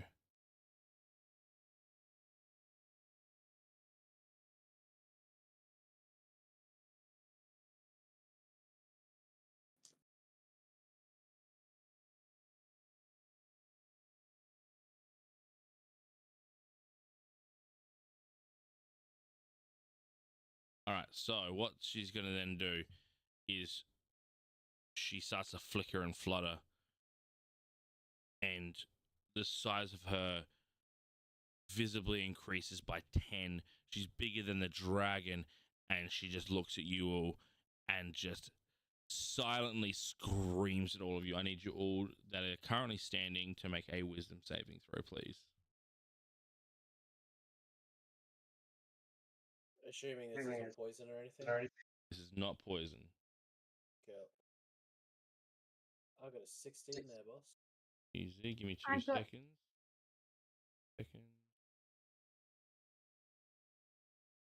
Ooh, that was close. Yep. I got a 9. You got a 9. All right, so you are frightened. So you are frightened for the next minute, which means that a frightened target can repeat the same throw at any time with disadvantage if the banshee is within line of sight, ending the effect of it with success of the target's throw. Cool. So basically, when you're frightened, you have disadvantage disadvantage on nearly everything when you can see the target. A frightened creature has disadvantage on ability checks and attacks rolls while the source of its fear is within line of sight, and you cannot willingly move closer to the source of its fear.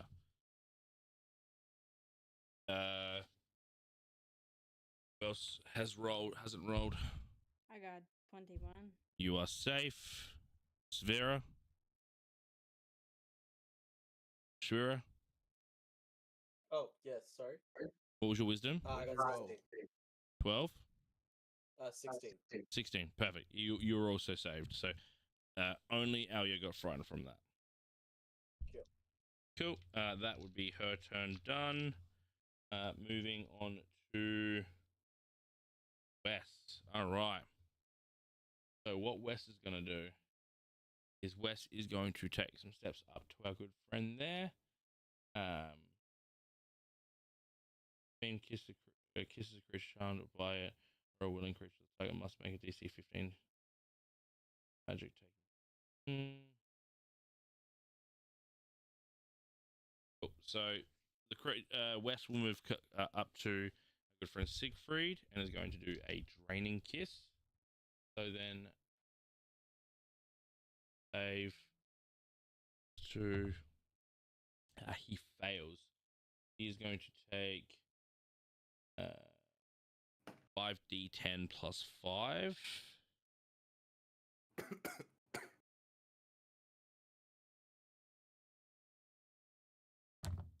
So that's going to be 2. Let me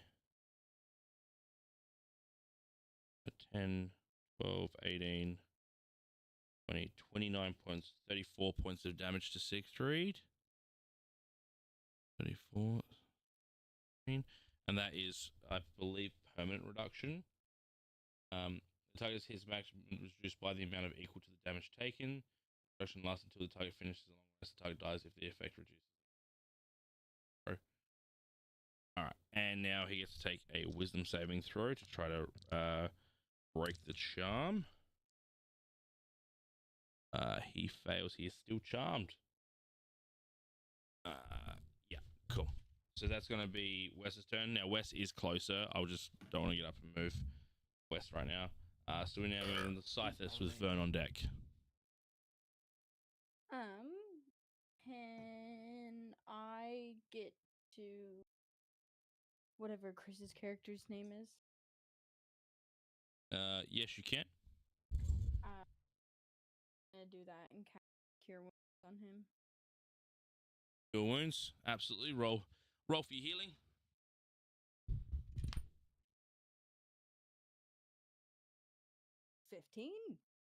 15 points of damage, right back. You are prone, but you are conscious. That was lucky because you're on your second death saving throw.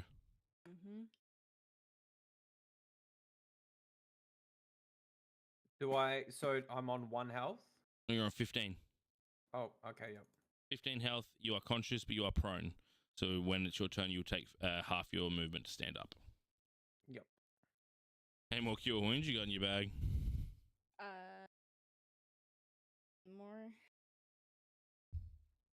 Lovely. So that you took 10 feet of movement.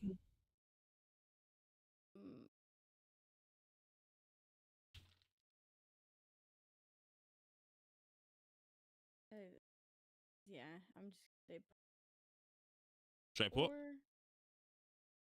Be an act. Yeah, I'll just stay put. Cool. That's your turn. Vern from the roof. I grew in patience. Last chance. And he's going to stay put. But you have the feeling that if it comes around next time, he might make a move. So it's now Shay's turn with Larkin on deck. Shay, what are you doing?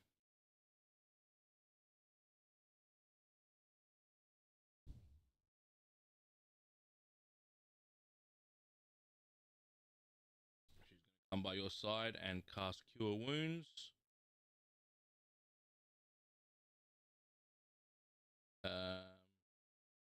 going to cast that at 3rd level.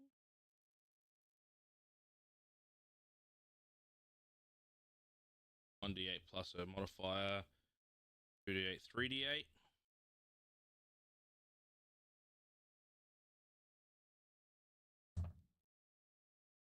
Ooh, plus modifier 5, 10, 40.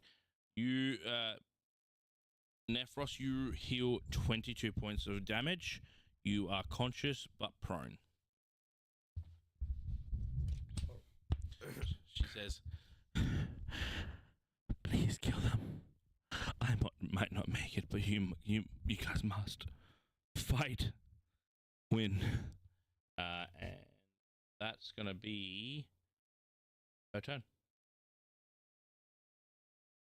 So that moves on to Larkin with Schwer on deck. I believe that everyone is back alive, which is good.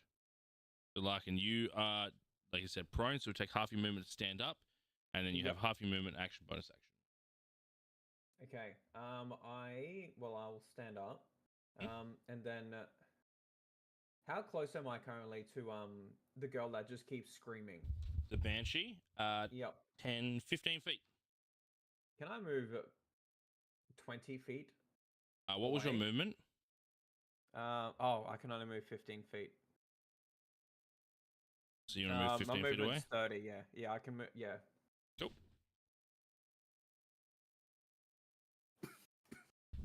Cool, you move 15 feet away. And then I'm going to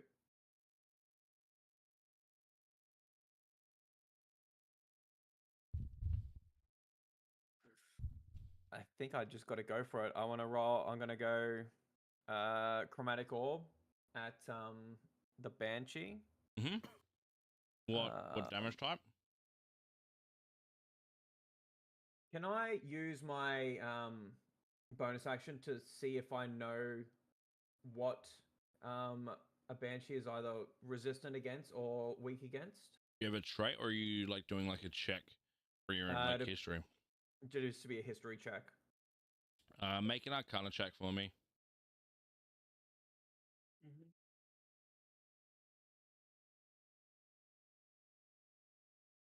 18. 18. With an 18, I'll let you know that you will not do damage if you make it cold, necrotic, or poison. And most elements she might be resistant to.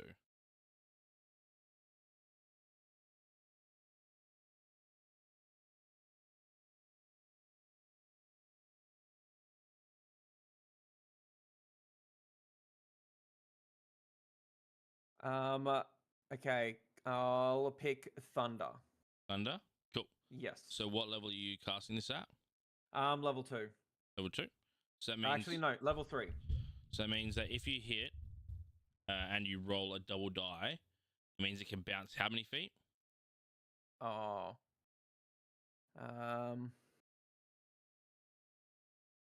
Within 30 feet. I'll say this. Just for this, if you do roll the double, it can bounce up and then land back on her again. Cool. So roll your first attack.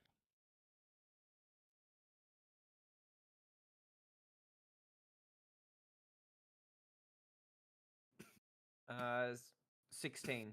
16 definitely hits. Roll your damage die.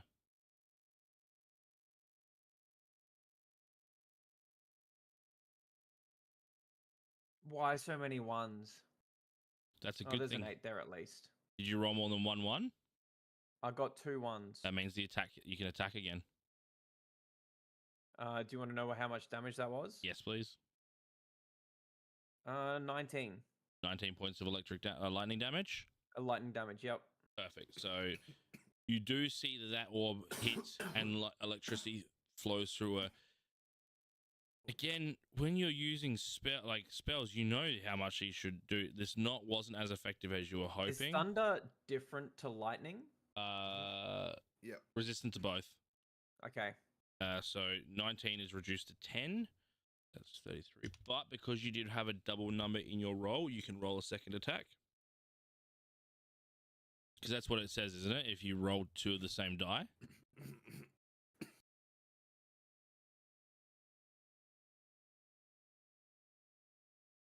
If you roll the same number more than once. Yep. Cool. Roll a second attack. And you can do this. You can do this 4 times. Okay. I Well, think. I got 2 4s. Roll And your attack. 23. Roll your attack. Yes. Oh, yep. Okay.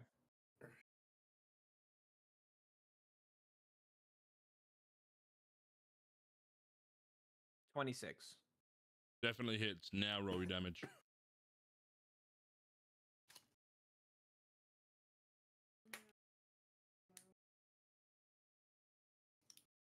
There you go. Can you grab me? Oh, I see you wanted one. Oh. All right, 15 with a double up again. 15 with a double up again. All right. Yep. So can you just read me the spell? Because is it the level of the spell is how many times it can hit, or is it the amount of times after level 2? If you roll the same number on 2 or more d8s, the orb leaps to a different target of your choice within 30 feet. Make an attack roll. Make a new damage roll. The orb can't leap again unless you cast a spell with a level 2 plus spell slot.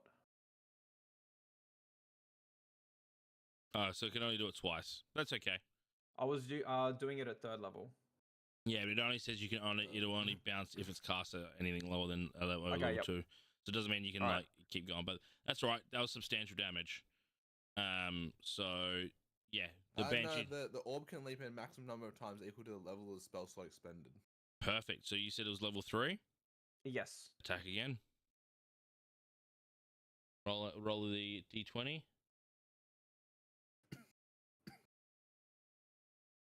Uh, 22. That definitely hits. Roll your damage.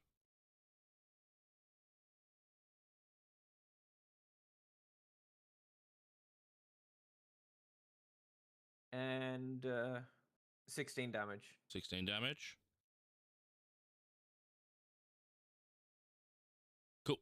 So this orb just kept it was like watching us like Gold Sonic fight anything, where it just like poof, poof, poof, poof, and it just kept traveling through this Banshee, and each time just this bolt of lightning went through it. Just yeah!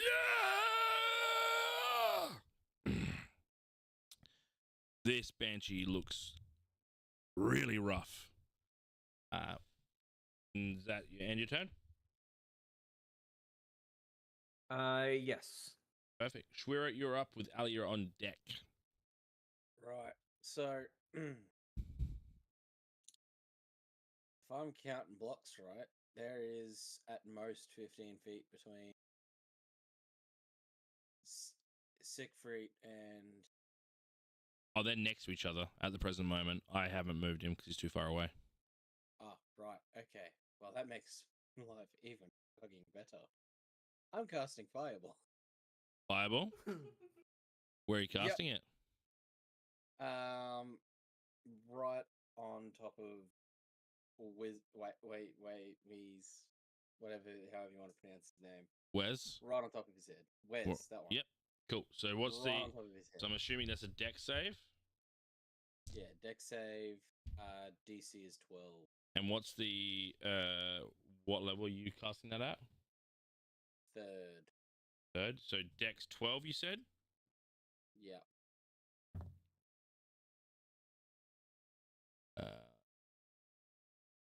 So Siegfried fails.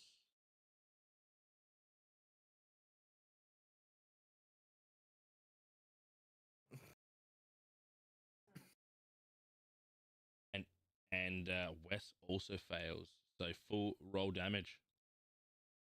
Yeah. That's 33 damage. 33 damage. All right. Yep. So you see Siegfried collapse. His body chars and he goes unconscious. Now, on Wes, the damage you saw from Siegfried looked very substantial, where when it hit Wes, it didn't look as damaging. So he is resistant to fire, but still that's 17 points of damage. So pretty good damage. As he shakes it off and goes, "You will not not end me.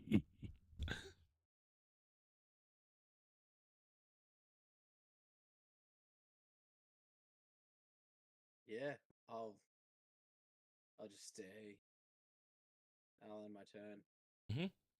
Cool. All right. Now, Alia, before your turn goes, that skittering. And what you see approaching from that back door near Wes, you were right that a spider was coming, but not the spider you were hoping for. So, the true form of Arakanid, or arachnid, shows itself before the door. And what you see is this blonde, like bleached white hair, scaled armored, 8-legged, gargantuan woman entering the door with a rapier in the hand.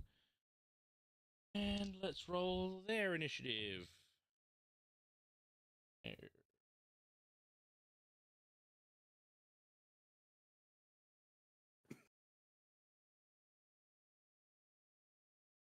I don't have a good mini for it, so I'm just going to put something there. I have An a actual solution to my spider. problem. I was gonna say, like, go for a walk outside. You'll find one. I have a solution to the spider problem. Eyeball? Yeah. Okay. My skull centaur can be. Oh. There you go. So Ara has showed up to the fight, and she comes in and goes, "My dear, is it time to dance?" And Alia, you're up with Neff on deck.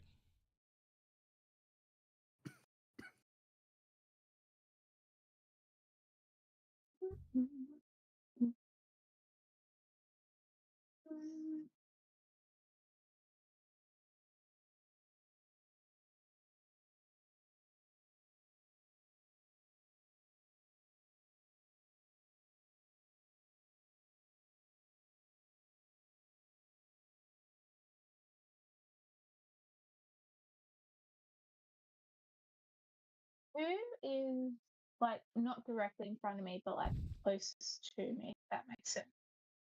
That is Shay. That's the person that's close to you in front. Do we like Shay?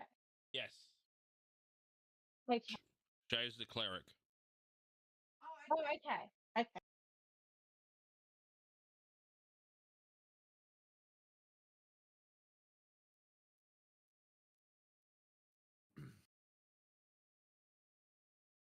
Damn.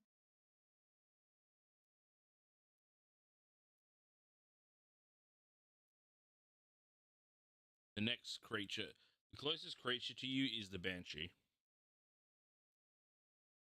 Which also you do have advantage on because even though you can see him laying down, Neff is alive and is within range. Mm-hmm. So that psychic knife sounds real cool right now. Yeah, if I had a dagger or something of that sort. The Because it doesn't you say. create it. You create it. It's Just like, ethereal. yeah. Oh, I didn't. Okay, cool. Well, I don't have to move, do I? Nope. Then I'm loving it. Okay, where is it?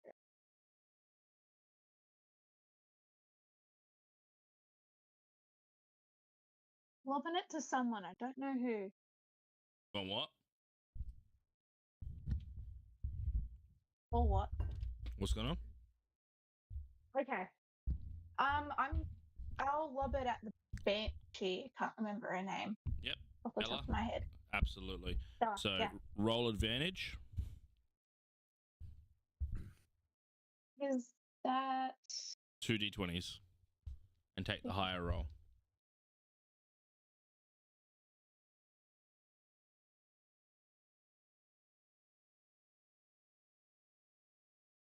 that would be 18. 18, that definitely hits. And now it's a sneak attack because it's at advantage. So roll your 1d6 and then add your sneak attack after that. And this is psychic damage? Yeah. Perfect.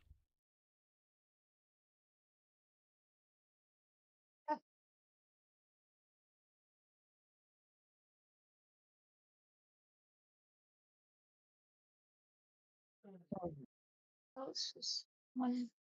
No, I believe it was 3d6 for your sneak attack, but you can check. If you scroll down in there. Oh, wait. Go up. Yeah, it literally says sneak attack. Okay. Oh. Oh. I thought the first roll was bad. Yeah, that's a 4, my dude. Out of all of your For the sneak damage. attack. Mhm. No. No. Is that total? No, that's just sneak attack. Ah. So then I add the blade on. Yes. Hang on, hang on. It should be like Oh, 4d6 plus dex. Yeah. Yeah, no, she's rolled just embarrassed. I don't know why. That is 10 points of damage. 10 points. Luckily, how do you want to do this?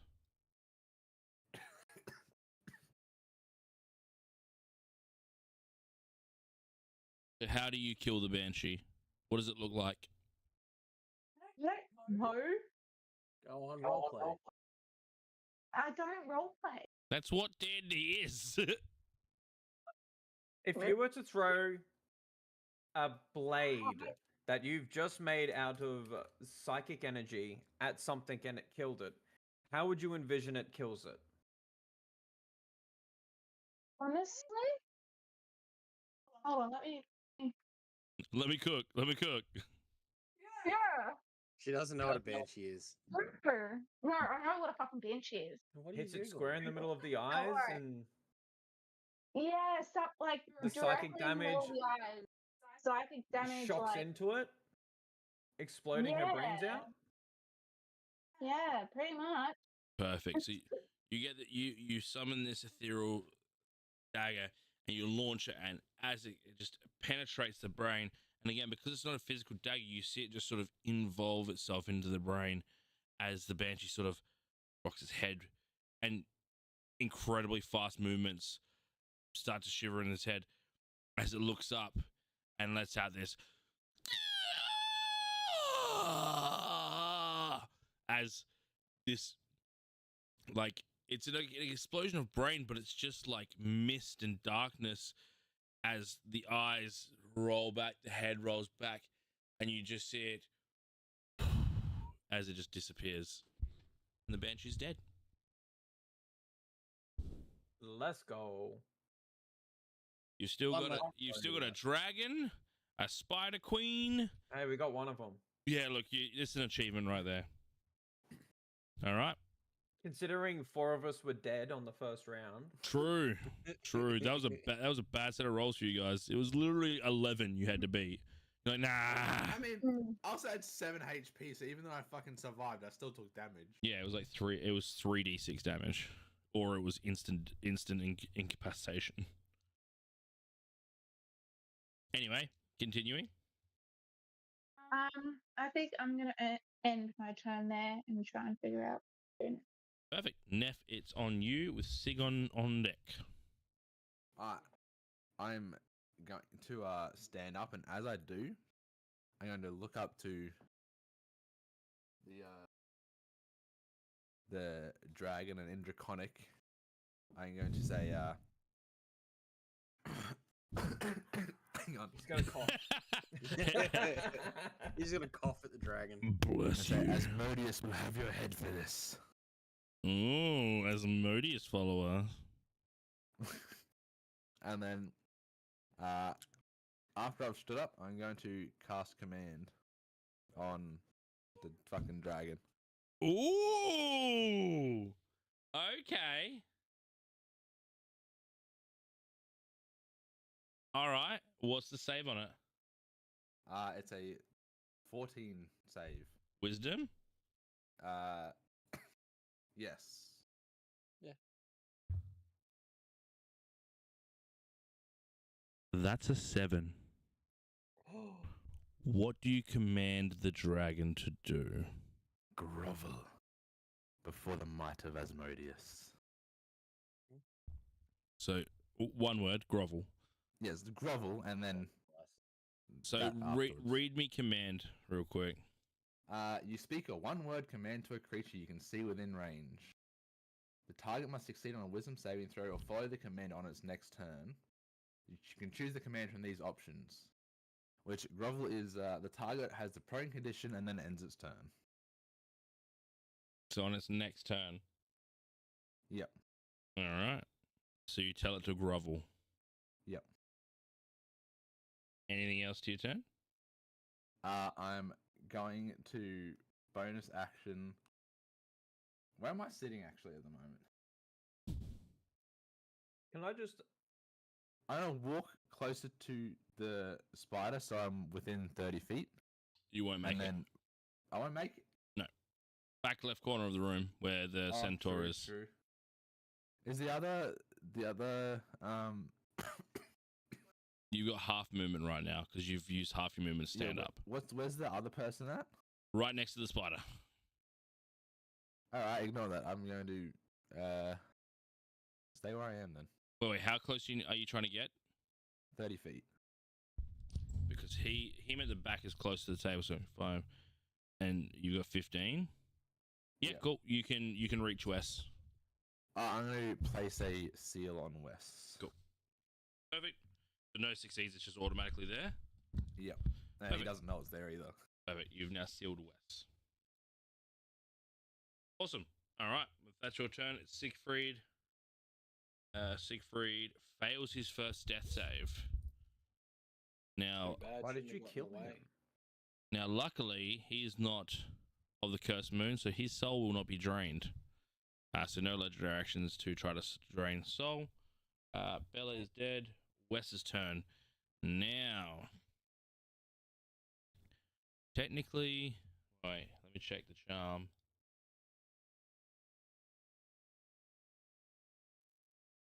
I think I maybe done it one time.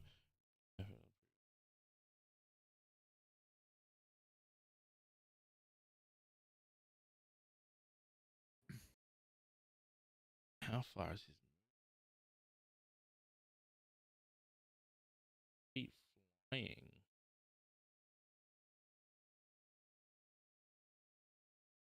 Yeah, he's going to try to charm you. So he's going to now move his charm off of Siegfried, and he's going to try to charm you, Nephros. So you need to make a wisdom saving throw. Cast counterspell? Oh wait, no, he only gets it once a day. Sorry, disregard. Cool. He is, however, going to come to you, and he is going to use a claw attack. So he's right up on you at the present moment. So, claw +5. There's a 21 hit. AC of 23 because it's melee. It is melee. Wowee. So that misses. So he goes to claw you, and just your absolute might stops him from being able to do so. Cool. That means that that's his turn. We're up to Scythus with Vern on deck. How close am I to Siegfried? Ages away. Fuck. However, Mm-hmm. 5, 10, 15, 20, 25.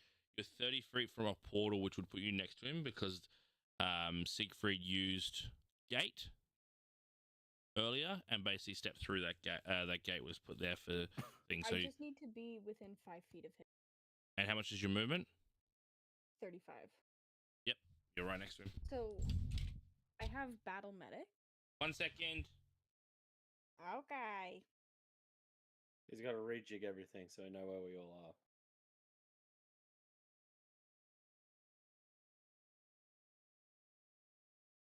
Son of a bitch.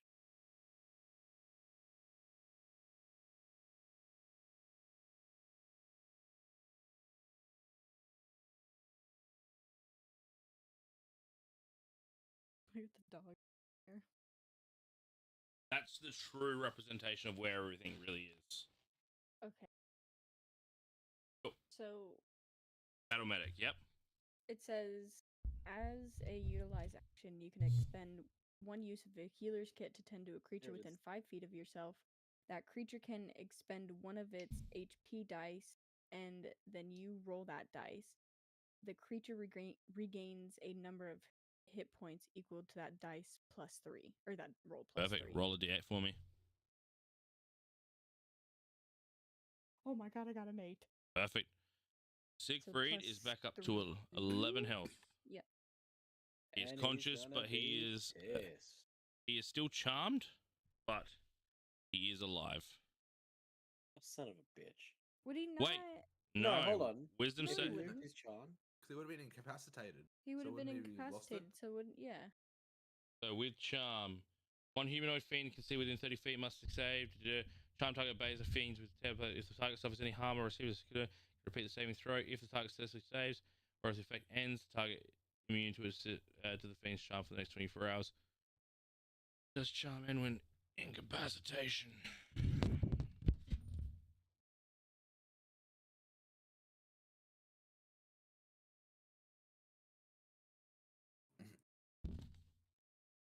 yeah, he's gonna be pissed. I don't know, does it? Charm. No. Really. I thought it did. 1 second. But I could be. So very did I, wrong. but the player's handbook doesn't actually mention it. I'm also a silly, goofy, haha guy, so you know.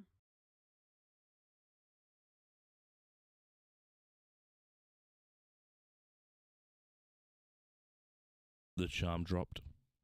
Oh, thank Let's fuck. fucking go. Cool. All right, so Okay. Siegfried is not currently charmed. Okay. And mega pissed off.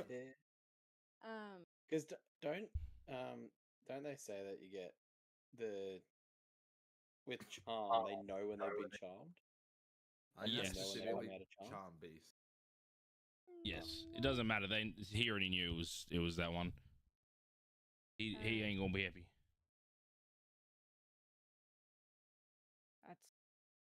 That's all I can do.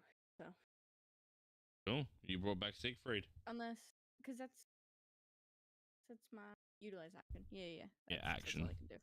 No bonus actions. Can I ask? No. So when the dragon on its turn, when it submits to the command, Mm-hmm. is it just going to straight up fall from the ceiling, falling 60 feet, taking Find out. bludgeoning damage? It certainly is. If someone was to throw a stake underneath it, which was pointing upright, So Find that out. then you can, incur you can piercing damage? certainly try, but it has to be your turn. oh yeah, never mind. Anything else? No, sorry, that was it. I was just Yep. questioning. It was a good idea. Cool. I liked it. But it That does was move on to Vern's go. Now, am I correct? Is it a D4 or a D6 per 10 feet? It falls. I thought it was D4. I think it's a Once again, D4 as well. Could be wrong. A creature that falls takes 1d6 bludgeoning damn it. damage at the end of the fall for every 10 feet it fell. So High five. We're both 6d6 damage. That's going to take. That's a lot of sixes. Hell. 10, 18, 21 points of bludgeoning damage as it falls to the ground. And as it hits, it goes prone, and you hear, "My master. My master." And then, as it realizes, it says, "You are not my master. I listen to Karveth." But it is still prone. Now, melee attacks on a prone creature are at advantage, just so you're all aware. And that is Vern's turn. We move on to Ara. Ara seeing this, not happy. So, here we go.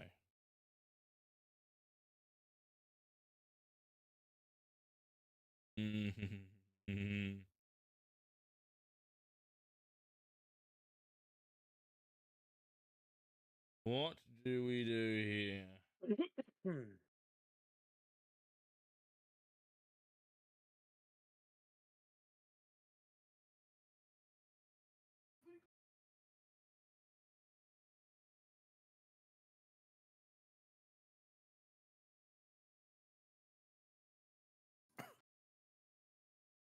So she is going to pull out her longbow.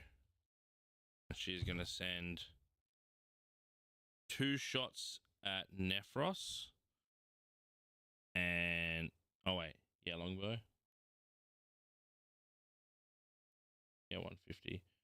2 shots at Nephros and 1 shot at Siegfried.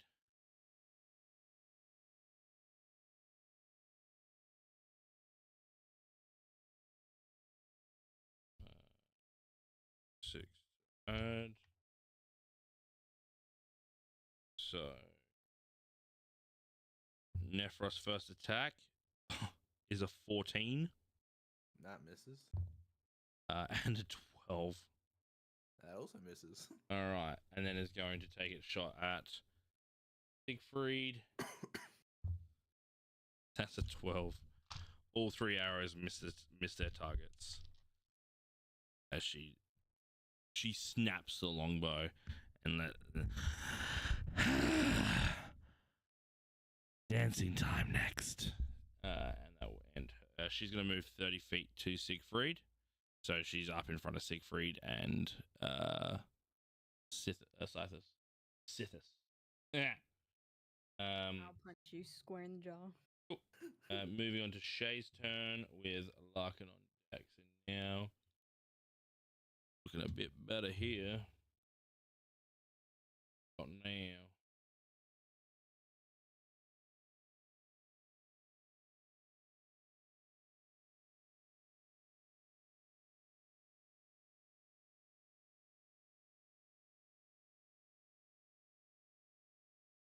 So, what you see from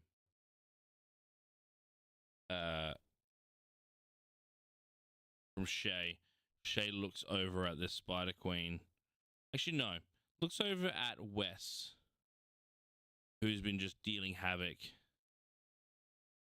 and she clutches her holy symbol. Guide it to the heart for this succubus shit. And is going to cast Guiding Bolt at 2nd level.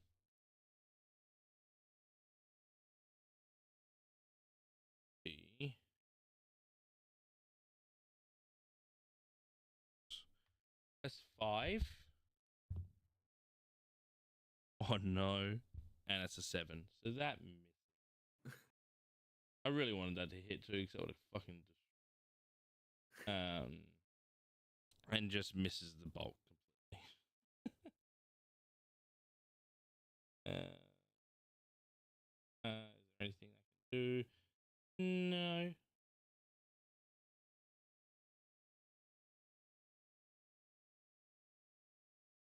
That's it for Shay. Larkin, you're up with Schwerer on deck. Okay, so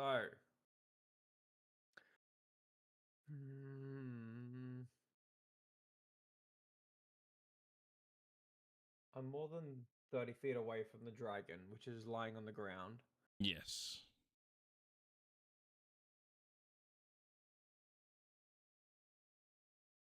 The dragon's taken damage. Actually, no, I Yes. can do more damage than that.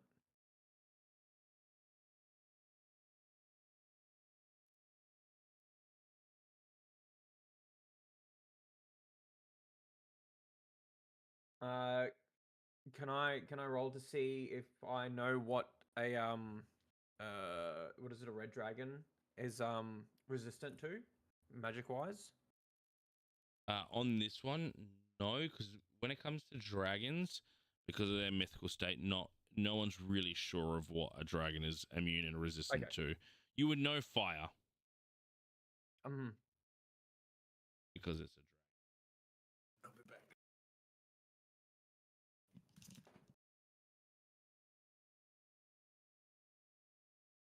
Actually, only fire. There you go. So, You get a free one. Okay. Well, I will. I'm gonna cast chromatic orb. Mm-hmm.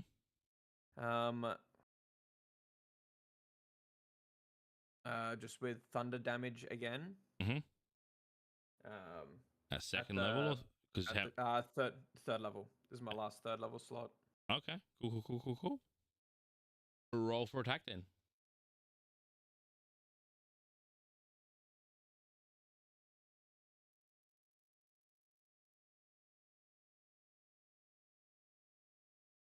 $25. That hits. Roll for damage.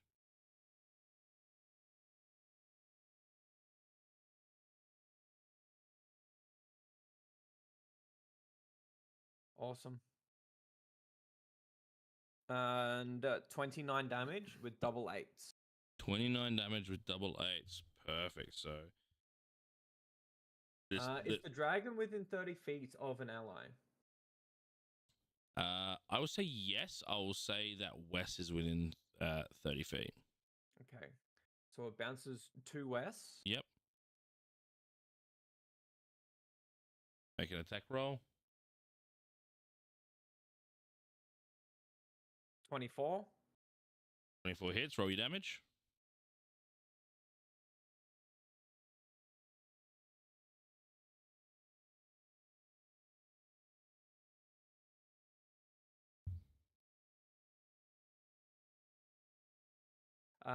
What's that? 24 damage with double fives again. Woohoo! Okay, so that was So with the lightning, it definitely did not affect Wes as much as it affected the dragon. Resistance. Cool. Right.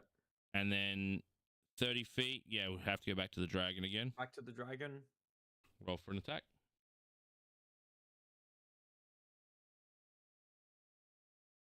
Oh, come on. 16. 16 just misses. Damn. Yeah, so unfortunately, that one just misses off to the side of the dragon. The dragon sort of like dodges, knowing how much damage it did take from the previous orb, and that fizzles away. Still, very high level of damage just then. And I don't think I can do anything. That's my turn. Wait, how far can you cast Chromatic Orb? At 60 feet. Okay, yeah, cool. Easy. All right. Shwira with Alio on deck. 90 feet, actually. 90 feet. Oh, perfect.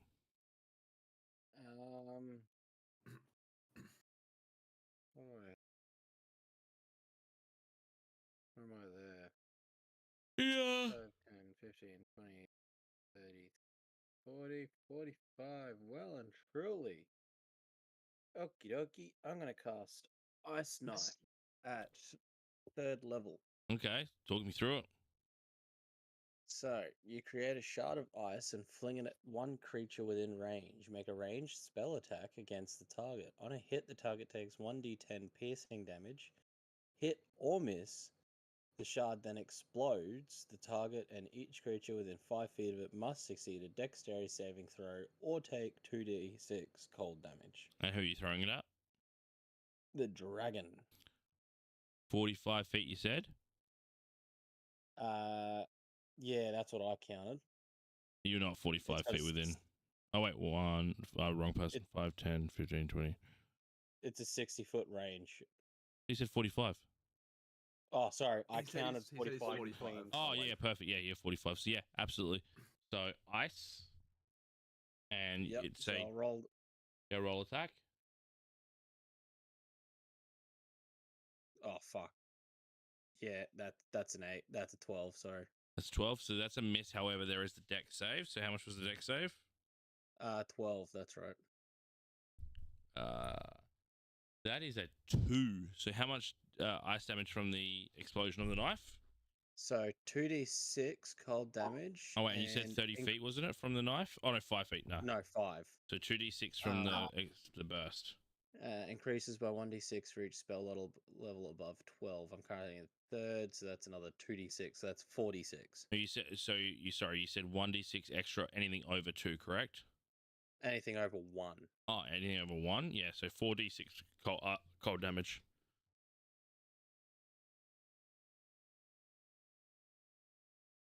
That is a 20. 20. All right. So you send off this knife and it does miss, and he just. And then he just hears. As these shards go flying into him. As all these shards enter him, causing a lot of damage. The dragon's looking a bit bloodied. Fuck yes. Cool. That's your turn? Yeah, I'll call it there. Perfect. All right, up to the top of the round, Alia with Neff on deck.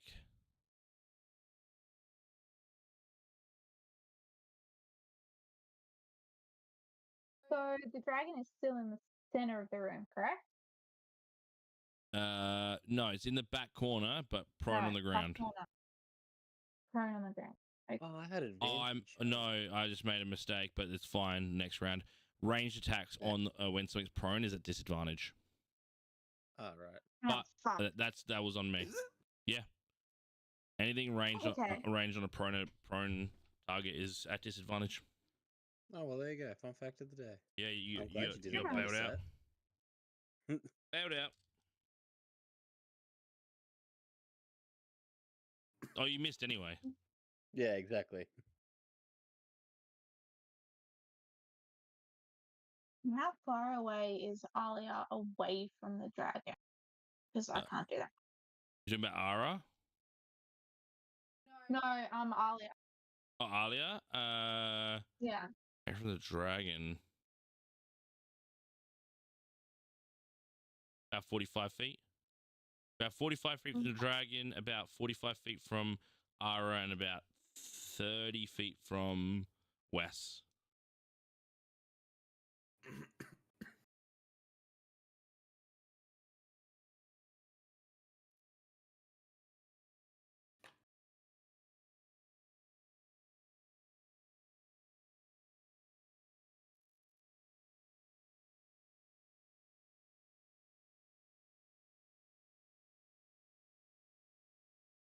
Okay. Could I move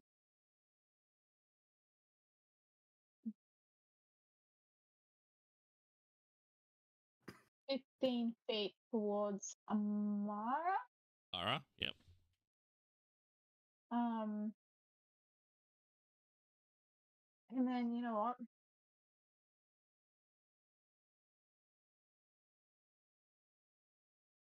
No one's gone. No one's. Sorry. Has anyone tried to attack her yet? No. No. Okay. You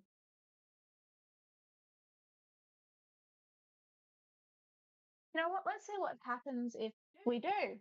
All right. Let's do our little Psychic knife. psychic. Yeah. Perfect. Is that fun? Roll an attack. No advantage because no one's within 5 feet. Yeah. That's 26. 26 to hit. That's it. So 26. is that a 19 or a 20? 20. 20. So a nat 20. A natural 20. That's a critical. Oh. So that means that you now do extra damage. So you're 1d6 plus 3, correct? Yeah. Perfect. So you automatically start with 6 damage. Now roll your 1d6.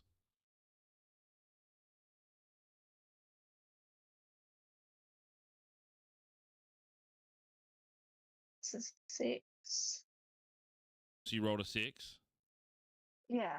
So that's 15 points of damage. Okay. You just max damaged.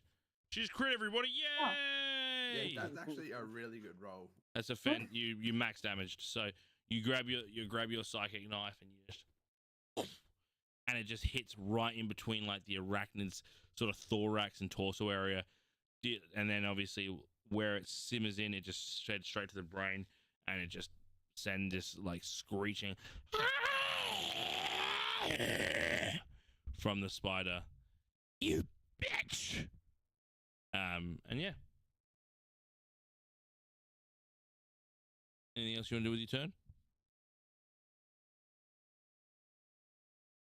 Oh, I might cut out. No. Nope. Cool. That's your turn. Neff, you're on. You're up with Sig on deck. How far am I away from the dragon? 5, 10, 15, 20, 20. I'm gonna walk up to the dragon. You are going to provoke an attack of opportunity. From Wes. What would you say if I said no? I won't. Why is that? When an interdicted creature, so when a creature that has a seal on it, provoke. Oh no, sorry, wrong way around. My bad. Okay. Yes. So you're gonna take the hit? Yeah, I'll take the hit. Right. So Sig, Wes is gonna get a claw attack on you. So that is 11. He doesn't hit 16. You just walk on past like nothing ever happened. You're gonna walk up to the dragon. Yep. You are standing over a dragon that has groveled to you. I'm going to cast Vengeful Blade. Yeah, you are. All right, roll your attack with advantage.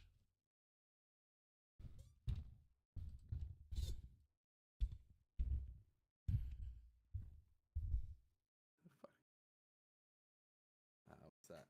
21? 21, that definitely hits. Roll your damage.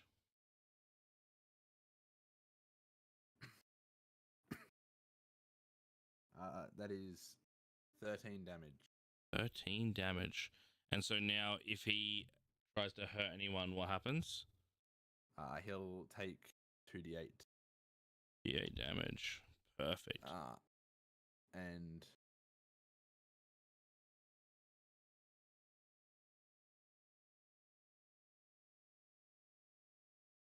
would that be classified as a weapon attack, or would that still be classified as a spell attack, like the actual, like, me hitting him with the blade? Melee. He's also going to get a seal placed on him. You have seals on multiple difference? Yes. And is the seal in action? Where is it? Once you're in a turn, you can place a magical seal on a creature within 30 feet of you. You can either place this seal when you hit that target with a weapon attack, no action required, or you can use a bonus action to place the seal on the target you can see within range. Perfect. Sealed and vengeful bladed. Love that. Is that your turn? Yeah, it's my turn. That's all I can do. Perfect. Siegfried's turn. Siegfried. Round 2, boy. You're mine now. And he's going to start running at this dragon.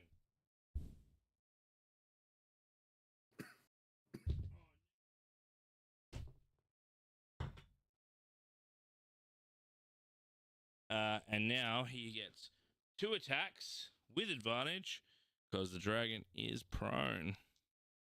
And Siegfried, as the vampire hunter he is, has made sure that his sword is made to do damage against vampires. So if he does hit, his damage is times 2. Oh shit. So that is a 15 plus 5 is 20. That definitely hits. And a natural 20. Oh my lord. All right, so let's roll damage for the first one.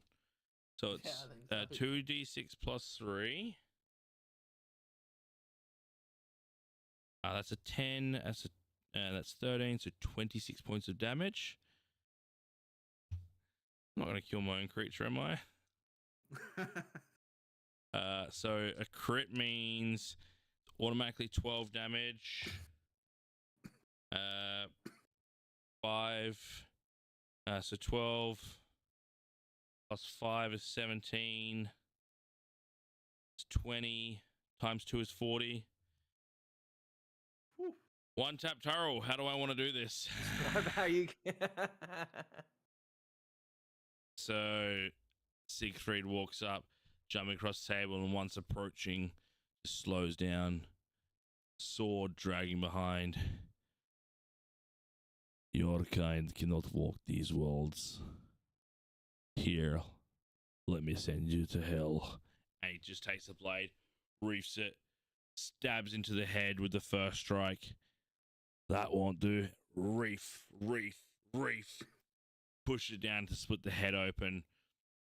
Grabs a wooden stake from inside, finds the heart, and just plunges the wooden stake into the heart. You see the eyes of the dragon go white, the body go limp, and the life leave the dragon. The dragon is now dead. Cool. We're now up to Wes. So Wes, what Wes is going to do, looking back to see that his master has been killed.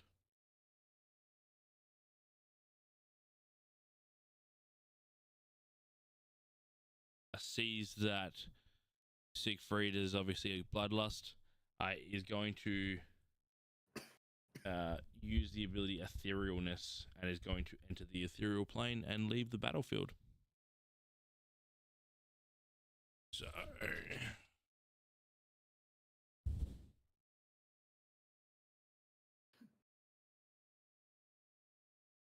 What? Not my fault I died. all that is left is Ara, and it is Scythus, it's your turn with Ara on deck. I'm going.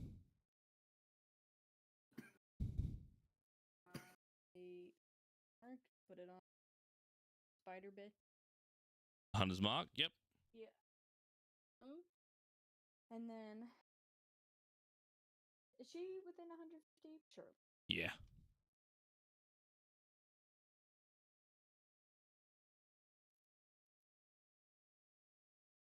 What would you like to do?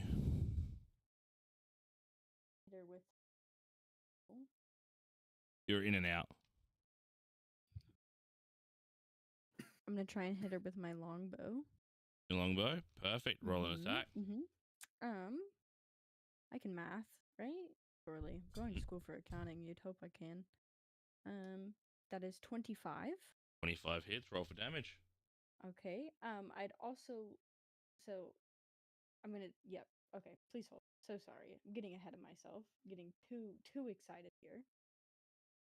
So that's going to be 5 from the longbow. Mm-hmm. And then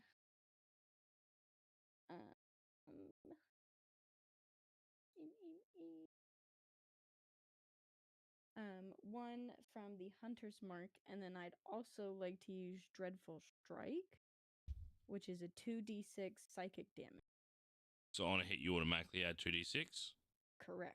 Cool. So you're on 6 right now.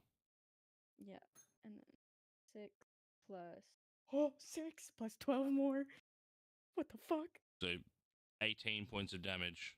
Correct. Damn. So you send this arrow, and imbued with this psychic ancient ancient magic to it, as it hits your mark, it spreads through the body. The arrow not doing much, but everything else taking effect as it sends this rush to the head. Ara, already in panic from seeing her husband or, her partner die, just clutching her head. As she takes a brunt of damage, she is starting to look a bit worn. And yeah, it's my turn. Can't do much. Perfect. For that. Ara's turn. Ara scans the room, sees no ally in sight, turns to you all.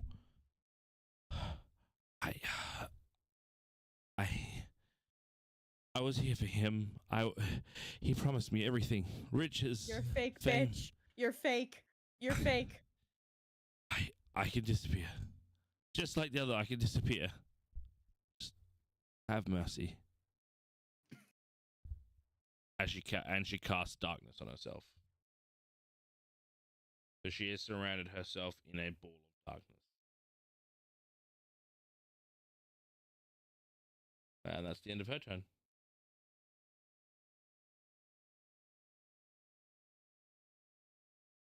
So that leaves us with Shay.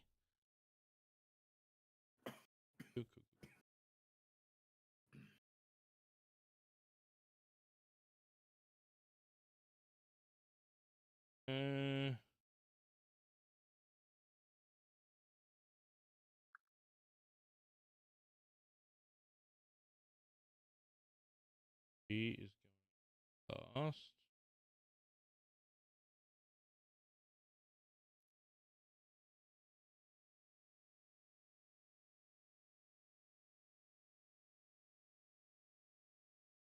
She's going to cast Sacred Flame. Oh no, she can't because she can't see the creature. So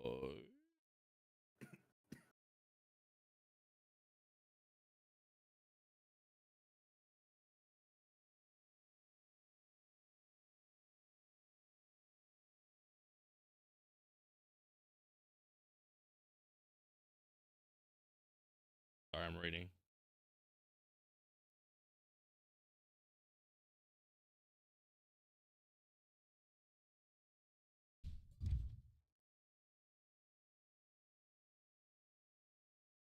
Hmm.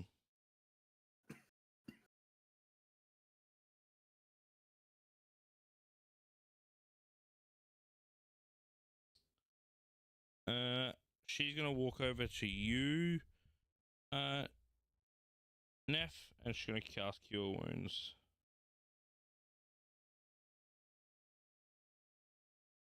Would be her last second level spell.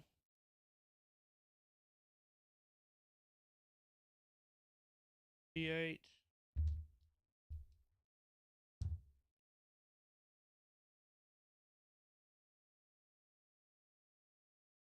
Five. 11. You heal 11 points of damage. Cool. She says, "The last push. We can do this." And that moves on to Larkin with Schwer on deck. Okay.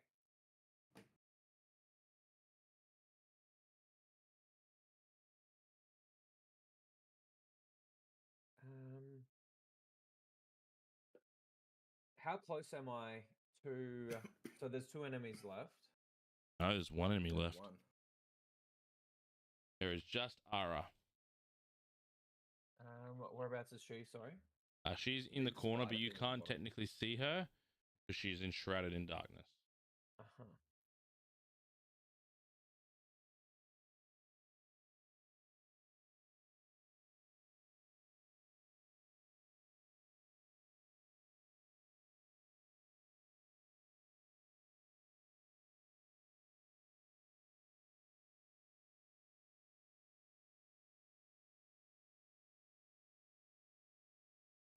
I will move towards the door as far as I can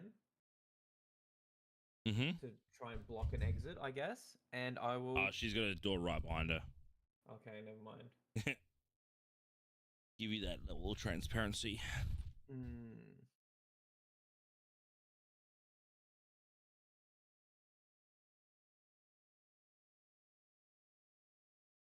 I don't think I can hit anything that has like a area of effect.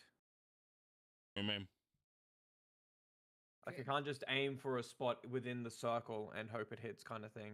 You can. It'll just be if you got a fireball, right, and you know that darkness is like 20 feet high, and you put the fireball at 30 feet, you know it's gonna hit her. But if it's like you're trying to attack her, any attack on her is a disadvantage. Yep.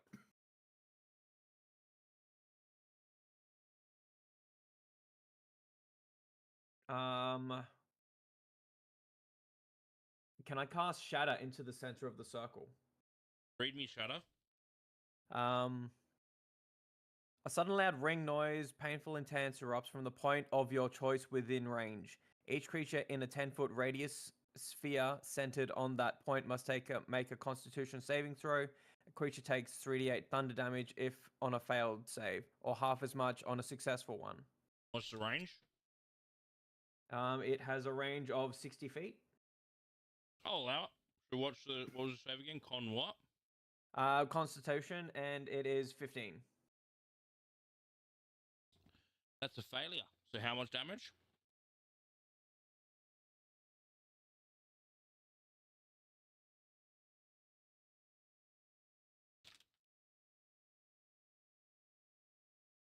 Nine damage. Perfect. Focus on this point where you thought you last saw her. You cast a shatter. And nothing. Ah! It hit. Oh. Anything else? And that's all I can do. Perfect. Swear you're up with Ali on deck. Well, I guess we kind of got to go all in, considering it's the last one. Fireball, bitch. I don't have any fireballs. It'll left. land. It'll land this time. I swear. It'll land. I'm out of fireballs, but I will cast another ice knife, but this time at 2nd level. All right, now you know your attack's gonna be at disadvantage. Is Spidey prone? No, it's a disadvantage. She's in darkness. You cannot see her. Oh. It was blind firing into a ball of darkness.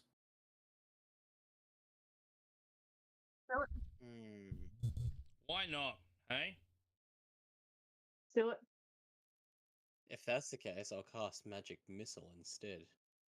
I think you need to see them. Yeah, if you better see the target. Oh, you can see. Ah. Do the aspects. What's the worst that could happen? That'll be seen. I mean, at least you'll get the shatter damage, right? Can you do ice, How many people ice digger without being able to see them? Ice knife. Yeah. One creature within range.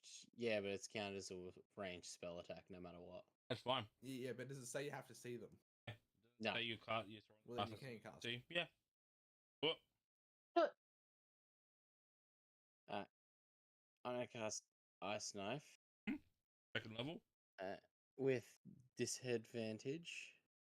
Yeah. D20, say the lesser one.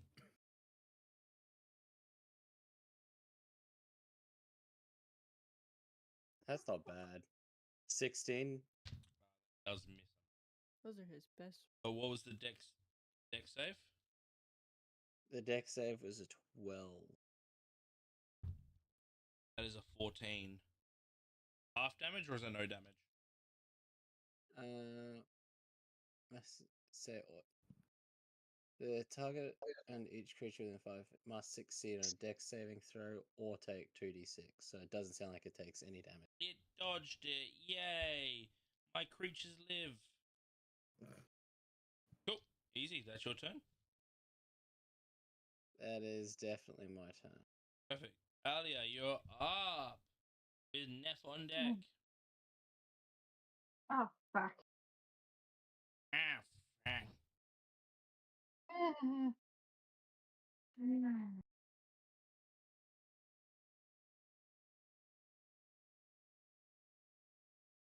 What? Oh, nothing. Oh, I thought you were laughing at me. No. It's like I can, so might just do it.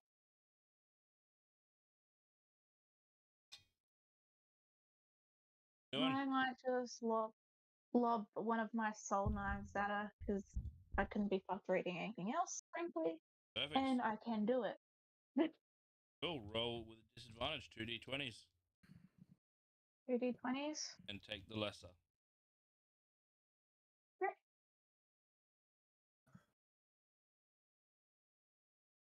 That'll be a 7. 7. Close, but no. You throw your knife just into the darkness, and you just don't feel or hear anything. Just on. Kill. That's the end of my turn. I'm gonna go cry. Cool. Neff, you're up with Siegfried on deck. Am I like in range to enter the darkness? You can, but that won't help you. They're in darkness, so even if you're like standing side by side with them, you couldn't see them. Yeah, I know that, but also like if I'm trying to cast a melee attack, I need to be sort of inside of 5, them. 10, 15, 20, 25. Yeah, you can get to the creature. Oh, I'm gonna walk to like the sort of center of the darkness, Mm-hmm. and I'm just gonna make a normal rapier attack. Go for it. Roll with your attack with disadvantage. I'm gonna use one of my luck points, so it's just a normal roll. Do it. It's a 17. No, sorry, 25. 25. Perfect. So that does hit. Roll your damage. That one. It's 11 damage. Perfect. It's also going to place a seal on her. Yep. And then I'm going to extra attack her with the rapier again. Cool. Roll again with this. How many more luck have you got? Last luck point. All right. To straight roll. Normal roll. Which is only a 13 to hit. That misses. It's wide. But when you do pull back your rapier to make that second attack, you do see the oozing purple blood from this creature. You can tell that this creature is on its last limbs. Cool. Angel, go. Got him. Actually, as a bonus action, I'm going to move the seal from west, because after they die, I can move the seal as a bonus action. Is your second attack not a bonus action? No, because it's extra attack. Okay. It's like level 5, you can attack. Cool. So she has 2 seals. There's 2 seals on her? Yep. Can a creature have more than 1 seal? Yep. Cool. All right, that ends that turn. Siegfried. Siegfried's just going to take a seat. Relax. I've done what I've come to do. Yeah, you'll take care of the last one. I'll be here waiting. And just going to take a seat. But he is going to use leadership. So for 1 minute, the knight can utter a special command or warning wherever a non-hostile creature they can see within 30 feet of it makes an attack roll or saving throw. The creature can add a D4 and to its roll provided can hear understand the knight. The creature can benefit from 1 leadership die at a time. This effect's at the end. It's a nice capacitator. So if you guys get attacked, you get a D4 basically. Cool. Cool, that's Sig's turn. Scythus, you're up.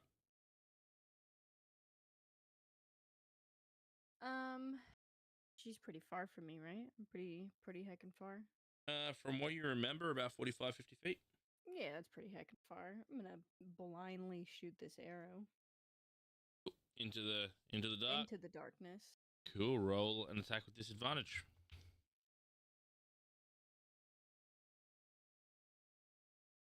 Well, can't get lower than that, right?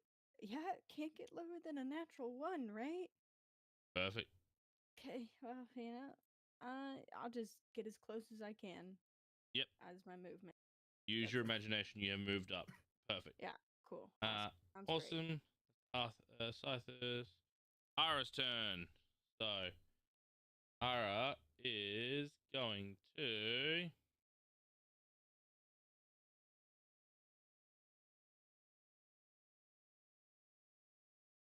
stay put. She is preserving her life as long as she can, hoping that something's going to come save her. That's her turn. Shay is up. Yes. Guiding bolt. Think.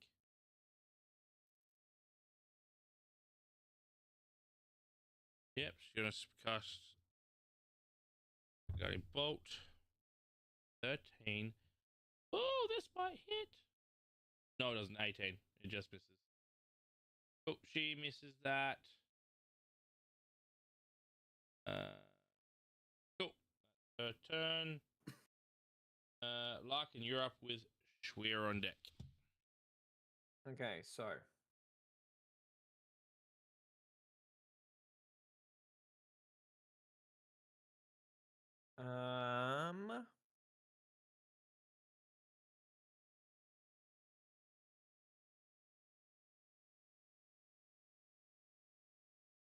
I want to yell into the sphere. How Mhm. much health you got in there, young one? Talking to Mitchell's character. Yep. I'm feeling pretty good actually. I instantly cast Shatter in the center of the circle. Deck save. Hey, yep, 15. That's a 22. Ooh. So is that half damage or no damage? It's half damage, yeah. How'd you do there, girl Nephros? How was your deck save? 13. Oh. That's full damage. Looks like you're All right, not roll for feeling damage. pretty well.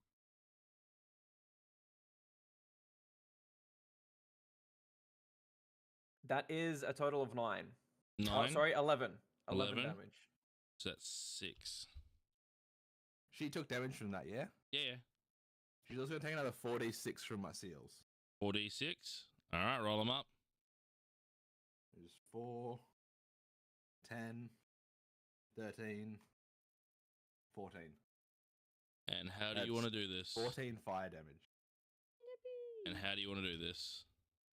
I'm going to say that the shatter happens and like after like a slight delay, there's just like a fire explosion of like spider legs and Guts. carcass and bits and pieces just like fill like completely cover the room. So you Essentially, if you shoot a spider with a gel gun.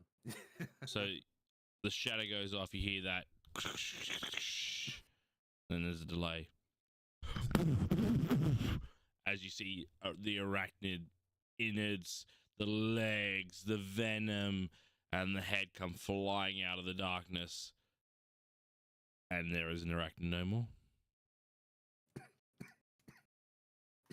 And so at the end of this battle, you are treated but to the remains of the food that are currently in the dining room. The life that you have been... Someone stood on my plate. Don't mind the footprints. The life that has been preserved from fighting off evil and teaming with new friends. As the sun finally sets, the darkness insists, and a manor unoccupied for the night, for you all to rest, gather your things, and set forth individually or as a group from now. And that's where we're going to end our session. Yippee! I have no idea how you clutched out of that. You guys are welcome. There is there I was lost no 7 health way. points that whole time. Yeah, you guys. I lost my whole hit bar and then another 11. No health points. I that went entire from time. 57 to 50. I went from 34 to 34. So I will say that I could have killed you at any point in time, but I was like, you know what, I'll let you play a little bit. The clutch moment, like Mary, you were great. The clutch moment, command. Because Falling the dragon. Yeah. that turn was going to be when he used his breath attack. And that was just going to obliterate all of you. But that command, dropping him, making him miss his turn and be prone, so that Siegfried could come in and not only get advantage on the rolls, but his attacks were like 2d6 plus 3, doubled. Was huge. That was a massive play.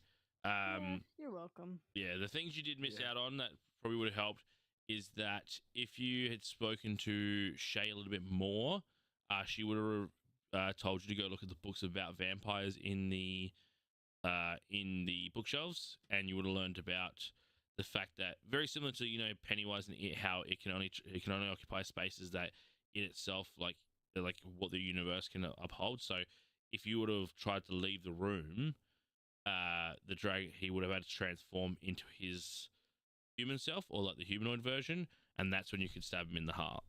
And you would have done, how much damage did I say you were going to do? 68 piercing damage. Oh, damn. But it was it was an 18 to hit, and if you crit the wooden stake, you would have auto killed him. Oh. Yeah. So yeah, they all had the way to transform through their bonus action. So if you did leave a room and they weren't able to get out of that room, they would have to bonus action transform, which will leave them vulnerable in like a non-combative state. But yeah, you guys survived. Well done. Yippee! Well done. But yeah, that's the end of that one. I'll quickly wrap this up and we'll probably close off with a chat. But I just want to say thank you to the players, everyone. It's it's an honor to be able to DM for you guys. It's always a fun time. And again, without players, there's no DMs, and without DMs, there's no players. So you guys give me the fortunate opportunity to do this. And thank you guys at home. This is an incredible experience and opportunity to come along and stream Dungeons and Dragons and set it out to the world. Because again, Dungeons and Dragons has had such a bad light and to be nerdy and taboo. Is that so the fact that we get to share that now is awesome. But we have many more stories to tell. We have many more sessions to go. All I can say is